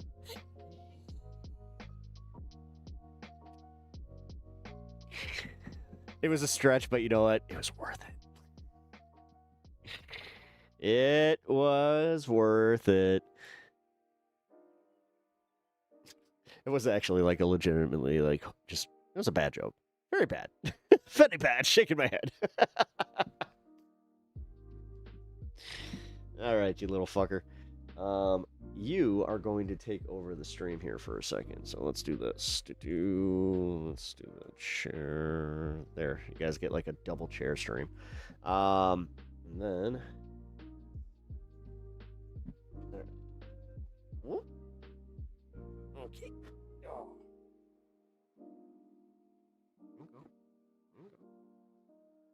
Gonna lay down? You gonna chill? Here, let's chill for a minute. Yeah, here, lay down. I'll be right back. Stay, entertain the people.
Hey! Still here! Yay! He's so cute. Can I sit down? All right, we're back. Okay.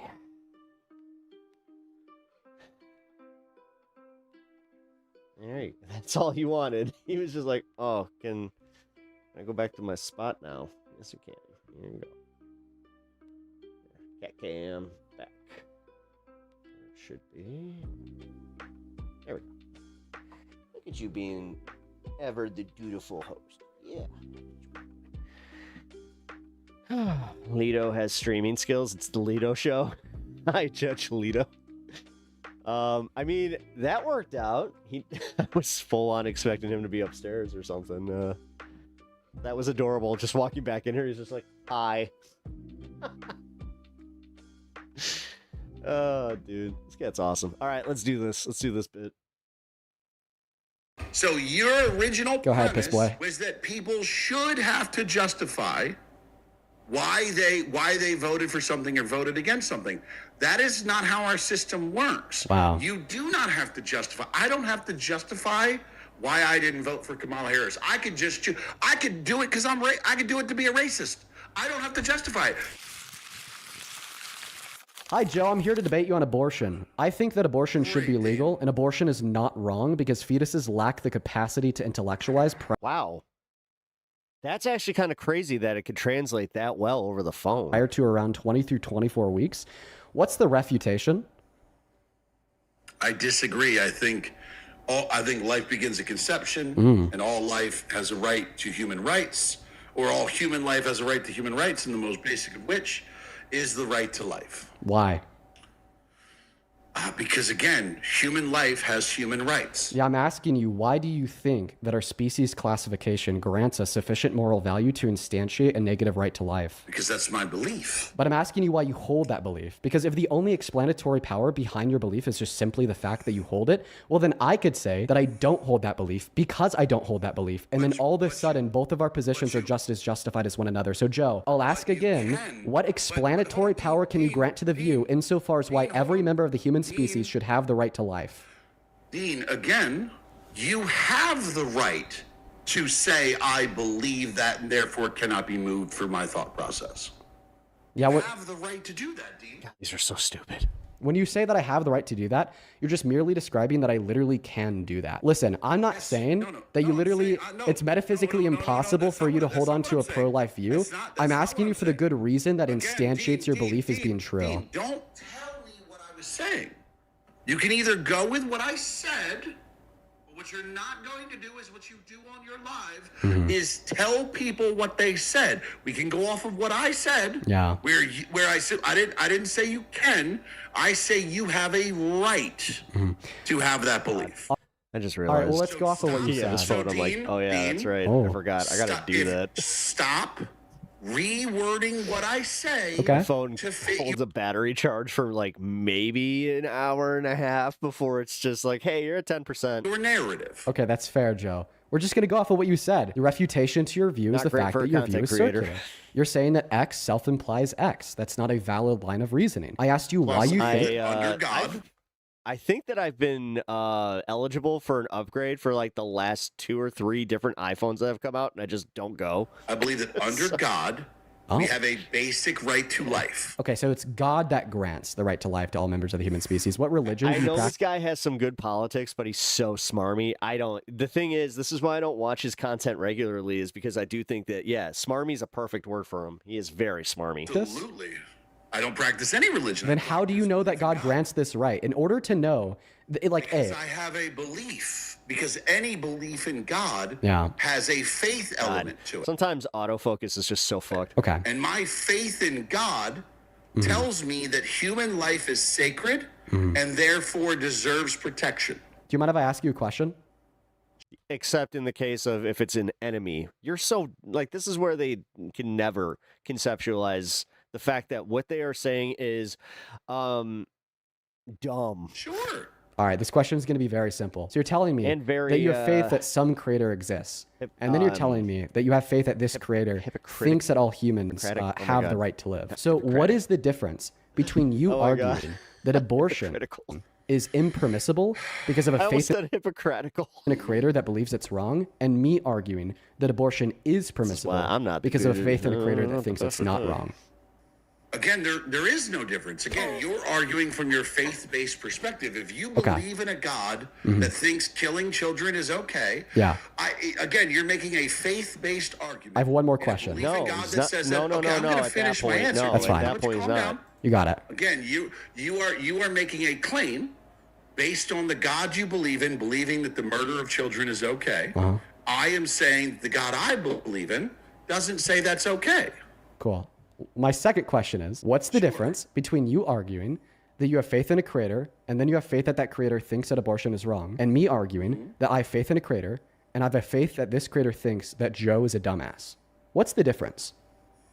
Okay, again, there is no difference. If your God teaches you that Joe is a dumbass, you can make that claim based on faith. I'm not telling you don't this guy sucks. get to make that claim. So just to clarify. No, it's not clarifying. What you're trying to do is put restrictions. Oh my god, dude! This is taking me back to high school, because this was literally fucking how all of the my teachers and all of like the elders in my life would debate this kind of stuff. On what I think God can put on your heart. I don't believe that God can that restriction is possible. So just to clarify, now that you have explicitly and verbally stated that we have just as much reason to believe that abortion is wrong as we do to believe the proposition that Joe is a dumbass, are you arguing that it's just as likely to be true that abortion is wrong as it is to be true that you are a dumbass? Again, you are making a God argument. You are making an argument as if your faith puts it on it. If you are going to make the claim that God has put it on your heart to believe that Joe is a dumbass, you get to have that belief. All right. Now let's do the jump between belief and voting for legislation, because you're not just merely arguing that you get to hold on to the belief that abortion is morally wrong because of a sense of faith in a creator, then a sense of faith that that creator thinks that abortion is wrong, but also that you could then follow that up by justifiably supporting pro-life legislation that bans access to abortion. Here's the next question. What's the difference? Again, first of all, wait, stop right there. Stop right there. Again, you're assuming my thought process. When it comes to the way that our Constitution is set up, I do not believe that we have the federal ability to restrict abortion, because again, it is not a power given to the federal government through the Constitution, and the only power the federal government has is the powers given to it by the Constitution. That is why I don't think that you should be able to put a national ban, and I also don't think you should be able to nationally allow it. I think it is left up to the states, because if you're talking about from a legal perspective, the way our nation is set up, like a good example is I live in Florida. I'm against abortion, but Florida needed to reach a 60% threshold to ban abortion. We didn't reach that threshold, therefore abortion is still legal in Florida. I disagree with it, but I do not get to impose my beliefs on other people. Would you argue that because of your belief that abortion is wrong, that you are justified in voting for pro-life legislation that would restrict and ban women and girls' access to abortion? So I believe that under our system, we vote for what we believe is best. You're not answering my question. Would I believe I have the right to vote? No, that's not what I'm asking. Yes, of course I would believe I have the right to vote on any proposal. That's not what I asked. By the it is what you asked. No, I asked you if you'd be justified in voting for it. Again, under our system, yes. Oh, yeah, it is. Because the way our system is set up is that anything is put forward in legislation that everyone is justified to vote on that legislation with what they believe. That's how it works in our system. Right. So you'd argue that like people are justified in attempting to vote for legislation. Debate bros have the absolute worst presentation sometimes. Yeah. I don't know. It's not attempting to vote. That's why, like, anytime that I want to, like, either take place in, like, have a debate or, you know, moderate a debate is pretty much like once a month, if that. Are justified. Maybe once every 6 months, but, like, that's where, you know, unfortunately, there is an appetite for this kind of stuff, specifically in, like, political content creation. To vote on legislation that is put forward. Yeah, debate bros only have talking points, not material understanding, and they don't actually want material understanding. Like, part of being in a debate is admitting when you're wrong and conceding on a point, like, especially if you don't know what the fuck you're talking about. To Americans. What do you think I mean by James Skate, how's it going? Thank you for following. Appreciate that.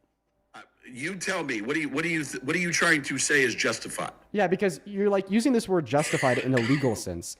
And so far, can I speak? We were having a legal argument. So I imagine when you're using the word justified, are you flipping back and forth between legality and morality? Well, let me just explain to you the sense in which I'm using the word justified, because it's Pep, you said you have a debate coming up, still happening. I'm not sure. Seems to be clear. When I say justified, I just mean you have good reason to do. Looks like this one might have gotten this thing. I bet that we could agree here that it is important for people to have good reasons to do what they do. It's important for people to have good reasons to believe what they believe. It's only because my opponent decided to.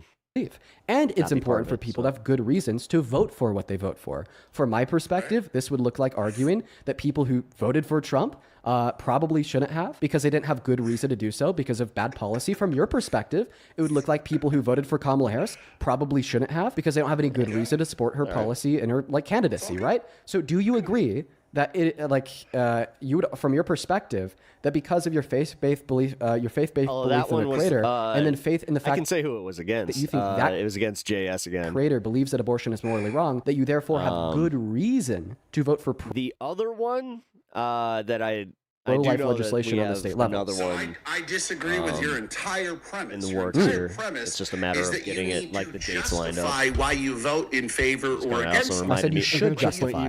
But again, now you're making a judgment call. Again, you don't have to justify. Nobody has to justify why they vote for something under the American. The question is, do you agree that they should? Dean, stop again. I'm sure you need to stop. hear this. Okay, just keep in mind. You're, say your whole piece, Dean. You're equivocating between the word need and should. I let you say your whole piece, Dean. Shut up. Okay. So your original Go ahead, piss boy. Was that people should have to justify why they voted for something or voted against something. That is not how our system works. Wow. You do not have to justify. I don't have to justify why I didn't vote for Kamala Harris. I can just do it because I can do it to be a racist. I don't have to justify it. You can vote against Kamala Harris because you hate black people. You don't have to justify it. You're allowed to do that. Now you can judge. He did okay. He's not technically wrong about that. That kind of sucks. His point wasn't made in a great way, but he's not necessarily for choosing wrong. To vote against Kamala Harris because they're racist, but they don't have to justify it. So your entire premise not the way I'd frame that argument. You should have to justify why you vote a certain way. It goes against our entire system. This is why when you vote, you have a private vote. You don't have to sit. It logs whether or not you voted. It doesn't log whether or not what you voted for. It doesn't log how you voted because you do not have to justify why you vote in favor or against something. Yeah, bro. Appreciate you so much for the long-winded explanation of something that you've already said 4 times. You continually and intentionally misinterpret the words in which I'm saying in an attempt to obfuscate away from the point that I'm making. My point was never, legally, are you required to justify your beliefs before you vote in accordance with those beliefs? No. Rather, the question that I asked you was, do you agree that people should justify their beliefs before they vote on their beliefs?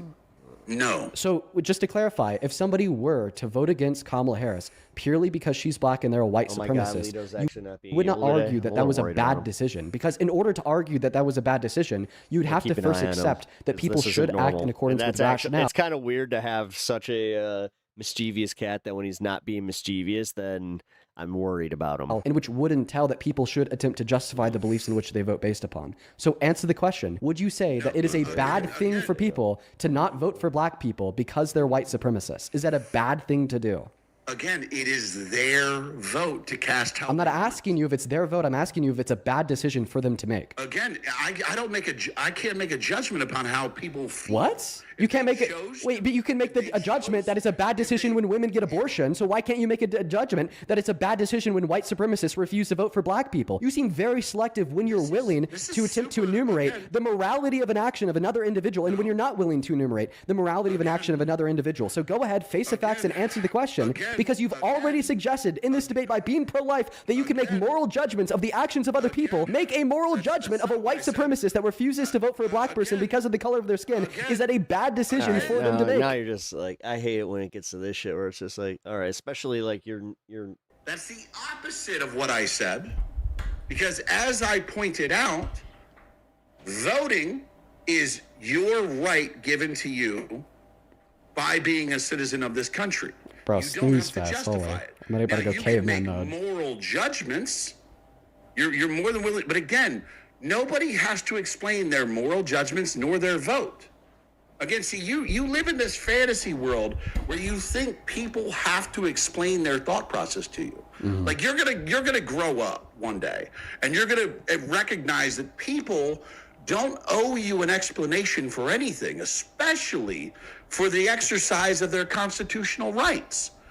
Like, what's the point of any of this? These people don't understand each other, and the topic is dumb in general. It is. See, you live in this debate bro mindset where you get to just a pontification contest. challenge people, and you think they have to tell you everything. Okay, they're both annoying. Yes. And they have a duty to explain things to you. But when you grow up, you'll recognize the world doesn't work that way. All right, Joe, can we agree that I just allowed you to speak? What do you mean allowed me to speak? Who the He kicked me! No! Again! Get fucking dog walk, Joe! Get fucking dog walk, Joe! Because you know exactly what was about to come. Let me go ahead and explain to him exactly what I was about to tell him, okay? He was looking for an out that whole time. Precisely what I was about to tell him is that throughout the entirety of the conversation that I was having with him, he was equivocating between the proposition that people should inform themselves before they vote for something and the proposition that people, by nature of law and the Constitution, have an obligation legally to inform. Yeah, they always turn to you're a kid. Themselves before they make a decision in the voting booth. That whole time, I was not arguing that people legally have an obligation to inform themselves before they cast a vote. I was arguing that people should inform themselves before they cast a vote. And he just simply could not engage with that point, because if he were to engage in that point, well then in accordance with his standard of good reason / sufficient level of being informed in order to cast a vote for pro-life legislation, being bathless face and a creator that he thinks exists and thinks that abortion is wrong, well then on the flip side, he'd have to say that white supremacists who have faith in a creator that thinks it's okay to rape children and kill black people, that they then have good reason to vote for a rape children, kill black people bill, right? When it's all reducible to that same standard of an unexplainable faith and this random deistic creator not like pertaining to any like major Abrahamic religion, just simply the conceptions of his own mind. Yeah, he got absolutely fucking dog walked again. This time I lasted, let's see here, 13 minutes on his stream. Last time it was 10 minutes, so a little bit longer, but he just got absolutely fucking yo, flipped. that's breaking records, Dean. That's breaking records. I know, dude. And that, by the way, that's like the best that the right has. This guy has 1 million followers on his TikTok account. And this Dean, is he did the same to me. Like, I debated him years ago. He literally just kicks you. I was going to ask you to tell him to bring up, because like he's saying he's pro-life. He wants to restrict people from getting access to abortion because he thinks it's murder. Does he still think that mentally disabled people should be thrown off of a mountain under his view? Oh, it's Parker. Probably. Right? Remember he does. said that? Dude, he's just like straight up a bot, bro. Like, honestly, listen, I'm happy that we could expose the idiocracy on the right. I think that was a net benefit. That is one of the largest talking heads of the right, everybody. So for all of like my apolitical viewers, now this is where I do like the call to action. This is how I make that a good thing. For all of my apolitical viewers, for all of my viewers that are leaning right, for all of like the viewers that maybe even are on the right, please consider this. On social media, you have talking heads from the left, right, and center. Now look at how well me, a talking head from the left, can perform under the stress of what is supposed to be an intellectual conversation in the exchange of beliefs and convictions in comparison to somebody on the right, like the large talking head that OWIM is. That should definitely show you. Well, I mean, not really, because you kind of, this is where I'm going to be critical of you. You do actually obfuscate from, the topic just as bad as they do. And it's kind of the smarmy bits that I think get people, where it's just like, you little shit. That the left is right and the right is wrong. Because if a talking head from the left can absolutely dog walk the fuck out of somebody on the right with over 1 million followers consistently every single time, demonstrate them to be completely fucking lost. I mean, I had that dude in fucking circles spinning, and then I had him not kick up his me. own ass. Well, Very maybe much what so. that tells you is that he's wrong, right? So consider that. Very much so up his own ass there. Okay. I debated TikTok's most controversial trans creator. You also asked me why it's wrong. I think I do want to watch that one at least tomorrow. Yeah, look at you being so cute. Here. You're going to take over the stream again. I'll be right back. I got to run upstairs and get my stuff. Yep. All right. Take over, Lito. I'll be right back.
Alrighty. Lito, you did such a good job, bud. Thank you.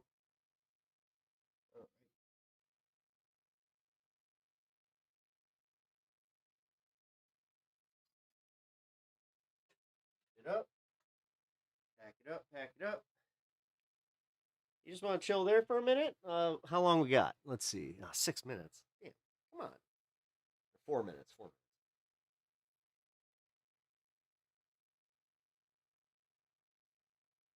I am a little worried about you. What's going on with you? You're not usually this agreeable.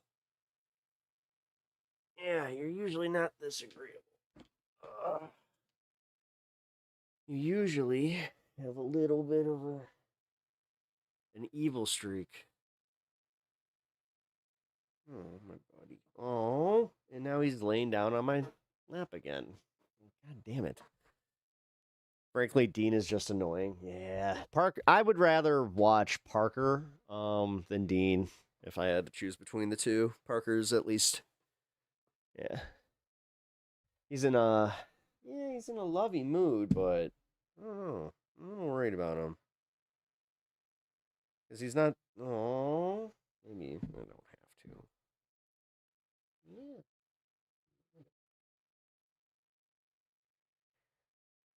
You feel shit.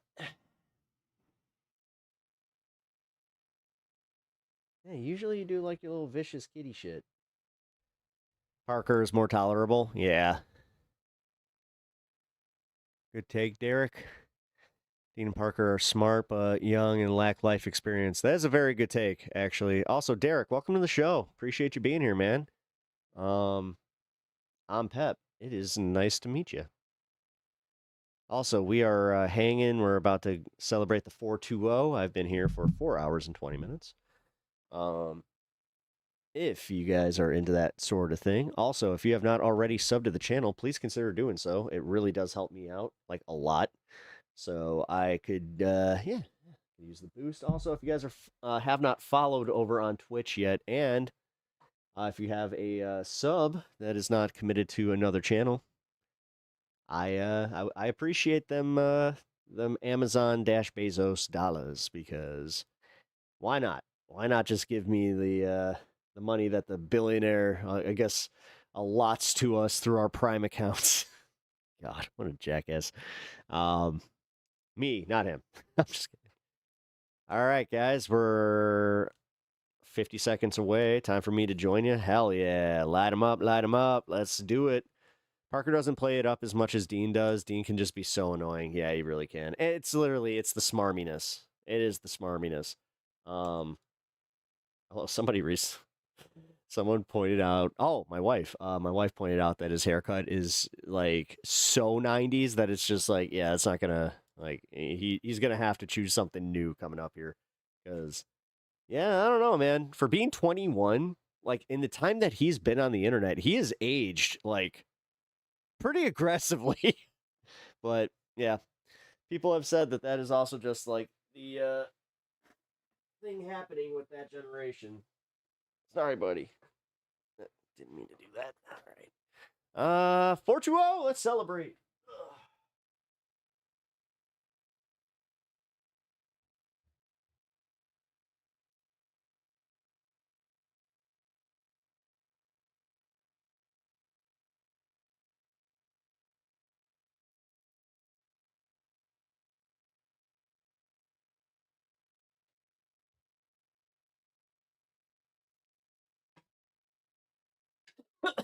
Milito. We're back, dude.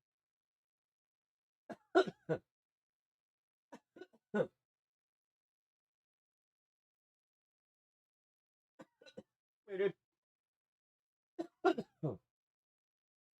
Okay, I guess he don't want to come back now. That was the final straw. He was like, you know what? You have booted me one too many times there, mister. Yeah, fuck, let's just go into chill mode.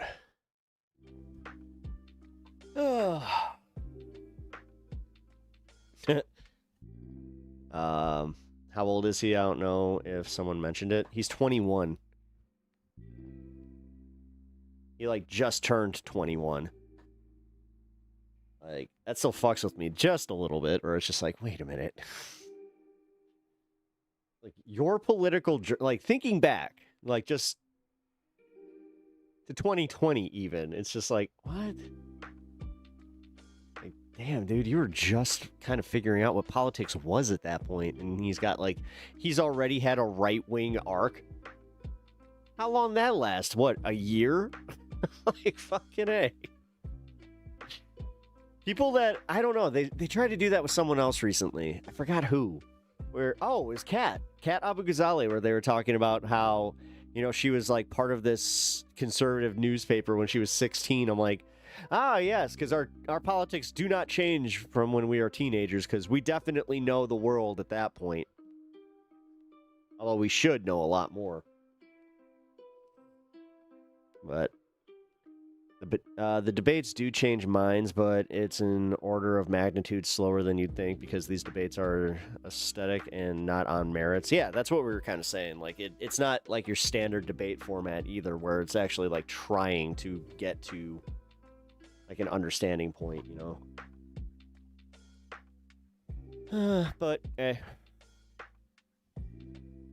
this is why I don't do exclusively debate content. This is why, honestly, man, like, I'm more interested in doing this, like just chilling and having a good time with y'all.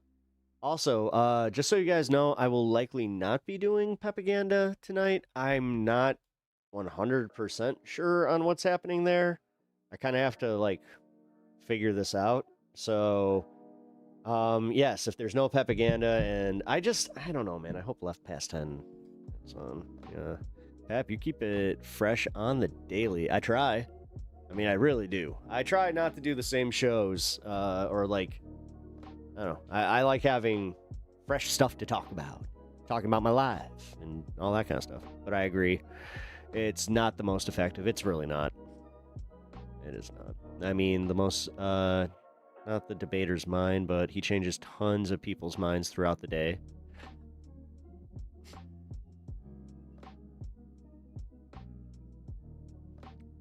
I don't know. Maybe he does. I'm really trying to think of a situation in which he might have done that. Storming so bad here, trees down, etc. The dogs are scared to eat outside. I have to sit next to one of them. Oh, yeah. Yeah, I have that stand starting to... Oh, yeah, with the 4th of July, by the way. It is happening. Here, I gotta take this. Give me 1 second.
Yeah, it's looking like I am not going to be able to do Pepaganda tonight. All right. Well, I was expecting that phone call a little bit sooner, to be honest. I have solar. Oh, really? Okay. Ravy, so do you have like solar, like the panels that are like on the land, or do you have the ones on your house? I've always wondered like how they actually work. Are they worth it? It seems, but oh, you're in Australia. Different. Yeah, hold on. Totally different situation over there. Just kind of realized. Are you serious? Okay, cool.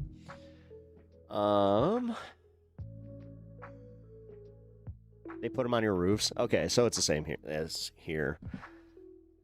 Debate may not change everyone's mind, but the minds it does change tend not to be the more intellectually and civically engaged than most of the public. I mean, most of the public isn't. Or they are. Are you saying they are more civically engaged? Because I think that they, like, if you're watching that type of content, you're already more civically engaged than the majority of the public. Let's be real. Electricity bill is $300 a year. That's it. Damn.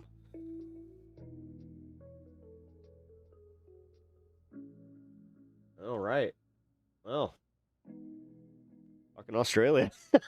God. Wow. $300 a year. All right. I don't know. Maybe I don't know. Our state is doing, yeah, that's cheap and dollary dues. That is definitely cheap and dollary dues. Cheer up, take my dollary dues. That was one of my Ravy. I hope you understand that that obviously stuck with me because that was hilarious. Especially because I was being a bit of a crumb bum, so you know. Not so crumb bummy tonight. I'm feeling a little bit better. I am actually. I'm feeling a lot better. I mean, just in general. Unfortunately, yes, the YouTube stuff and the job stuff and just all of it is, it's a little, you know, it is what it is. I'm so glad. You also yelled at me. I know. And I didn't mean, I wasn't trying to yell at you. By the way, that's not me yelling or like that. Like when I get like I get a little pissy. I'm a little, you know, I can be a little pissy pants. I try, you know, not to, but yeah. Sorry. Ray gun hippity hop. You should replace the debate that Pep's no longer going to attend with Pep versus Sylvie. I mean, if you want to. If you want to do a call-in debate, Sylvie, we can book an hour or two to it. I don't care. I know you're just fucking with me, but the thing is, even though you're fucking with me, you ain't wrong. You ain't wrong. I recognize where I was at. Yeah, it's just, yeah. I'm better now. I'm better. No, Mitch does not represent Australia. I like how you just had to break that down so matter-of-factly. No, Mitch. You guys are hilarious. What are you doing? Did you get into something or something, man? Like, you are acting all sorts of weird right now.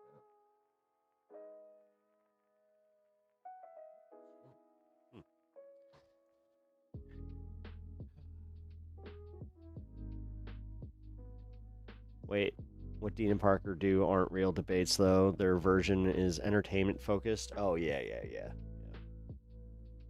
We don't talk about Ray Gun.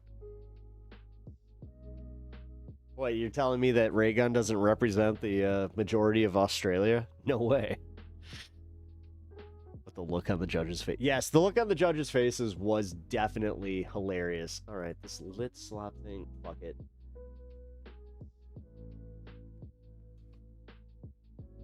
This is the last video we'll do for tonight, and then I gotta get going. A few weeks ago, Twitter user Based Dostoevsky posted a quote tweet that stirred up a lot of discussion about classic literature, reading, and the nature of slop. We should stop pretending page length is an indicator of how difficult it is to get through a book. Monte Cristo is like 900 pages, but is basically lit slop, so you get through it easily. Lit slop. Soap opera telenovela isn't complex just because it has 500 episoded either. Of course, this take got a lot of pushback, but it got a lot of likes also. So why is this sentiment kind of resonating with people? That's what I want to know first. But also, like, what's going on with this giant ass book? Why? Also, what's going on with this giant ass? Why are people being so weird about the Count of Monte Cristo? This was the typical and strongest reaction to the tweet. Nobody can use real words that have real meaning. And yeah, slop as a term has just become, meaningless. Can a beloved novel from the 1840s be called slop? Is slop just another term for mass-produced garbage? Personally, I don't think we should call any book slop unless the slop in question is preceded by AI. Maybe the strangest discovery in my research for this video is that to many critics of that time period, and even some today, they would agree with this tweet's sentiment. Slop is definitely too extreme of a word, but what's funny is that when you pick up pretty much any new edition of this book, the modern introduction kind of apologizes, like, yeah, it's not really a good book, but it's pretty great. This is from Umberto Eco. The Count of Monte Cristo is one of the most exciting novels ever written, and on the other hand is one of the most badly written novels of all time and in any literature. The Count of Monte Cristo was a serialized novel from the 1840s written by Alexandre Dumas, and it has always been insanely popular. Robin Buss, in her translation for the Penguin Classics edition, writes, "Most will derive their idea of the novel not from having read it, but because a kind of abstract of the storyline exists as part of the common culture. Innocent man imprisoned meets fellow prisoner who directs him to a buried fortune, escapes, and plots revenge." This is how Robin Buss begins her introduction to the book. "Ah, a children's novel," a Russian filmmaker remarked when I told her that I was translating The Count of Monte Cristo. The comment was not intended to be disparaging, merely descriptive, and many people in different cultures would tend to agree with the categorization. The Count of Monte Cristo is experiencing a strange boom in popularity. Every book channel I follow on YouTube, TikTok, Instagram is talking about this book. It is the eternal elephant in the room. It is, at this point, the gateway drug into classic literature for tons of people. So often I'll see a vertical video of some person being like, "I always hated classic literature, but then I read this giant, fat, huge book." First off, let's not fat shame The Count of Monte Cristo. This old-ass, fat, huge book, I read it in only 2.3 seconds. That's how good it is. To make myself not feel crazy, I did one of those Google trend searches, and it seems to my eyes like, yes, this book is being talked about a lot right now. So it's popular again. Does that make it slop? Is The Count of Monte Cristo slop? Is it even good? Why are people talking about it like it's a highly addictive drug that will ruin your life? To find out, I read the book. It's very large. That's right. This annoying rage bait tweet made me read this 1,200-page book. Okay, not really. I've actually been reading this slowly for the past 5 months because a bunch of normies voted to make me read it. I run a book club. You can join for $2 a month for a backlog of videos on James Joyce, Ursula K. Le Guin, Roberto Bolaño. We're about to kick off the second half of the year with the Brothers Karamazov. Anyways, I experienced this book unabridged in all of its shaggy glory because of my book club. And I have quite a few thoughts on this book, and I think I finally understand the obsession that people have for it. But first, let's go back to the original quote tweet. This person is responding to the classic "OMG, look how big this book is" type of post, and their focus is largely on the level of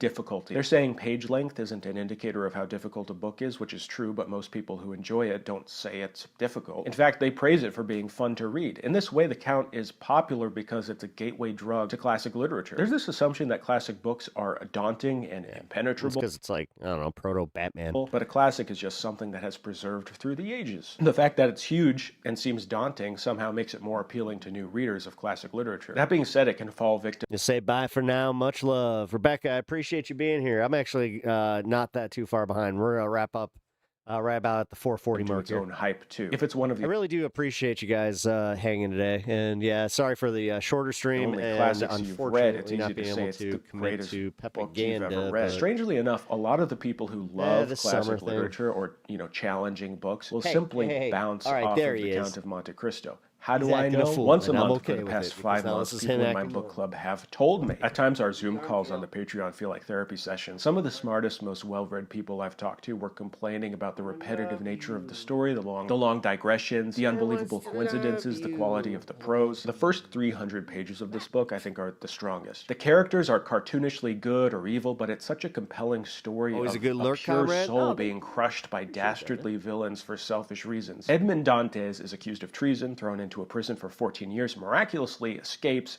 and finds a hidden treasure so he can remake his life and forge his revenge. You're rooting for an underdog, and the promise of revenge is so enticing you just have to keep reading. For me, I experienced a lot of highs and lows while reading this. I was familiar with the story through film adaptations, but film adaptations really take liberties with everything after the 300-page mark. People don't tell you that after Dantes escapes from prison and finds out what happened to his family and friends, there's another 9-year time jump in which we are thrust into the world of Parisian high society. There's like an Italian travelogue, and our plucky hero Edmond Dantes is totally unrecognizable. He's a pale, cruel, mysterious creep who owns slaves and plots his revenge from the shadows. We follow the lives of those who wronged him. We follow their children's love lives and the million subplots upon subplots wherein the Count plays a minor role. Robin Buss writes, the episodes in Marseille and Rome may have been added after the book was begun. It was Dumas' collaborator, Maquet, who suggested actually recounting Dante's arrest and imprisonment instead of starting the novel in Rome and then transferring the action rapidly to Paris. Yet the first section proves absolutely crucial. Hold on. Dumas had a collaborator? Auguste Maquet was a frequent co-author with Dumas. It was well known at the time that Dumas employed other writers, and the extent of their involvement in his work is mostly unknown. Dumas was frequently paid by the line, hence the length of these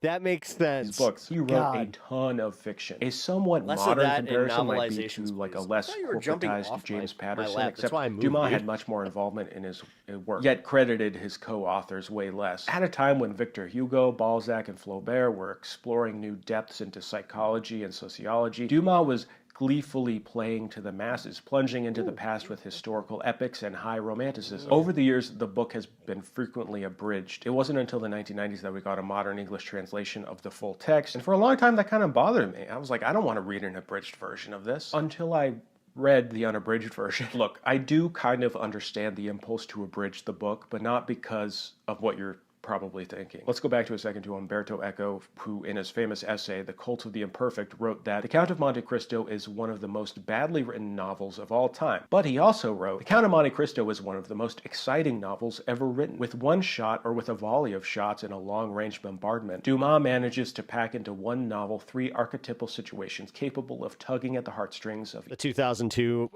version of the film is the one you'd recommend, same. Even an executioner. Innocence betrayed, the persecuted victim's acquisition through a stroke of luck of a colossal fortune that places him above common mortals, and finally Wasn't that Jim Caviezel in that one? strategy of a vendetta resulting in the death of characters that the novelist has desperately contrived to appear hateful beyond all reasonable limits. The Count of Monte Cristo seems like it'd be very difficult to abridge because as you read it you think, wow, do I really need to know the full backstory behind the Count's slave/daughter/love interest? And while it might not always be thematically important or coherent, almost every thread ties back into the plot at the end. The last 200 pages of this book are totally thrilling. Everything ties together, even when it breaks all believability. Every character knows each other and is marrying or having an affair or plotting to kill one another. The original tweet did make an apt comparison to telenovelas. This book is overflowing with melodrama. Umberto Eco writes, by dint of excess, melodrama and kitsch verge on the sublime, while excess tips over into genius. This is maybe my favorite critical look at The Count of Monte Cristo because Eco is unafraid to be a huge snob, but doesn't pretend that the book is anything but great and worthy of its reputation. He was given a chance to abridge the novel, but realized that such an effort defeated the point. It turns out that the horrible stylistic excesses are indeed padding, but the padding has a structural value. Like the graphite rods in nuclear reactors, it slows down the pace to make our expectations more excruciating, our predictions more reckless. Dumas' novel is a machine that prolongs the agony, where what counts is not the quality of the death throes, but their their duration. Dumas is really good at making your eyes move down the page. The dialogue and scene composition feels very modern. There's a ton of quick back and forth, brief descriptions, and lots of dialogue. The novel is full of suspense and intrigue. Dumas was holding his readers captive week to week, and often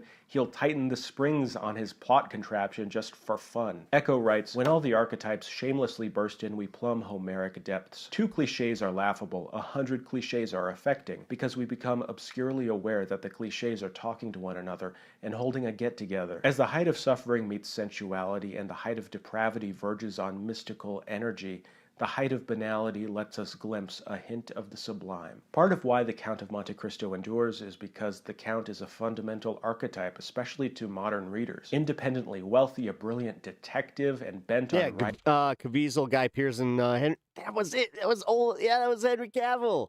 Righting the wrongs of society. He is essentially a precursor to Batman. There's a ton of moral complexity in this book and so many great lines and interesting ideas. Perhaps because we can't I think I might have bruised my rib. Connect to these poorly related psychologies inside the Count himself. He's more fascinating, definitely more found something. tricky, and interesting. He's capable of inflicting great pain, but also acts like a force of God's will. He's Christ-like, but a vampire, an actor, a mentor. I think he also represents a ton of anxiety towards a growing middle class in Europe and towards class mobility in general. The fear that anyone can just get some money and pretend to be like us wealthy Parisians. All of Dante's enemies are social climbers, people who undeserved. Coughing too hard? That might have been it. Vividly found well. Actually, Count of Monte yeah, it's kind of what it feels like, because it feels like it's on the other side. Cristo is a rich text and highly enjoyable. It's not difficult to read, especially if you're enjoying it on audiobook. One of my patrons who had been struggling through the book pointed out that when they started listening to the audiobook, they were hooked. They said it felt like a Netflix show when they were listening actually to it. might Maybe be the rise of helping with that. audiobooks has led to the rising popularity of this book. I listened to this book partially on audiobook, and I can't say I would have enjoyed it the same without it. If there's one main takeaway I got out of the experience of reading this book and seeing the general discourse around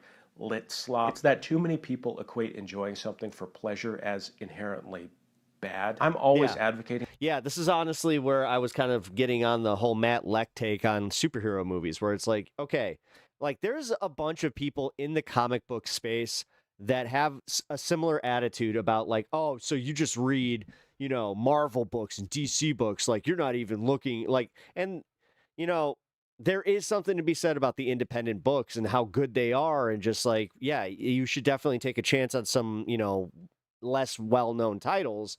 But that doesn't mean that, you know, you're any less than for reading some superhero books. Sometimes I just like to turn my brain off and kind of just read some superhero slop. That people read not for some utilitarian purpose, not to gain some wisdom, though that's often a side it's just another way to police having a good time. effect, but because there's inherent pleasure to be found And realistically, that's what most people want to do. They want to find a way to tell you that what you like is stupid. in reading Because for some reason, it makes them feel better. a good book. You know, great art can reach people even in the strangest circumstances. Recently, I showed my wife Nadia one of my favorite movies of all time. I knew it. I knew it. There's no way this is real. Call it. And even though she was deeply frustrated by No Country for Old Men, I think she took something positive from it. I'm going to literally divorce you. This was part of a project that's been brewing behind the scenes for a while. Secret plan for us. God damn it. All right, that was worth the entire bit. To force each other to watch our favorite movies. If you weren't aware, I run a movie review Yeah, okay. That was hilarious, man. Everybody needs to follow Man Carrying Thing for real. Dude, this guy, he's fucking hilarious. And he's just been it's consistent, man. Like every fucking time.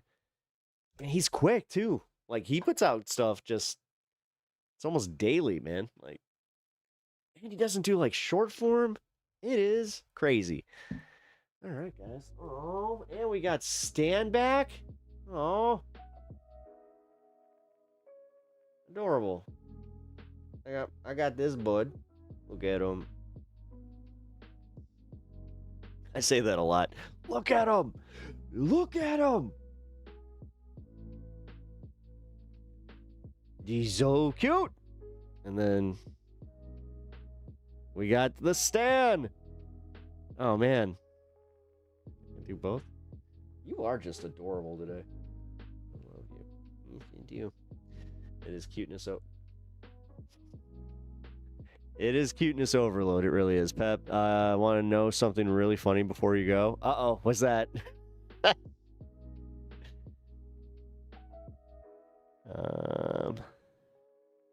Double Daw.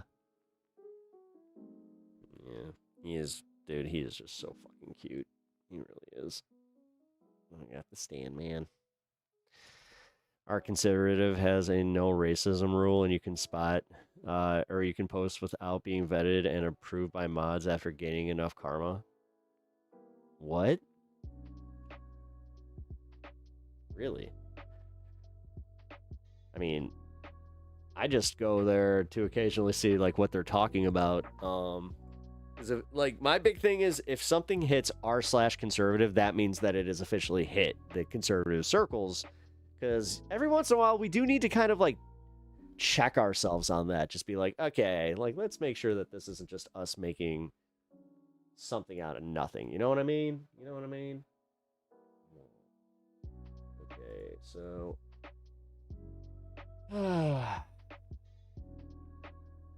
Free speech zone, everybody. Bet that's a cesspool over there. I mean, dude, this is why I refuse to even like use Reddit. Somebody tried to tell me that like they had, I'm not sure if it's still there, but they're saying that I was the subject of a Reddit, and I was just like, wait, what? I kind of felt like I made it at that point. I still don't even know if it's true though, because I don't want to know. I don't want to look it up. I've Googled my channel and myself, I think all of like one time just to make sure that it was indeed like my channel and it was popping up. I'm still mad. Like if you type in pep talks, you still get this guy that has like, I think 80 something like subs and he hasn't posted in a couple years. Like kind of bothers me. I'm not going to lie. It should definitely be based on like, you know, performance and who does more and who's here more. Really selling it, you guys. Reddit has kind of gone to shit. Yeah. An imposter? Yeah. Yeah. Yeah. Like, he's out here fucking claiming that he's that he does pep talks. Yeah, well, guess what, dude? I'm better. I do more content too. The thing is, he does like, so I remember the first time I looked up like the name Pep Talks and I was like, oh yeah, there's no way I can't like beat this, because the guy had like 5 views on his fucking entire channel. And this guy did like a podcast from like his living room. And honestly, seeing how like comedians started doing podcasts from their living room, I was like, oh, you know, that could work. But meanwhile, here I am still trying to figure out how to get my fucking 2 mics to work in this room on a digital soundboard. Like, this is one of those rare cases where if I had just a normal soundboard, I'd be fine. But nope. You gotta go and make it all fucking digified and blah, blah, blah. And honestly, yeah. I cannot, like, I'll just tell you what my problem is. So I have the old Blue Yeti mic, right? Not the greatest mic, not the worst. For some reason, I cannot get it to just pick up whoever's voice, like, I'm trying to, like, have on. And it's at least 2 feet away from my mic. No matter what, it doubles up. I'm getting tired of it. This might be hard to do what you're trying to do. Yeah, I think it is. Ye old Blue Yeti. Yeah. Well, that's why I think that what I'm going to end up doing is I'm just going to, I'm going to eventually just have to invest in a second mic. Because, yeah, I would like to have more guests on IRL. And now's actually the time. Is there a screen you can put on it? Oh, I already have the screen. Like, there's a windscreen and all that stuff. It's just, for some reason, it just will always pick up the second person in the room. Down with the fake mediocrity. Oh my god, they're the most hilarious, quick-witted smartasses I've on the ones I've seen. Oh wait, on Reddit. That's what I miss about Twitter, man. Twitter used to be hilarious. Like, god damn. just going through comment sections, that used to just be something to do on its own. Like, I would do that more here if it wasn't such a cesspool. But, like, there's been a few times where I was just like, I was going to show you guys something, and I saw, like, the tweet, like, below what I was going to show you. Yeah, totally would have gotten me in trouble, so.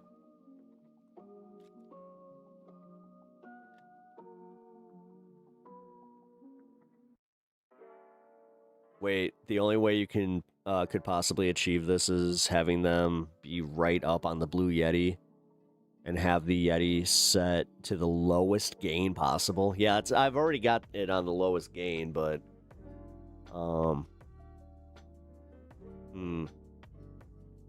yeah, so I'd have to have them right up on it. All right, so yeah, I'll invest in a mic arm before I invest in getting a new mic. Cause dude, I mean, I've got my old Yeti. Like, why the fuck would I don't know. And it's not like I have people on all the time, but I do have people on enough to where it is becoming kind of a thing where it's like, all right. Also, yeah, I gotta I know Dieter's coming to town. I gotta work that out with them. Very worst case, maybe I'll just stay down, like, by the soldier field. Just to do a meetup, fucking hang out. This is why Yeti's hiding. Hey, Yeti's not real. Hey, can you prove that the Yeti's real? I can. All right, signal to noise ratio. The closer you are to the mic, the exponentially louder the signal gets compared to the room. No, I got that part. It's so. Oh shit! So they like essentially have to hold it directed at them and away from me. That's how that would work. Yeah, okay, that makes sense. Maybe if I put it on this side and like have it directed, yeah, like at. Oh well, hold on. I'm gonna have to figure out the camera. Whatever. This is all theoretical stuff. I'm gonna have to figure out for later. Which yeah, we will do that. Oh God. And this is one of the rare times that the bad weather hit the East Coast today. Like, really bad. So, kind of refreshing not to be the one that is getting the bad weather.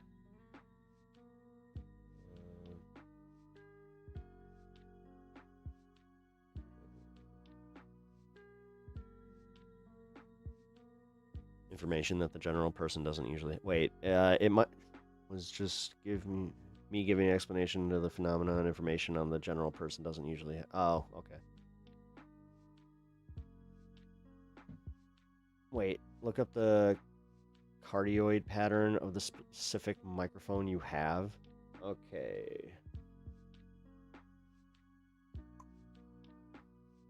All right. So after I do that, then what? Always like the audio knowledge, Sylvie. Yeah, no. Sylvie knows exactly what she's talking about.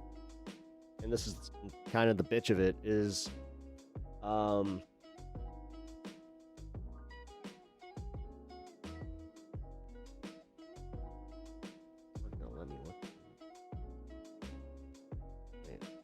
maybe if I go to expanded settings. I might have to do this with you on Discord.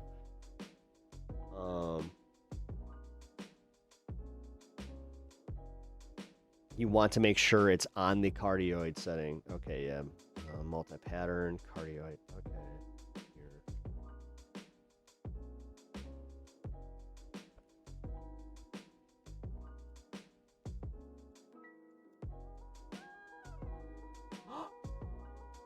Hey!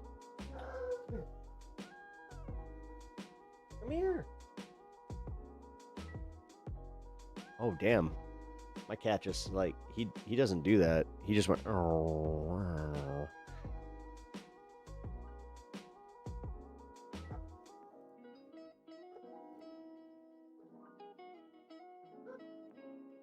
Oh, yeah, I definitely didn't have it on cardioid. I had it on omnidirectional.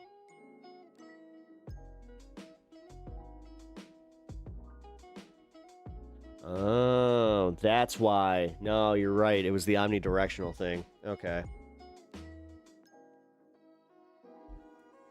My other cat. Here, buddy. Come here. What?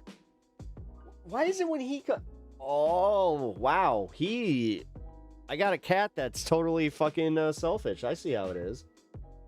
Damn. You guys almost got to meet the other cat. He almost walked in here, and then this little shit was just like... What was that? Got a little grumbly there, mister.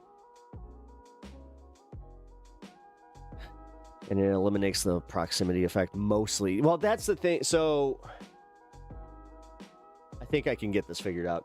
I also have my DJI mic that I could probably get them to start using. Yeah, wait a minute. I just have the Bluetooth mic. What am I doing?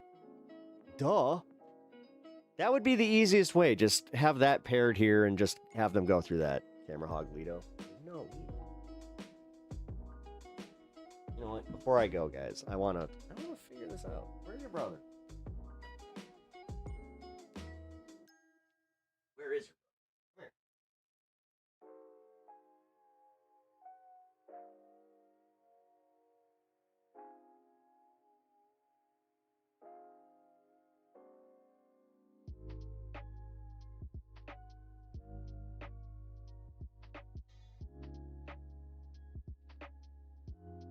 Nope, he just got bullied the fuck out of here. Lito is just like, no. That was adorable, man. He is so fucking pissed. Oh, man. Yeah, Stan's losing his shit upstairs.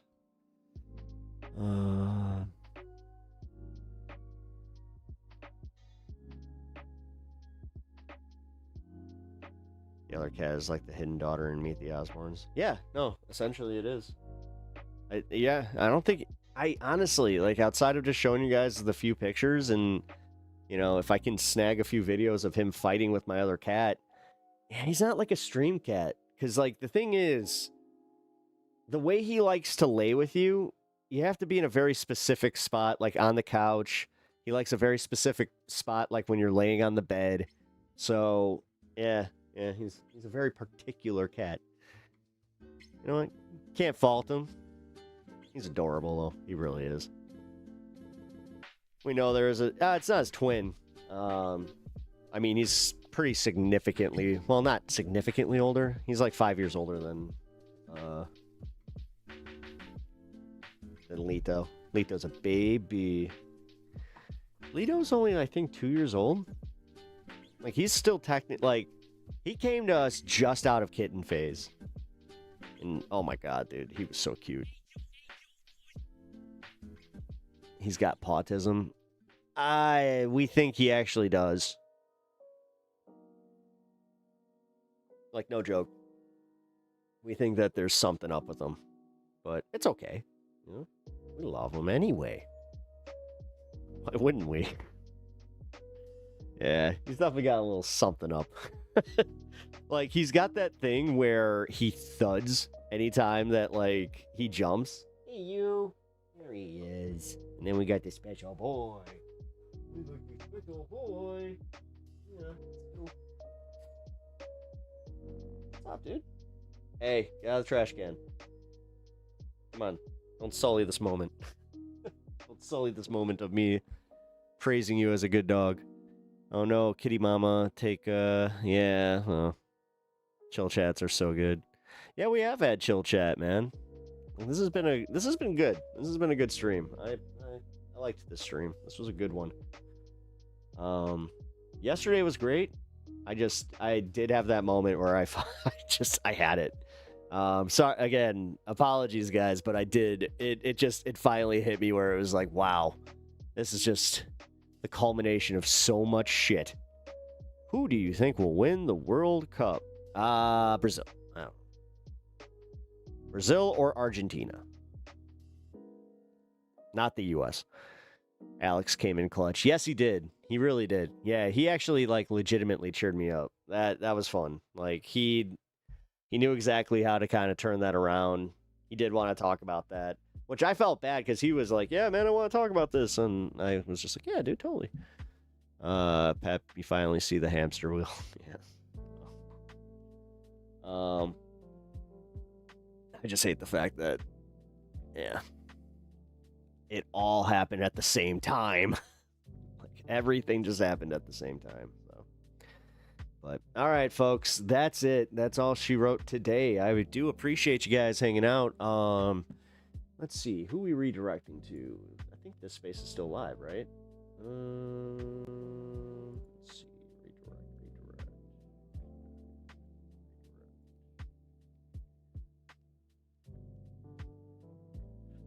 Every time it wants me to redirect you to the Mystery Science Theater channel, which I would love to do, but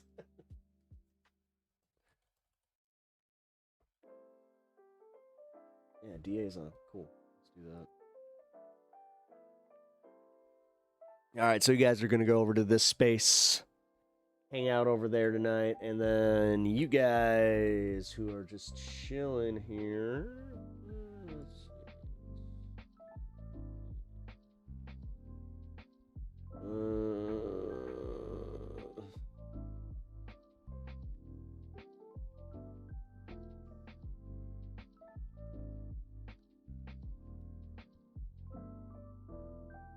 Unfortunately, nobody's in the politics section here.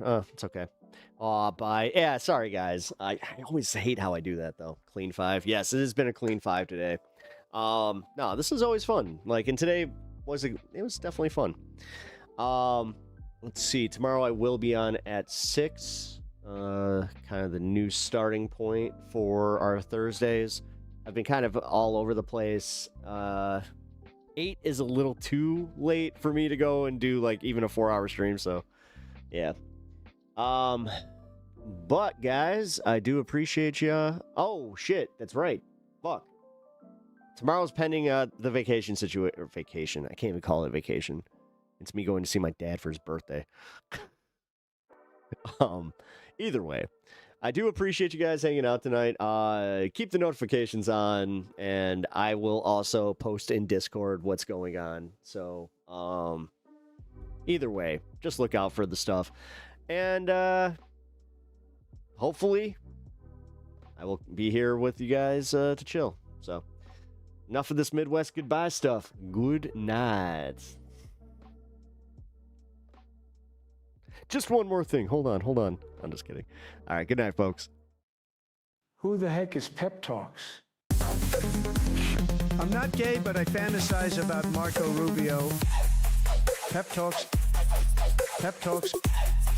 Pep Talks. Let's eradicate the Kung Flu.